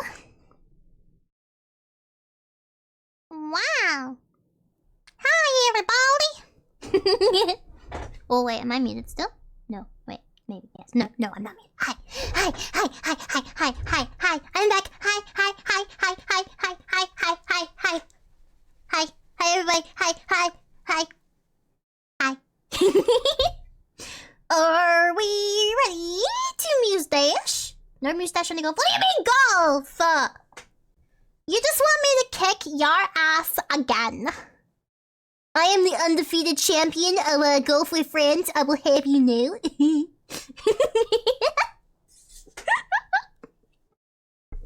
Righty, thank you so much for the follow, as well as Gamer World Bird. Thank you so much. Welcome on in. Good to see you.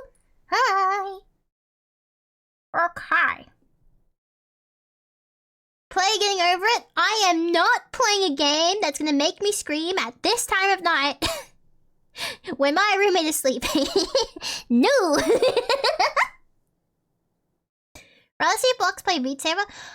Honestly, honest to God, if my VR headset is not actually properly set up right now and my controllers need to charge, if not for that fact, I would honestly be tempted to whip out VR right now. I'm not gonna lie. I could play some VR, but I don't have it set up properly. So, next stream? Guys, tomorrow? VR tomorrow? Question mark? Tomorrow? VR? VR stream, chat?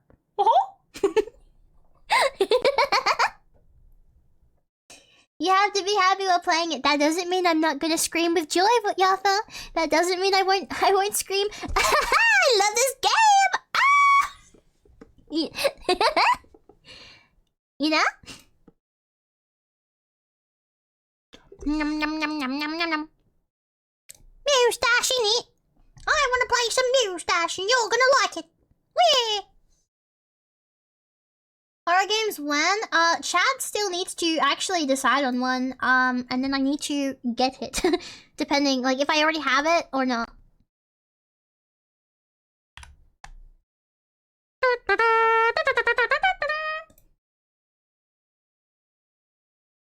Hey, look, Chad was the one deciding the horror game, okay? Like, do not give me back chat, okay? Chat, it's up to you, okay?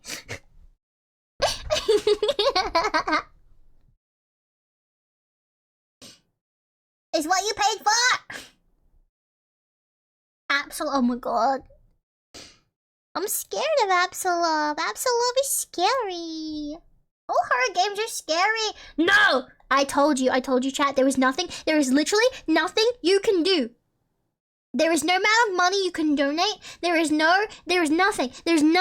No amount of subs you can give me. No amount of nothing you could ever do to make me turn on the spiders and grounded. Absolutely not. Ma! I refuse. I refuse to turn on those 8-legged monsters.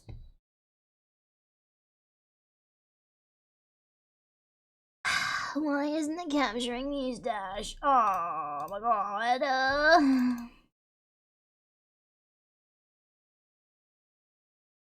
I love when things just decide, yeah, we ain't gonna work today, so I'm gonna have to do this.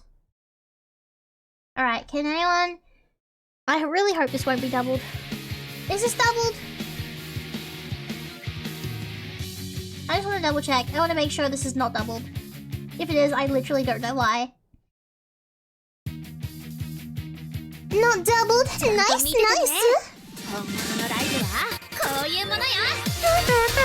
I didn't have my acrylic nails on. Let's go! Now I have no excuse when I play like shit. Usually play as... surprisingly, I prefer to play... Where is she? Where is my queen? I mean... Anyway, yes! I don't know why, but the way that Rin, this character, the way she jumps, it just feels good to play with. Like, in terms of the movement, so I prefer it. But anyway, we wanna play some Moustache, fellas! Let's go! Finger freaking goodness. Go back, woman, go back. No. No.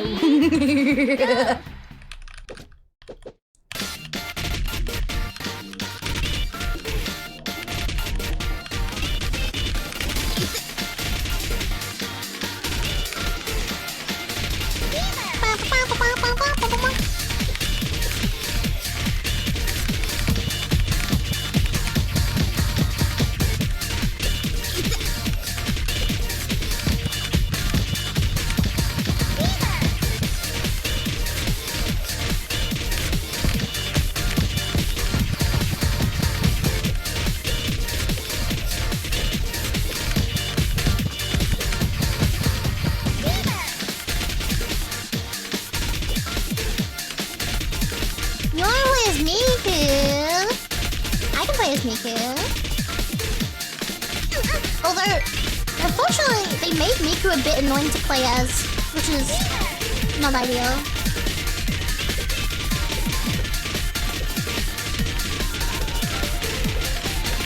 Oh, I'm getting my timing off.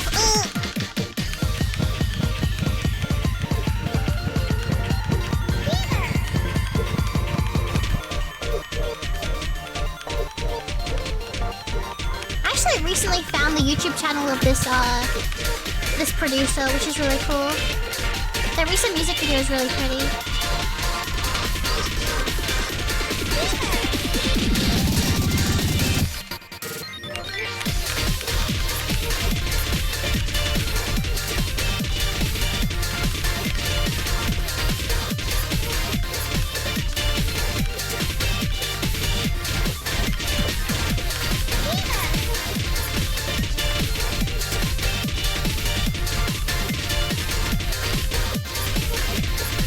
Oh, the reverse always gets me!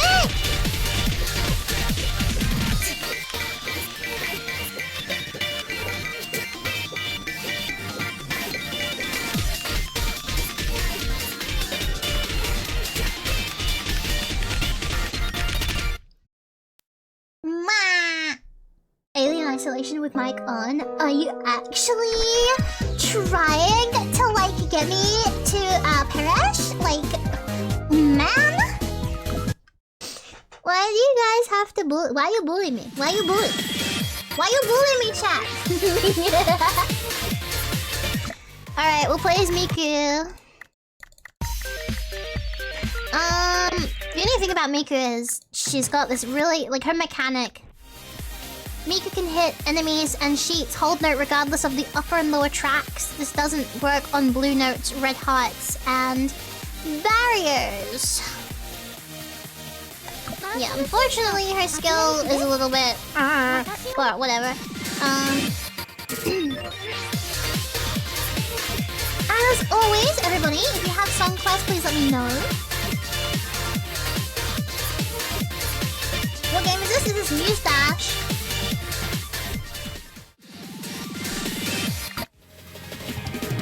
If you guys don't know what songs are in Muse Dash, you can look them up on Google very easily. Otherwise, I will play songs. But yeah, if you guys have song quests, let me know. I'm happy to do them. Any difficulty, really. Even the secret ones. Music.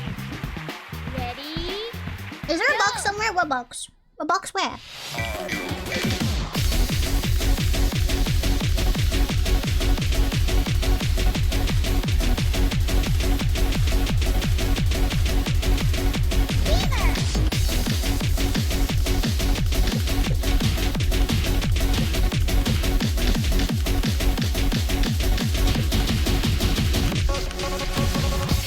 Whoa!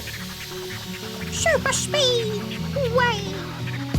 Fuck, I really have spent way too much time with Grim. Oops.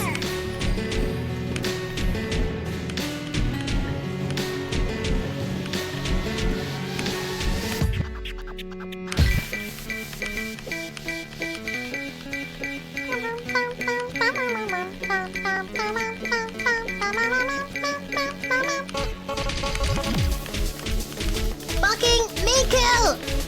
Ah! I tried to hit the blue one just now, she wouldn't let me. I hate her mechanics so much, I swear to fucking god.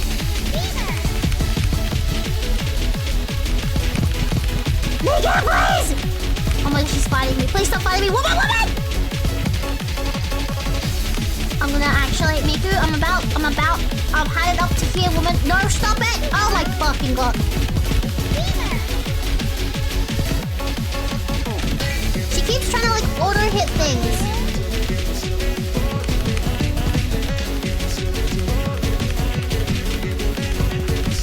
Woman, I swear to god. I swear to god. I will commit violence, woman.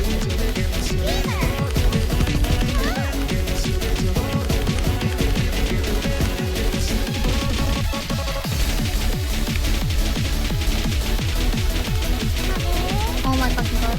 Stop.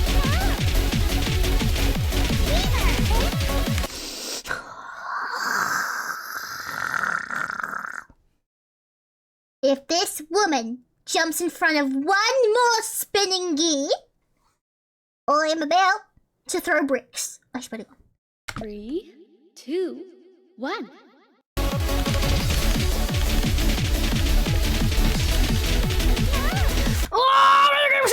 3, 2, 1.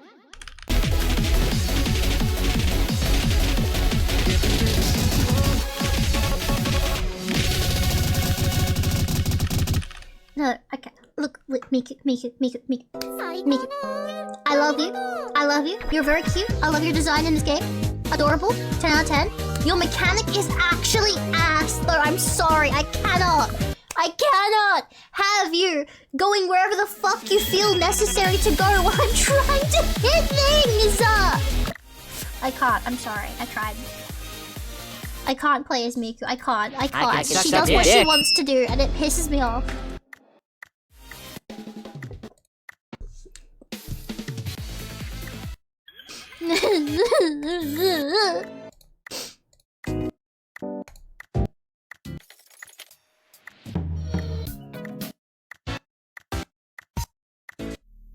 There we go.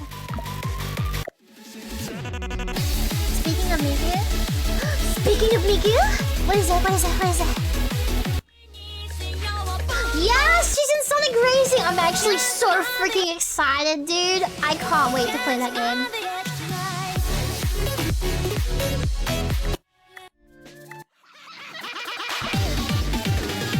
Ooh, I'm a bit rusty, but I'll try.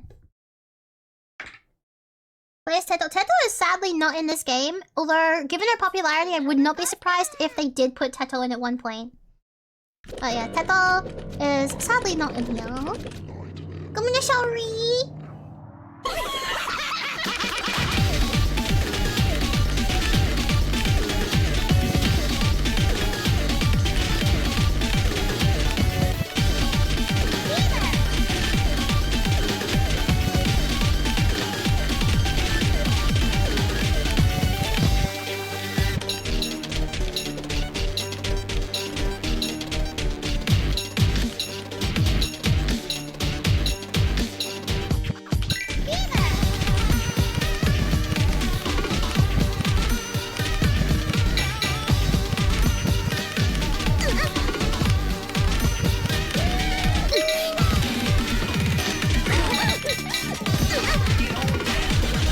Oh, for fuck's sake.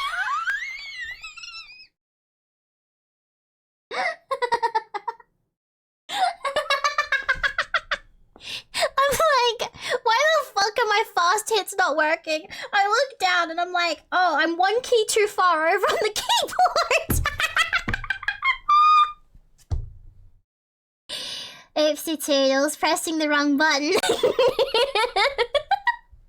Ignore your song. No, wait, there was a song request. Hang on, sorry.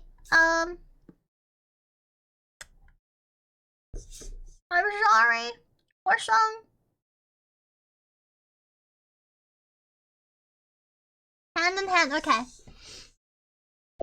I'm gonna restart this song now that I know I was pressing the wrong fucking key. I was like, why the fuck isn't it working? I was pressing the S key. I was pressing SD instead of DF. I'm stupid.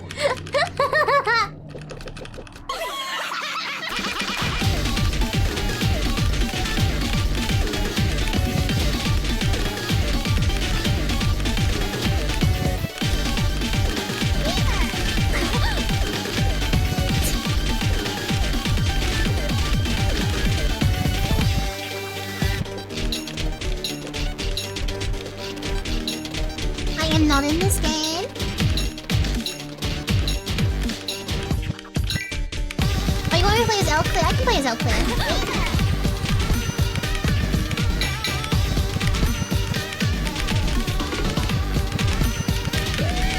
See, that's better. I'm pressing the right buttons now, yeah. My bad. I went down instead of up.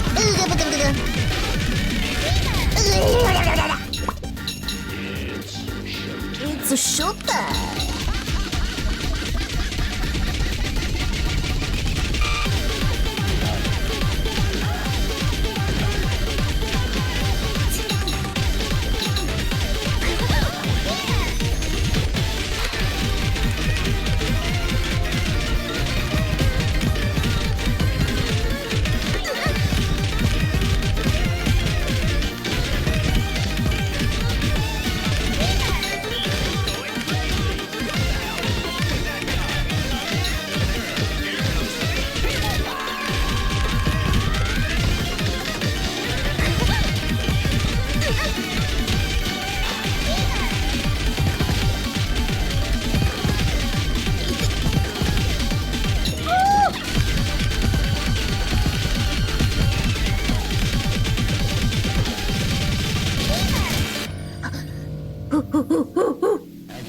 You love this song? Hell yeah.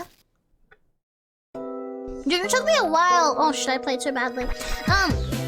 It took me a while to unlock this song in Master Mode though. It's like really unforgiving when it comes to unlocking in Master Mode.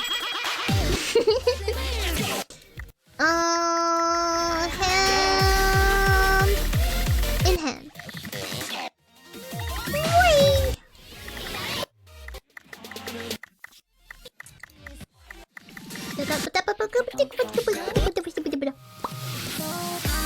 And you guys wanted me to play as Clear?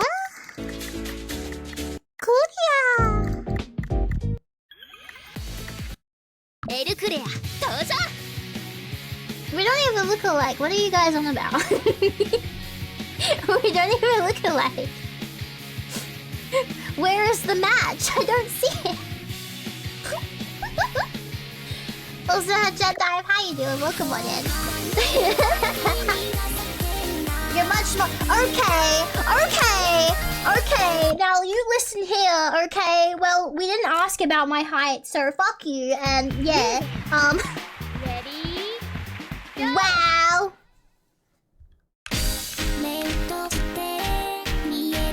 Can't believe this, chat.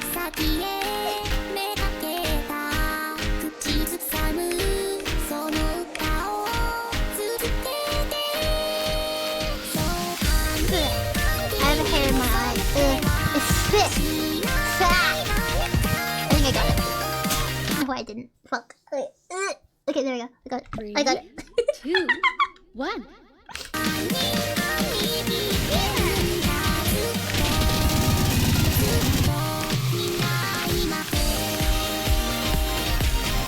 Corbin needs you to find the difference between... Shut the fuck up!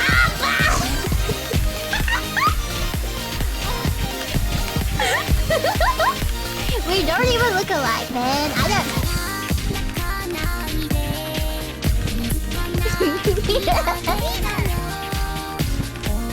One day I'm just gonna show up on stream dressed as L Clear, and you guys are not gonna know the difference. And it's like camouflage. They'll never know.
Gremlin, what is that? What does that mean, Nesty? That was like the worst I've ever played that song. I'm so sorry. I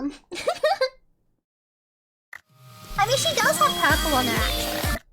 She's got a purple hand. She's got like a zombie hand. And a zombie leg, if I recall. Yeah. Sort of thought it was funny. No, that would be a case. Okay, well, I mean, like, listen. Like, so...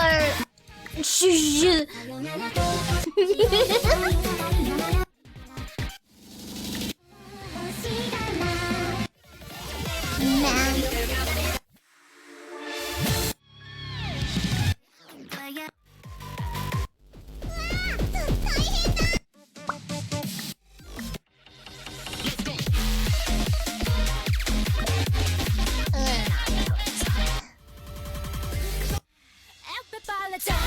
Oh, sometimes like a pirate song. I like this one.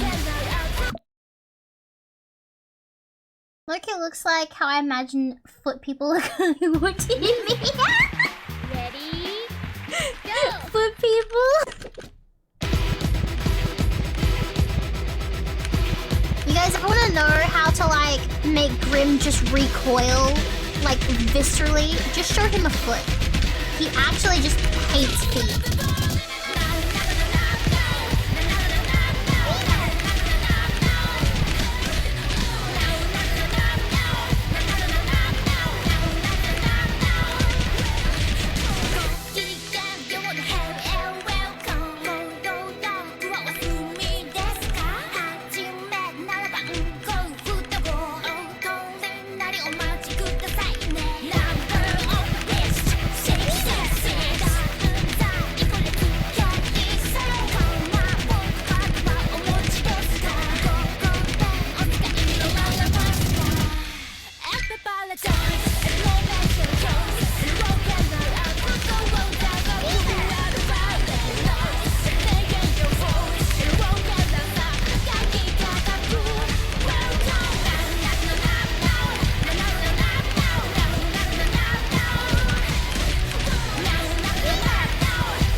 I'm so mad. I had like a new Wait, what was my biggest combo?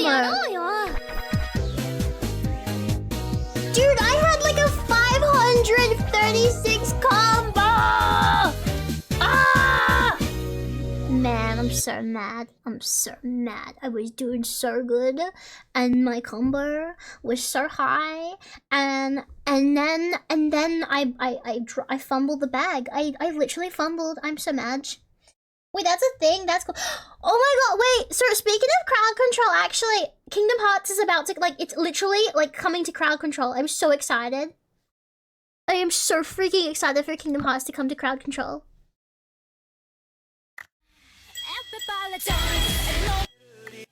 I've never played Hades though. I've seen people play. I think, Grim, I've seen you play that.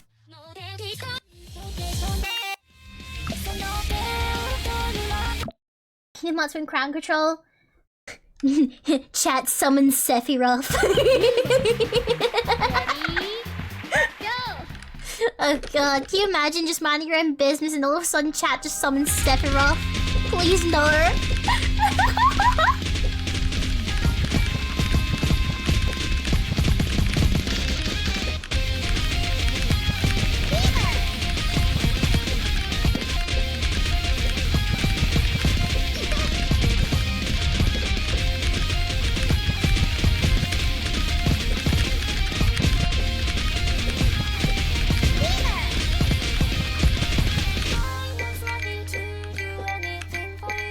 Dude, Sephiroth, I think I've beat him once. I have not beat him again. He is rough. And it only gets worse in Kingdom Hearts 2, I reckon. Kingdom Hearts 2 Sephiroth is a jump scare and a half, and once you're in it, you're like, you're doomed, man. Like, that man did not come to play.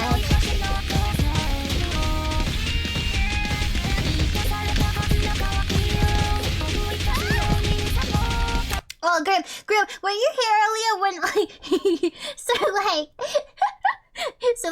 I was playing around with my voice in Audacity, and, like, we deepened my voice to, like, -16, and I sounded like fucking Gamma. I'm so mad, dude. I've been nerfed. I could have sounded so cool, but no, now I sound like this. I could have sounded like Gamma if life didn't nerf me. It's not fair. Bye, Connie! Thank you so much for coming by. Thank you so much for the raid. Thank you! Do it again? Oh, God. Oh, fuck. Okay. So I just gotta talk randomly so you guys can hear what I sound like, okay? So this is what I sound like normally, alright? And then if I mean, I like, to me it sounded like Gamma, and people in the chat said it sounded like Gamma. I don't know. So I just gotta talk randomly so you guys can hear what I sound like, okay? So this is what I sound like normally, alright? So that's me at like -16 on Audacity, by the way.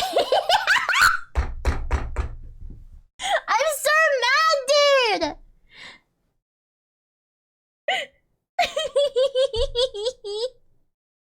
It sounds like Gamma! Does it not? It sounds like... At -16 octaves, I sound normal. I know. I just thought that was funny. Oh, and then at -30, I sound like a teenage boy. It sounds kind of like... I mean, it's almost. Almost. Or maybe it sounds like Candy? Maybe Candy. Gamma or Candy? I don't know. Someday my balls will drop? I hope so. One day. One day my balls will drop. But man, I just can't believe it. Like, you have to deepen my voice to make me sound the way I probably should sound at my age. I don't know.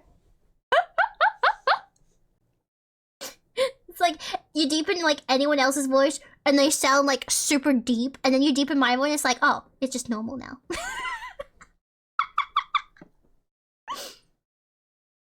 Anyway. 3, 2, 1. I just thought it was funny, and I didn't know if you were here for it, so I wanted to do it again.